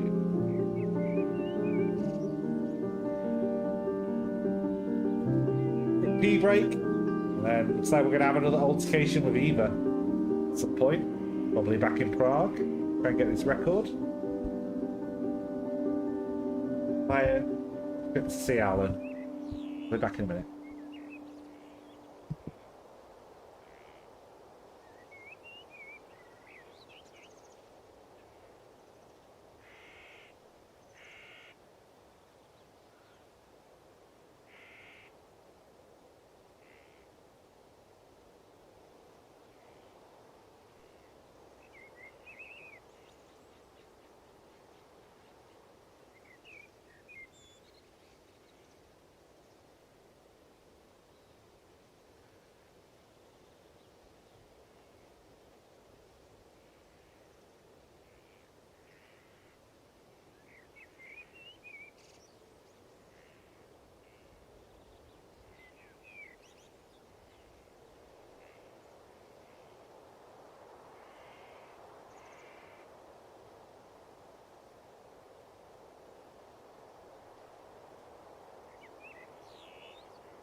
It doesn't really seem to matter what I do, you know, who I sleep with, or anything, does it? Because I end up going into a new reality, trying to listen to the record. All the stuff I did with Alan and Trixia, whatever she's called, the Italian lady. It's probably all null and void now. I'm gonna guess. The bags. Is that what it says though? I crossed Camden with some trepidation. Got my 6 closing time. Training journey from Inverness took most of the day. I didn't realise that Boleskine was so far to the north of Glasgow. Push open the door and enter the store to an enthusiastic welcome from Garrett. Okay, so in this timeline, Garrett seems like he knows me. The store is almost deserted, but the resolutely funky soundtrack which comes through the speakers seems to be putting him in an extremely good mood. Oh, hello Alice, back already from Scotland? Yes, I found what I was looking for. There was no reason to stay any longer. Are you here to see Alan? He's upstairs, he's been quiet, so he went up to place some orders. Garrett still doesn't know. Maybe I'm dating Alan now in this world. Yeah, it seems like we're better friends. Or perhaps in better though. I think how familiar he is when addressing me. Second source of belief, Alan knows me too. Maybe he has answers to my question. Climb the stairs. Alan sits at his desk. He looks up as I arrive. Oh, Alice, all right. Aren't you supposed to be in Scotland?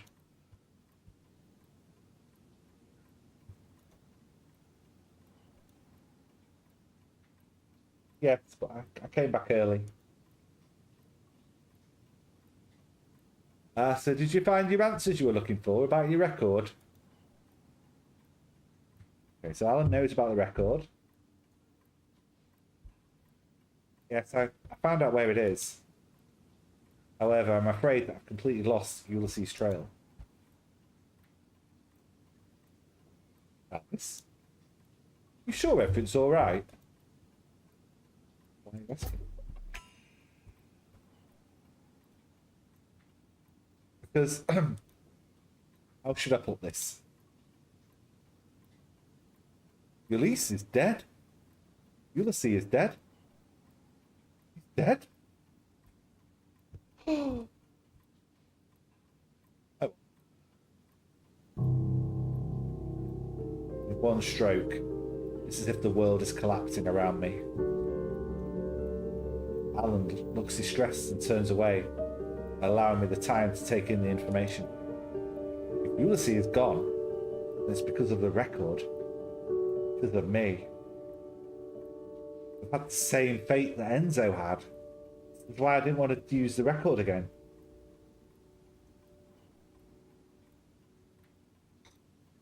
For a long time I stay there, tormented, confused, before I find the strength to ask, what happened? It was 3 years ago, Alice. Before we met. Your ex died in an accident. That's why you moved to London. Listen, Alan, this will probably seem pretty strange to you. Can you tell me briefly what's happened in the last 3 years? There's no need to explain yourself. You warned me that this might happen. Because of the record. What do you know about me? So I've got this right. I moved to London 3 years ago, after he died. Yeah.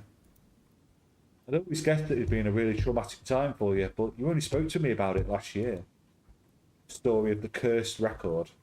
I confess that if it had come from someone else, I'd never have believed it, but knowing you as I do.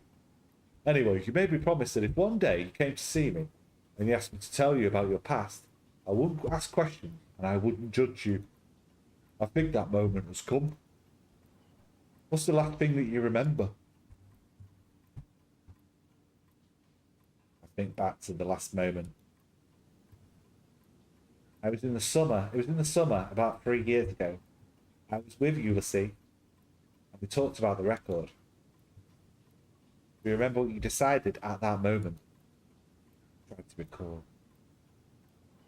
Ulysses, he realised that I'd come from the future. He decided not to leave me. What did I tell you exactly about the accident? He told me that maybe it wasn't an accident, but Ulysses had the record with him, and that's how they stole it from you. They? Some kind of sect, apparently. You told me about someone called Eva, but you didn't know much more. After Ulysses died, you ditched everything to move to London. We met at the Fox and Sparrow, not long after you'd arrived. And so, can you tell me where I live? A little flat in Mayfair, not far from here. And were we together? When we met, I was still married. My marriage was already on the rocks, but messing around with someone else, no, that was out of the question. When the divorce became final, we had a thing together for a while. But it didn't work out. No, to be honest, I think you'd never properly mourned your ex. Wrap my mind around the idea that in this reality, Ulysses is dead. Sorry. There's really no problem. We tried it and it didn't work out. Anyway, as you can tell, we're still good friends.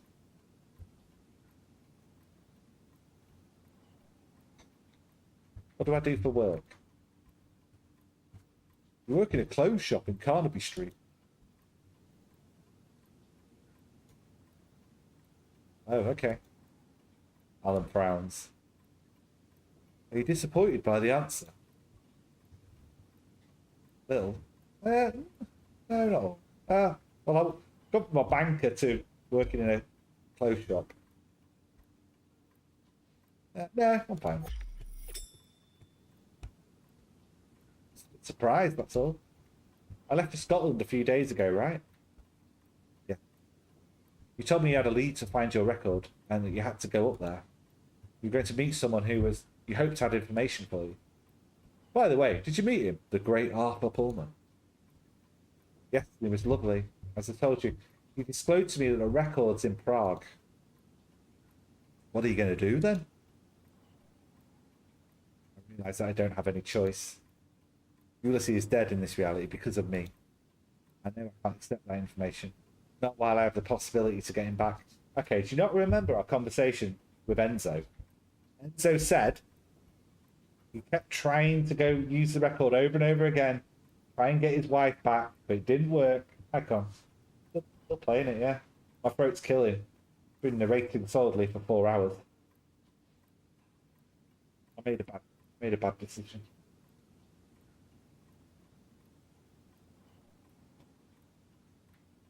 I'm on chapter 5. There's only one more chapter after this. I can do it. I can get through it. It's doable. Get rid of this fake world that I'm in now. There you go. She's remembering it now. I remember Enzo's story. The record stole the love of his life from him. Do I truly have a chance of succeeding? It hadn't worked for him. No matter what happens, I have to try. Oh, you could just chill. And also, what about poor Baptiste? What about poor Jean-Baptiste? Completely forgotten about now. Who cares about Jean-Baptiste anymore, you know? Texas Chainsaw, this ain't. Oh, it's very true. Do I play some Texas Chainsaw?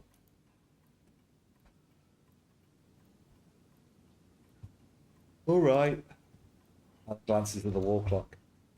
Closing time. Give me 5 minutes to help. Go out with everything and I'll walk you home, okay? Yes, of course. Take your time. I don't know how I can afford to live in Mayfair, working in a clothes shopping camp.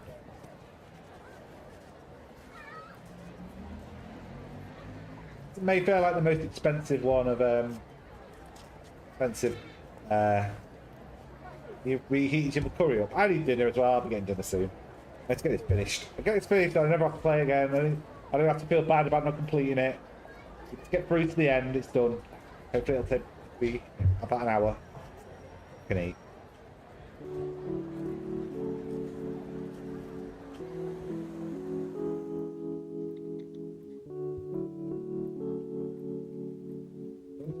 living aloft. That's all you're going to be able to afford. I miss John Baptiste. Yeah. Dishy John Baptiste. Completely forgotten about.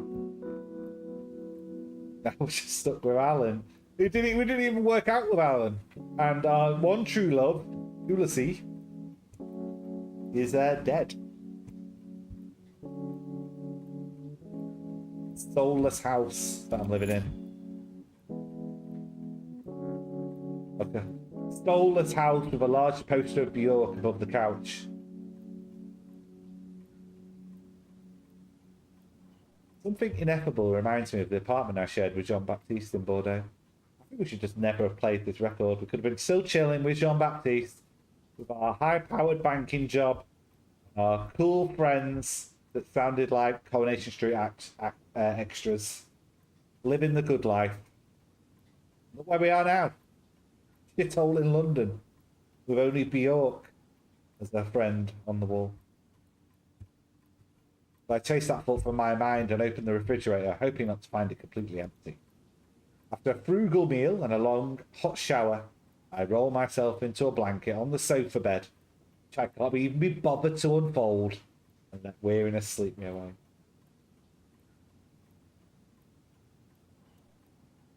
Well, you've just got to work with all those emotes you've got. Come on. Off to Prague! With my unlimited bank account. Hoping my bank account in this new reality will allow me to pay for a London to Prague flight without too much difficulty. London to Prague's probably like 50 quid. You'll be fine. You can get a cheap flight. Easy jet it. Ryanair it.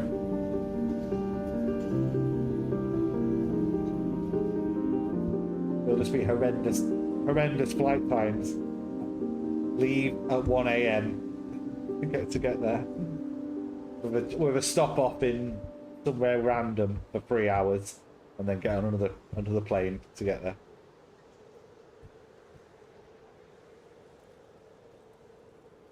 20-hour travel, yeah, whatever. Snowflakes begin to spin gently down, very romantic. Loren's mansion's great, yeah, okay. Gold 3 letters. I have 2 options. Try the direct vote, talk to Eva.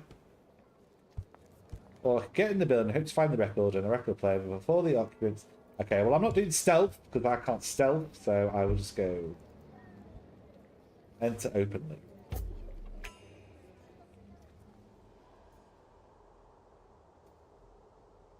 I mean, Eva, she's a hippie at heart, right? She's gonna be cool.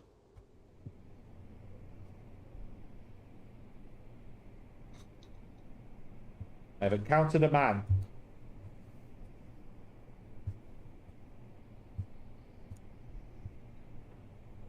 The man measures me up for a moment before saying in an English tinge of an East European accent, oh jeez. Don't do that. Good evening, Alice. I see that you know who I am. I'm afraid I can't say the same. Jacob Novak, Knight of East and West, distinguished fellow of the Iron Kairos Lodge. Miss Lorenz warned us that you might pay us a visit. She left instructions for you to be escorted to her office. I have to tell you that I am authorized to use force if you make trouble. But you're not going to make any trouble, are you? I won't make trouble. After you. Just as well. I wouldn't want to have to shake you up. Don't speak to Eva. Eva sits at the other side of the room, writing on a sheet of paper. The record is next to her on the desk. She stopped writing. Ah, thank you, Jacob. I've made her think she was a bit scally before. I'm making her more evil now. Now I realise she's the main evil protagonist. I foiled. I don't know what you hope to accomplish, Alice. But we spotted you while you were contemplating how to enter the building. How did you know I was contemplating whether to go stealthy or not? Stay quiet. Nothing to say in your defence? Very well then. be perfectly frank, I've been expecting your visit. He needs to be stroking a white cow. You've given us quite a hard time, you and your friend. What was his name? Ulysses. Yes, that's it, Ulysses.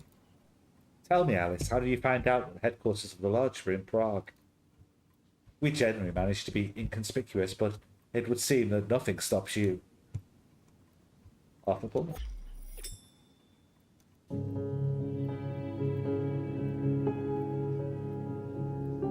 Oh, my old Uncle Artie. Surprise. I confess we've completely lost touch with each other. For many years. He was so unworthy of receiving the grace of the Choras that our whole brotherhood was punished for his transgressions. But after 13 long years of repentance and self-sacrifice, the Choras has finally been returned to us. All families have their black sheep, do they not?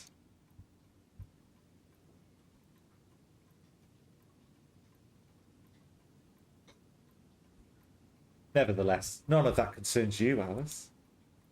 I don't know how familiar you are with the technicalities of our Brotherhood's mysteries, so I'm going to try to explain things simply and precisely to you, and hopefully not too long. As you can imagine, I'm a very busy woman, and you have chosen the best day to grace us with your presence. It brought to my attention that one of our brothers, Jacob Novak, here, is responsible for the accident which cost your partner his life in the last emanation. I suppose that your presence here, as well as your renewed determination to steal the Choros from us, is very certainly linked to this tragic death. Is it not?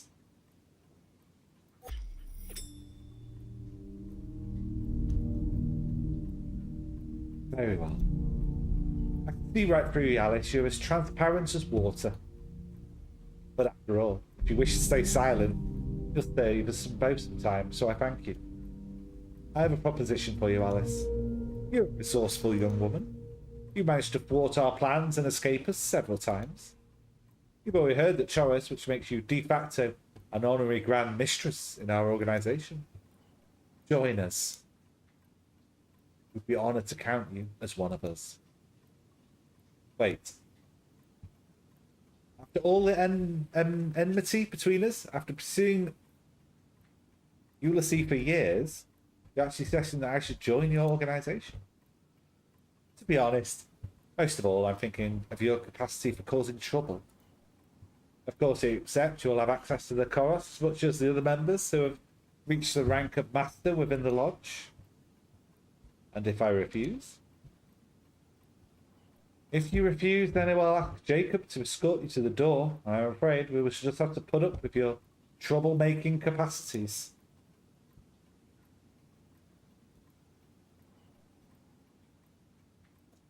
Eva seems very sure of herself. She has the record and believes herself to be in control here. She doesn't appear to be aware of the danger she faces by letting me listen to the record again. With what Pullman told me, I could completely change the destiny of all the people in this room and give myself the best chance of Ulysses being once more alive. By doing that, and there's a strong possibility that I'll find myself in a completely different reality from everything I'm familiar with. But that's the risk that I'm willing to take. On the one hand, I could of course pretend to accept, but I must seem too enthusiastic about it if I don't want to alert her suspicion. On the other, I could try to negotiate by promising to stop annoying them if she lets me listen to the record one last time. And I think that, in her desire to be generous, maybe she'll accept my proposition, even if it isn't just to clear her conscience and that of the lodge. Eva waits patiently. I like churros. Yeah, I like churros too, to be fair. I used to work at a tapas bar. We'd sell mulled wine with churros. Easiest to join her at this point? Yeah. Alright, very well. I accept your proposition. I have always wanted to join a cult. Really, that's wonderful.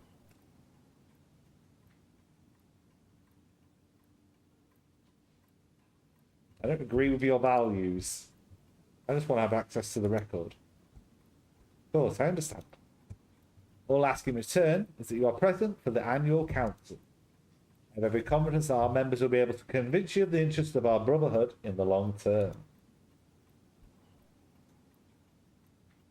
In her arrogance, she is unable to conceive that Arthur and I could possibly know things about how the record works which she is unaware of. You play it and then you play it again while you're playing it. All right, accept your terms.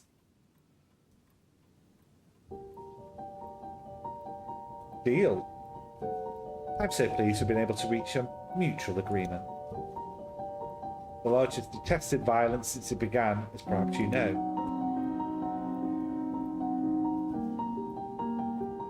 Listen, I'm truly sorry for the accident which cost your friend his life.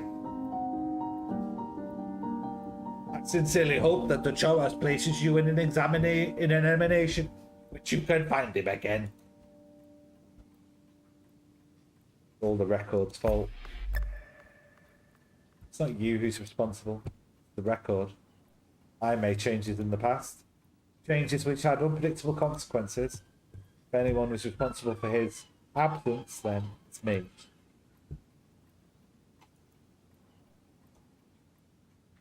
Right, it's almost time. I'm going to get ready to host the council. Jacob will accompany you to the prayer room. Given the somewhat strange circumstances of your presence here, you will hear the chorus at the very end of the ceremony. It's been 13 years since we had a new inductee in the Brotherhood. You'll be able to respect our rights, counting on your sense of decency and on your discretion. I nod. Very well. Thank you in advance. Mr. Novak, if you would accompany our guests to the prayer room. Oh my god. That's the horny cults I've been to now. This weekend. The prayer room is situated on the ground floor. It's a long rectangular room with a checkerboard marble floor. The room doesn't look as if it's been renovated in the last 20 years, which would lead one to suppose that Ernest Lawrence had in fact bought a former Masonic temple the moment the Iron Curtain fell. Probably aiming to cover up the true allegiance of the Ion Kairos Lodge, or rather its lack of allegiance.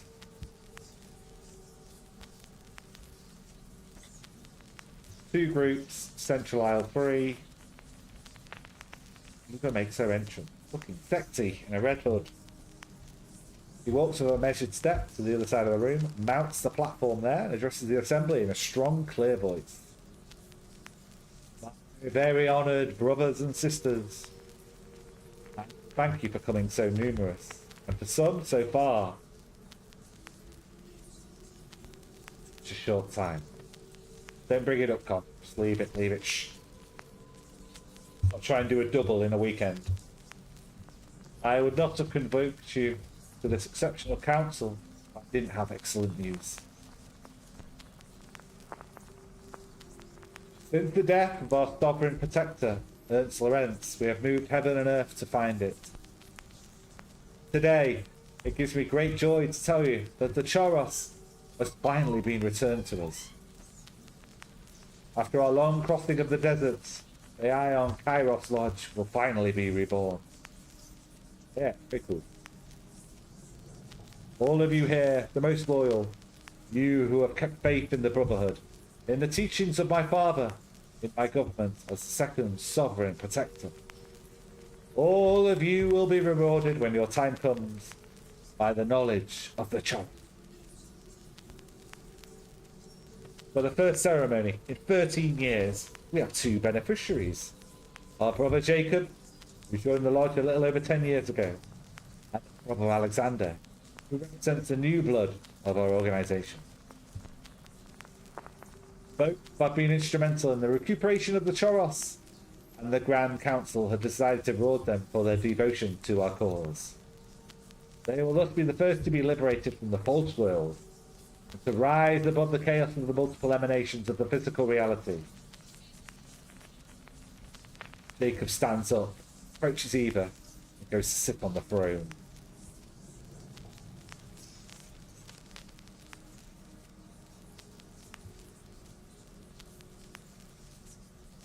Brother Jacob, Are you ready to no longer be the slave of the false creator? To take yourself from the emanations of the false world and to receive the light of knowledge? Yes, Sovereign Protector!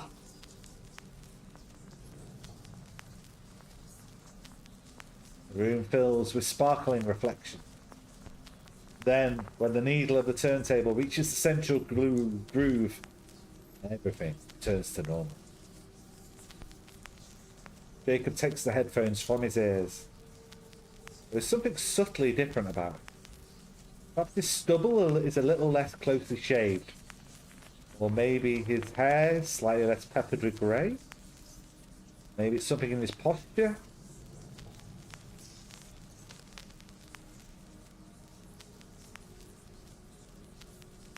But it still repeats itself for my other neighbour, Alexander. Again, rain shimmering in the air.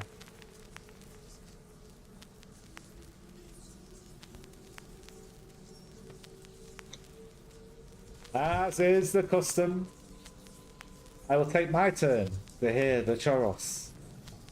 As Sovereign Protector of the Iron Kairos Lodge, my role is to perpetuate our community, to make it grow. That is why I'm going to make myself place the lodge in the most propitious available emanation. As the great masters present here will testify on my return.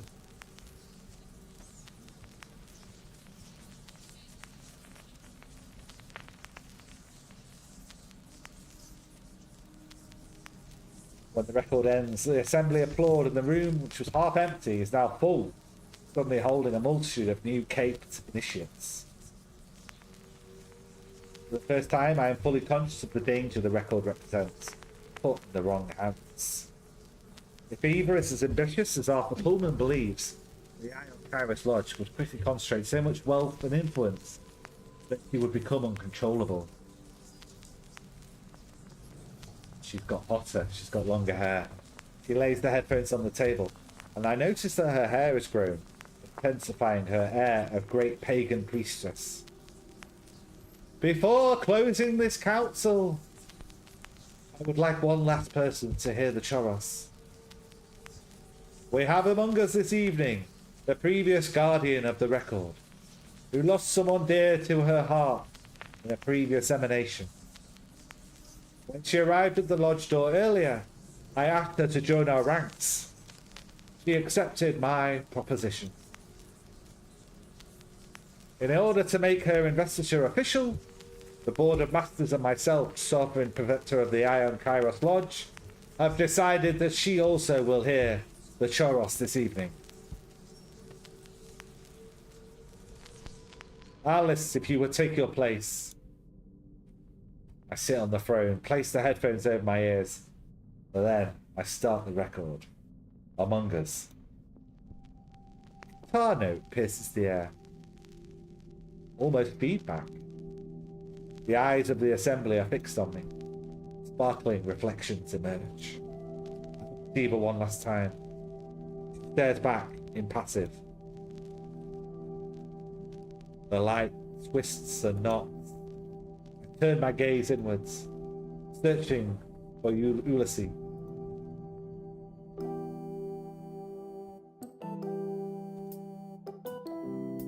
Gone too far, quite fast.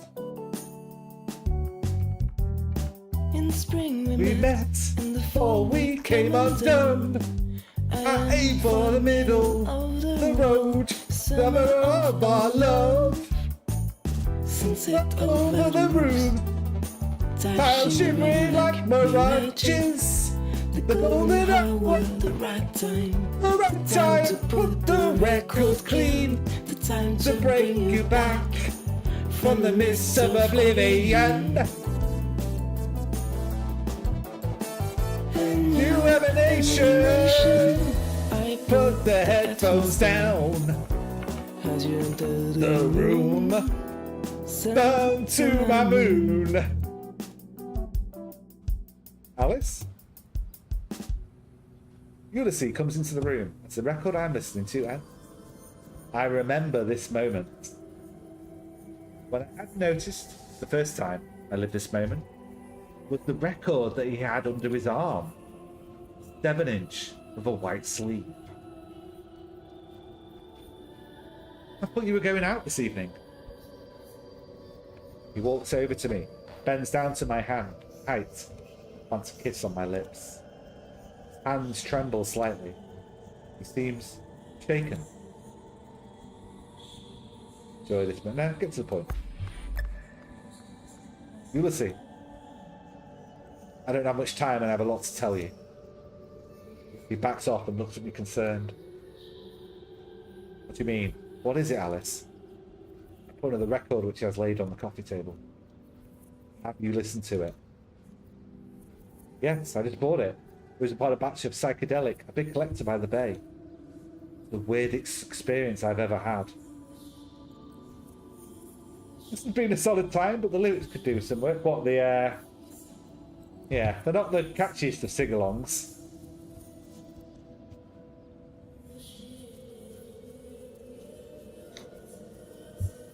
How do you know about the record? It's an acetate, probably unique. Ulysses, what I'm going to tell you is going to be hard to believe, but I'm going to ask you to trust me.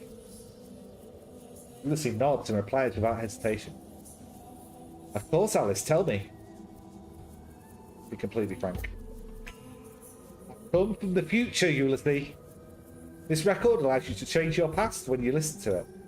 In the future, you're dead because of this record. Alice, you're scaring me. I'm very serious. My time here in this moment is limited. It's vital that I listen to that record before I get sent back to the present to avoid that the future I come from happens again. I'm going to ask you to promise me just one thing. When I finish listening to the record, you take it and you disappear. I disappear? Leave Bordeaux. Don't try and learn more about the record. Just keep it in a safe place, please. It's the only way, Ulysses. I'm sorry.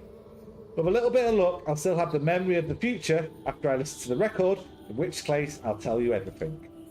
But if you don't, I'm going to ask you to trust me.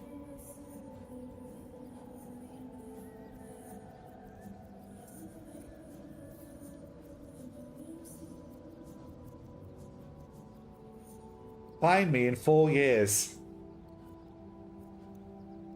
If I haven't been able to tell you everything before that, I'll explain everything then.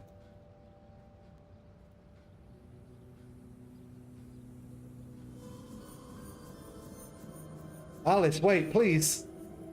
I pause. You know you have all my love and trust. Do you realise what you're asking of me?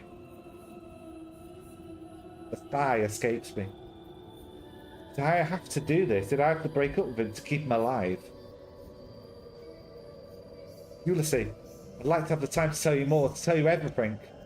My consciousness could leave this moment in our past at any minute. If I haven't listened to that record before that, it will be a catastrophe.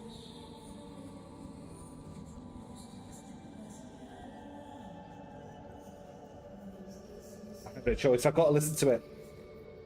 I don't have the right to hesitate, nor to change my mind. I don't want to let Eva have the record. I want to make it as likely as possible that Ulysses will still be alive in the new present, even if it's at the expense of my reality, of my identity. I take a deep breath. Then, with renewed determination, I place the needle in the groove. The music hits me and engulfs me like a wave of sound. The living room of our little apartment gleams as though filled with underwater sunlight. The air vibrates with the sonic surf which submerges my consciousness. I'm carried away on the tide as the last rays of sunset vanish behind the Bordeaux rooftops. Moon devours the sun! Devours the sun, engulfs me as I drown in the mist of oblivion. I sacrifice my old self on the altar of your survival. Lost and found. My soul is torn and busy. Until Nothing remains. until nothing My remains. sense is Lost. lost. I'm Laid bare before the creation. It's by my side, asking for my affection. Share the days, shares the nights of a new reality. Acceptance. A hand toward me.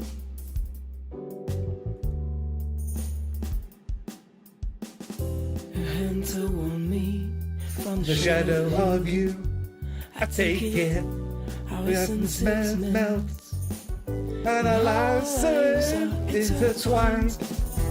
The wave Crashes on the shore of this alien world. Your imagination. And as the sound retreats, I see what I've become. I slip into her like in a glove. All there is love. I've got blue hair now. Found. Embrace my new destiny.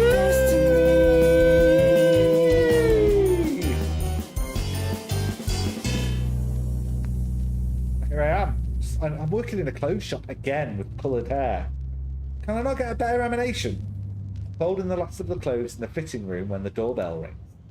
Samira gestures me not to move. I'll go. 6 months. 6 months have passed since Prague. Life has resumed its course. At least, another life. In this life, I work in a clothes store. Again. St. Owen, near the market. I said, instead of working in a clothes store in Camden with pink hair, I now work in a clothes store in St. Owen, near the market. You know, sometimes fate is just fate, right? And you can't really change things that much. We sell quite a lot of vintage small designers, and it shows in my style a lot. Yeah, very stylish. Yeah, so cool. The nicest part is living in Paris. Enjoy the concerts and exhibitions to the full. Oh, so I'm in Paris now rather than Bordeaux. Okay. Samira accompanies our last customer of the morning to the door, comes back to me. After 12, should we go get some lunch? Okay. Well, I'm having lunch with Patricia today. Oh yeah, also dating the Italian girl. Oh yeah, that's true. It's Friday already. You can join us if you want. Oh no, it's kind of you, but I'm going to get a sandwich at Mustafa's. Okay. I'll let Samira out at the door and go up the street towards the Jews Valères market while Samira heads down towards Cleaver. The weather is pleasant. It's not the most imaginative there. Oh, I'm out. Working in a different clothes shop in a different city with a different coloured hair. This is wild.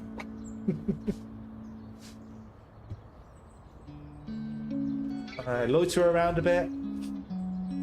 Patricia beams when she sees me arriving at her pitch. We kiss. Oops. Kind of explosive relationship, but the good times are so good. I can't imagine myself with anyone else. How are you, bella mia? Top of the world. And you, my love? She lets out one of those deep Italian sighs that only she can make. Hi, oh, hi, oh. It's a quiet today. If I could do a job, what would it be? All I know is selling clothes. In that case, why don't we go and eat at the cafe? Do commerce instead of a sandwich at your store. What do you think? A good idea. I'll ask Pierre to keep an eye on my store while I'm gone. I don't move. Takes a few steps towards pitch 73, the bookseller's pitch, before stopping and back to her store. She takes a postcard from above the counter and holds it out to me. You had some mail arrive here? Oh, really?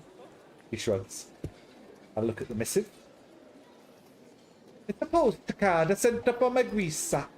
Ancient ruins overlooking a turquoise sea captured Mykonos.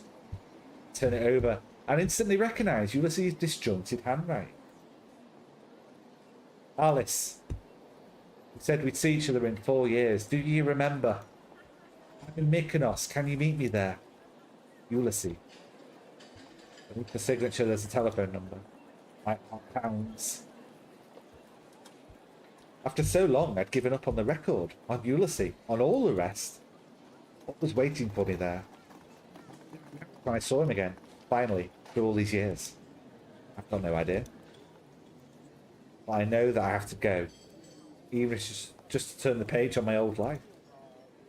I've noticed that Patricia is already back. Poor Jean-Pierre Baptiste. He's just completely forgotten about it, isn't he? This is like if you said to Ringo Starr, "Why wave a wand and you'd be a master of any instrument?" And he said, "Okay, I'll go for the drums." I mean, that'd be a good choice for Ringo, because he was never truly a master of the drums, according to some people. I thought he was an okay drummer. So, what is it? I guess I'm off for a trip to Greece. Epilogue.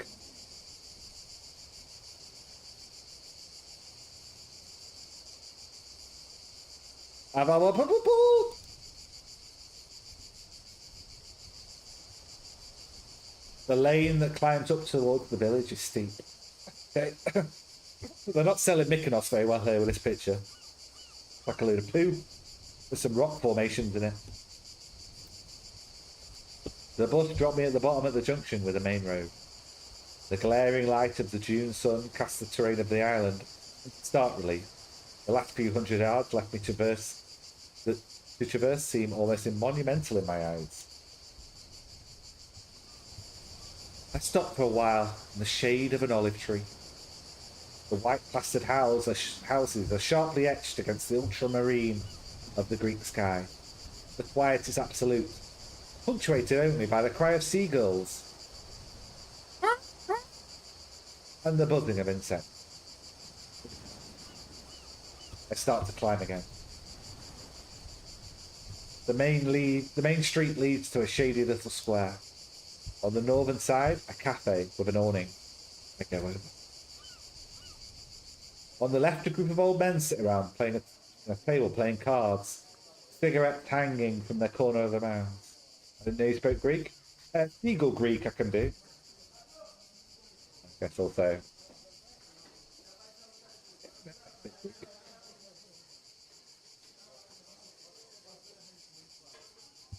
Okay, can we not stop talking about everyone else around us and maybe just talk about Ulysses here, just chilling? I walk over to him. And he's there. Mr. Blue Sky, Mr. Blue Sky. Sun is shining in the sky. There ain't a cloud too high. Do do do do do do do do do do. Don't you know? Hey, hey. Not sure how I should behave, how I should greet him after all this time. Just take a seat. Rather than making a gesture that could be misinterpreted, I decided to simply sit down, facing him. Ulysses looks at me for a long time, staring into my eyes. Is it weariness? Sadness? Or is it the contrary affection? An affection which has survived all the ordeals? I really don't know. I need closure with this, Ulysses. This man who I used to know like the back of my hand. I need to face the fact that we've become different people. I mean, I've got green hair now. And I'm a lesbian. Not knowing what to say, I smile shyly. He smiles back at me. And relenting, he breaks the silence. Alice! Then it's my turn to acknowledge him, to affirm that I know who he is, as he's done for me. Ulysses, thank you for coming. He raises his hand to attract the attention of the waiter near our table. A few minutes later, they bring us a bottle of raki and a carafe of ice water. Ulysses takes a mouthful, lets out a long sigh. I don't know where to begin. I've dreamed of this moment for so long. When we finally find each other. Through all our wanderings. And now, you're finally here, right there in front of me. Can't find the words. Guys, I understand. After all these years, it's difficult for me too. Ulysses laughs. Tell me, Alice, what's your life like? I'm a minty lesbian now. Yeah, exactly. You're different, and yet I also get the sense of finding you again. I don't know if what I'm saying makes the least bit of sense. But tell me, are you happy in this reality? Yeah. Think it over before I reply. Yes. I think I'm happy. In any case, happier than I was. I promise you I did everything I could to spare you. I sacrificed our relationship so you could be free of the record.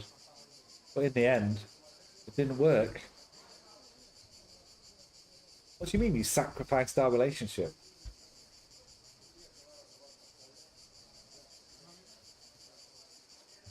In the original reality, we were together, we were happy. You were in a band, you helped Mark and me in the store when you could. Tensed up, I realised what Ulysses is telling me. Somewhere deep down, I had already suspected this. I decided not to interrupt, just to let him go on. That damned record came into our lives and turned everything upside down. We wanted to understand what it was, where it came from. We followed up the leads together. First Paris, then the Commune in Bavaria. We were in London when it happened.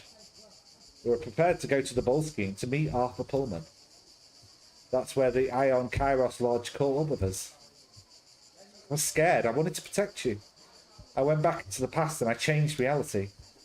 I put you somewhere safe, in a world where you'd never heard of the record. Let's be understanding. I get it, you'll see. The record corrupts everything it touches. Could easily have made the same decision as you. I know now, Alice. It was a mistake, madness. I realised straight after I'd done it. I hated myself. I wish I hadn't done it. The lodge was still after me. It changed nothing. What happened after that? I abandoned the idea of going up to Boltkeen. I thought the lodge knew that was our next destination. I was almost sure I'd be intercepted by Eva or one of her fanatics. I backtracked to Paris. When I realised they were still on my heels, I sent the record to you in Bordeaux to prevent it being stolen from me. Sure enough, my intuition was right. They tried to steal it that very night. I waited a few days for them to let their guard down a bit, and then I took a train to Bordeaux, where I discovered that you were gone. I started to track you down, first Paris, then London. Each time I missed you by 1 or 2 days. Then there was the void, a sensation of drowning in the nothingness of the cosmos. A bit dramatic. It seemed to last an eternity, or perhaps a second. I don't really know what happened. When I regained consciousness, I was here in Mykonos, with the record in my suitcase, and the vague memory of the precise moment in the past when you arranged to meet me in 4 years. What do you do after that? It took me some time to find my feet. I was at the other end of Europe. I tried to understand what had brought me here. And I tried to find you, and that wasn't a mean feat. From Mykonos with my limited finances. Got my postcard, I got your phone call, and now here we are. Right, now it's your turn to tell me. I've got a feeling your adventures have been even more exciting. I take a breath and I tell him everything from the beginning, all in one go. Bordeaux, Jean-Baptiste. Oh, she does remember Jean-Baptiste. Who I hadn't thought of in months, yeah. I was going to say, fuck Jean-Baptiste.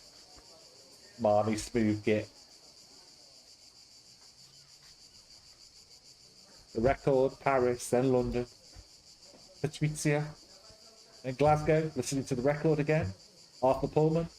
Discovering Ulysses' death in the new reality. Prague. Finally my new life. He listens carefully without interrupting as the sun descends little by little towards the sea, lengthening the shadows beneath the awning. Then I stop talking. Ulysses takes a minute to take on board all this new information. So I was dead, and you brought me back to life by changing the past. Yeah. I understand that sensation of emptiness, which I had trouble shaking off when I woke up here in Greece.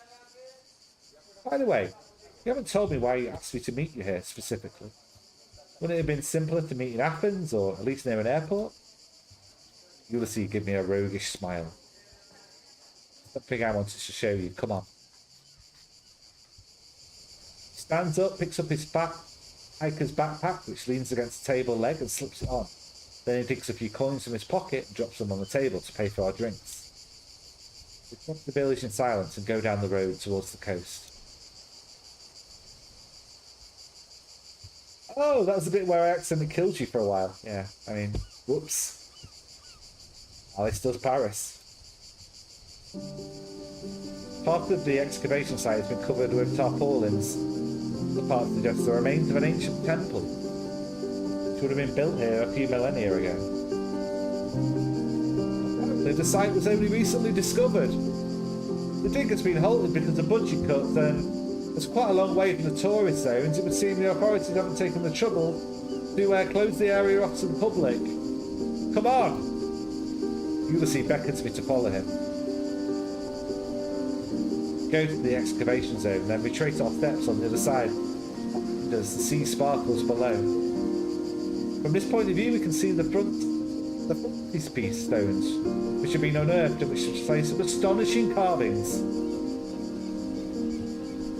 The right side is missing, but on the left side we can make out a kind of chimera, a half woman, half eagle, which appears to guard the central part, which depicts a kind of music box, its shape almost anachronistic.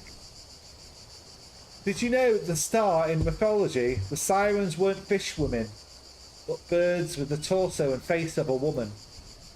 Turn to Ulysses.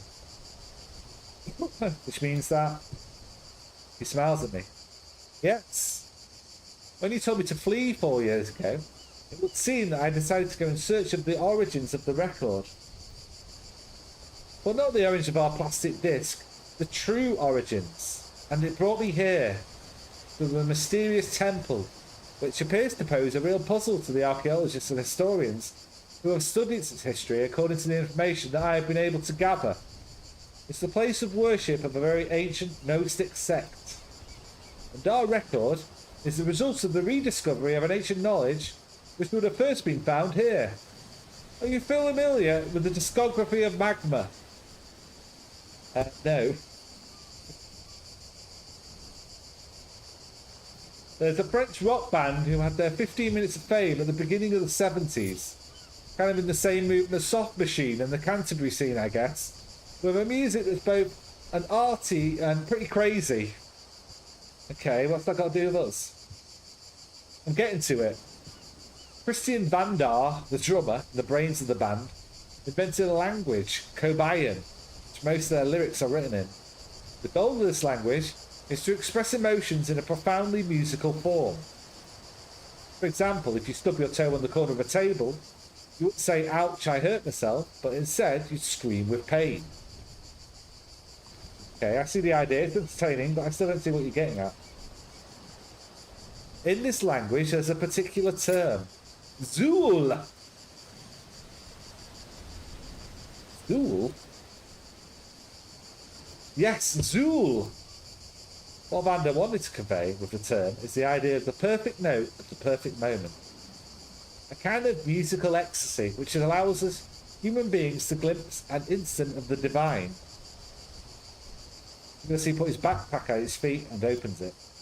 He takes out a 7-inch record in a familiar white sleeve.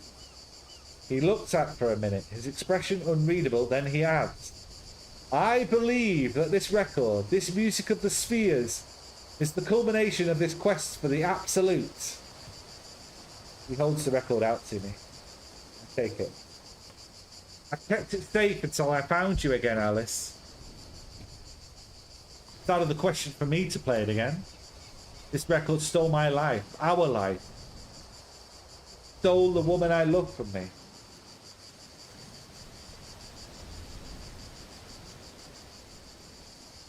Oh, hey.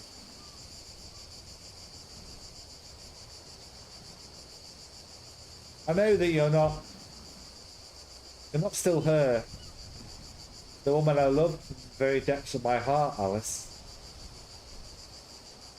But I know that I'm probably not me either. The man I was when we were happy together.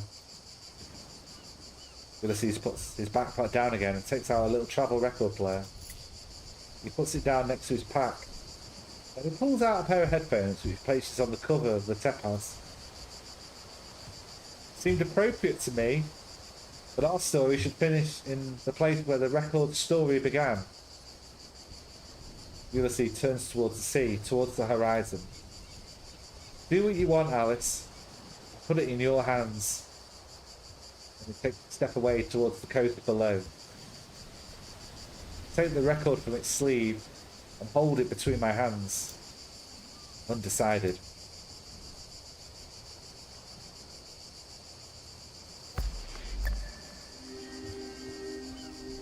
I place the record on the ground and with one thrust of my heel, I shatter it.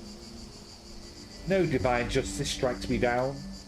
Just the golden light of the setting sun over the Aegean. Ulysses has not turned back, continues to look out to sea. Behind me, the lane leading back towards the village, towards the city, towards my life. Towards Patrizia. Before me, Ulysses. Perhaps the rebirth of a destiny in shreds.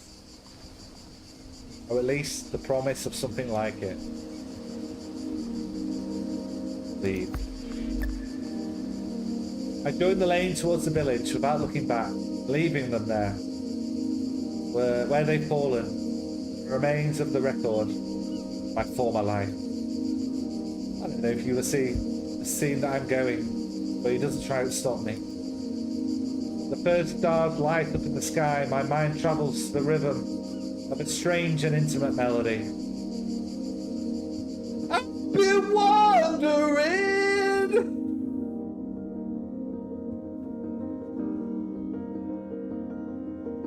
I've been wondering. I've seen the world. Seen the world mutate and change around me.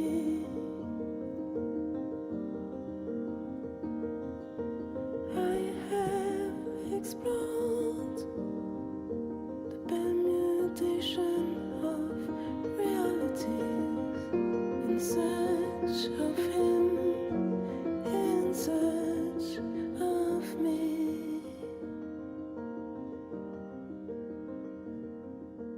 And there I was, in hold of someone else's that I've been, in hold because Alice's were me and that's me, in the infinities of the real, in the colors emanations of the ever-changing world of creation.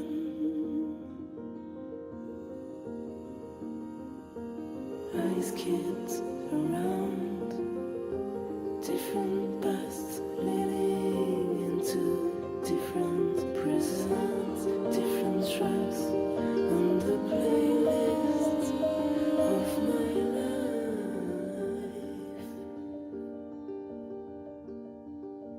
That's where I found myself waiting inside of this void that slumbers across the road. That's the title.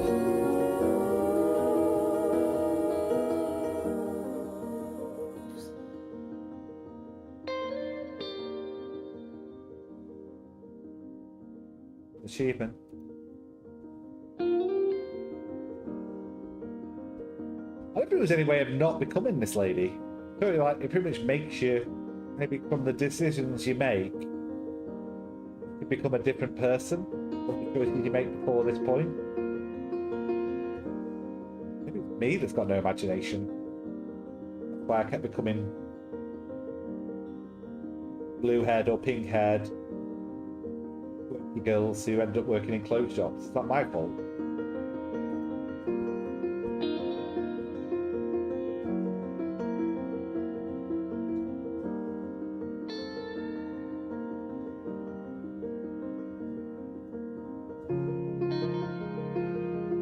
La Dolce Vita. Mamma mia. I was going to end up with the Italian lady, wasn't I? Reminds me of Mario. Let's go. Let's go, Patricia.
Played it.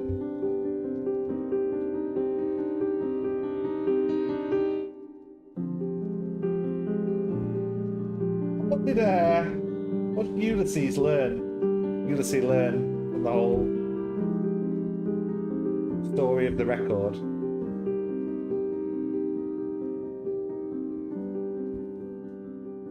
Symbols at the top record your choices, yeah, they do.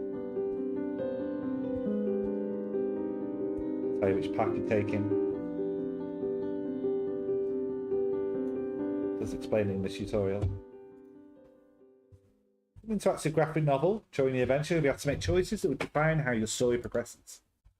When one of your decisions influences the personality of the main character, Alice, one or two symbols light up on the top of the screen. Spiral, the lightning, the flower, and the skull. And I guess they give you different outcomes.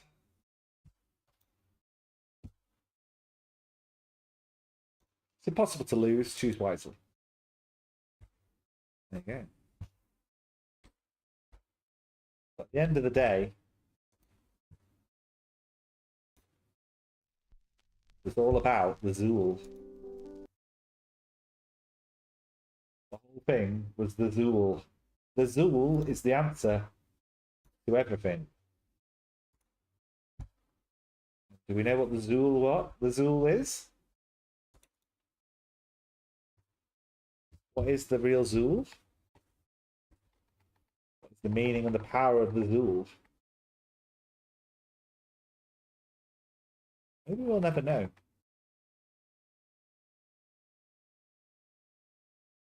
Or maybe.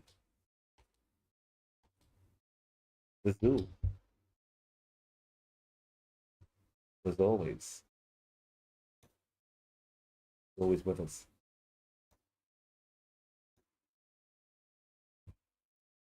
The Zool. There's 8 endings apparently, so I presume it's record or not, and then whichever person you end up with.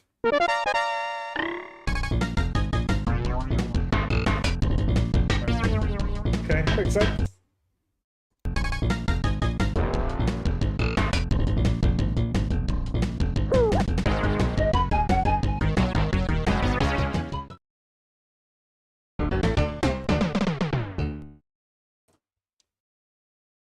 Makes you think, doesn't it? Makes you think about Zool.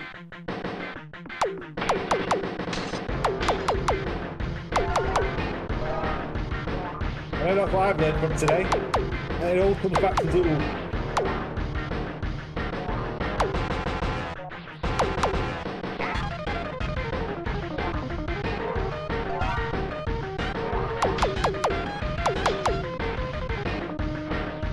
One with Zool on the Super Nintendo is that it's horrendously zoomed in, so it's a really hard video game. It's like Sonic, it wants you to go fast, but then you can't really go fast.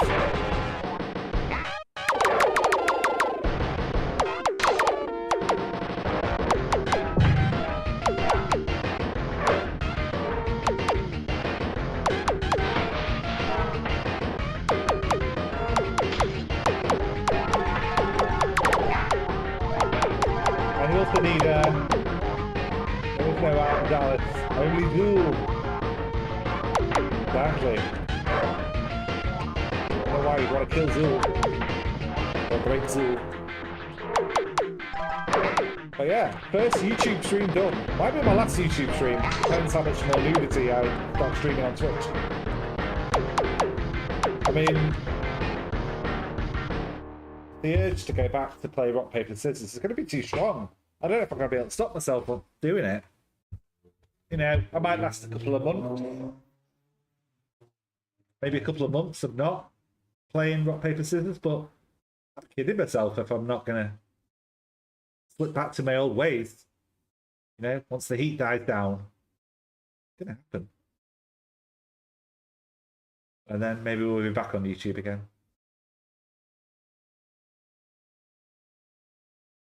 The song is the ultimate climax of musical expression and a glimpse of the divine, to be fair.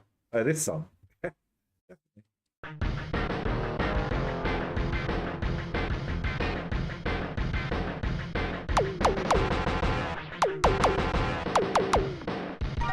I'd like to hear this lady, the lady who was singing in that game, in Across the Grooves, to singing over Zool. Maybe she'd be a bit more high energy, less breathy.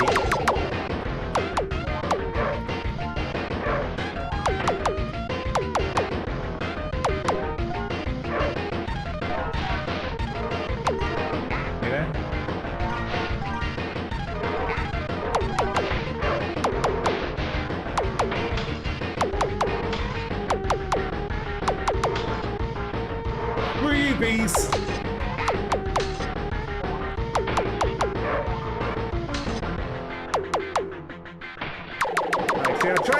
I try and give you variety by playing some existential love story and whatever it was. I don't even know what that was. Again, I don't know. I should have just been playing Zool all along, to be honest. Take my true self is Zool.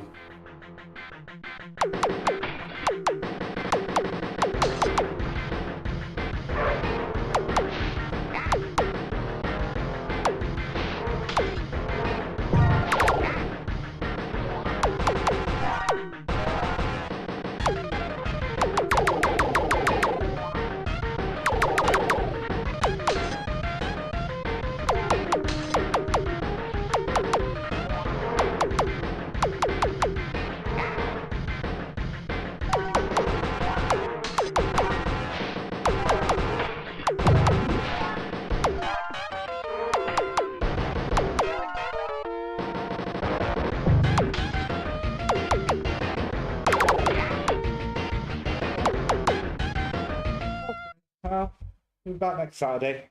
Go check out Kenneth Dies Second on some XCOM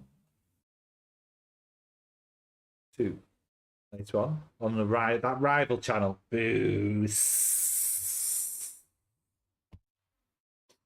Although I'll probably be back on it on Saturday as well. My suspension, will be over by then. Connor.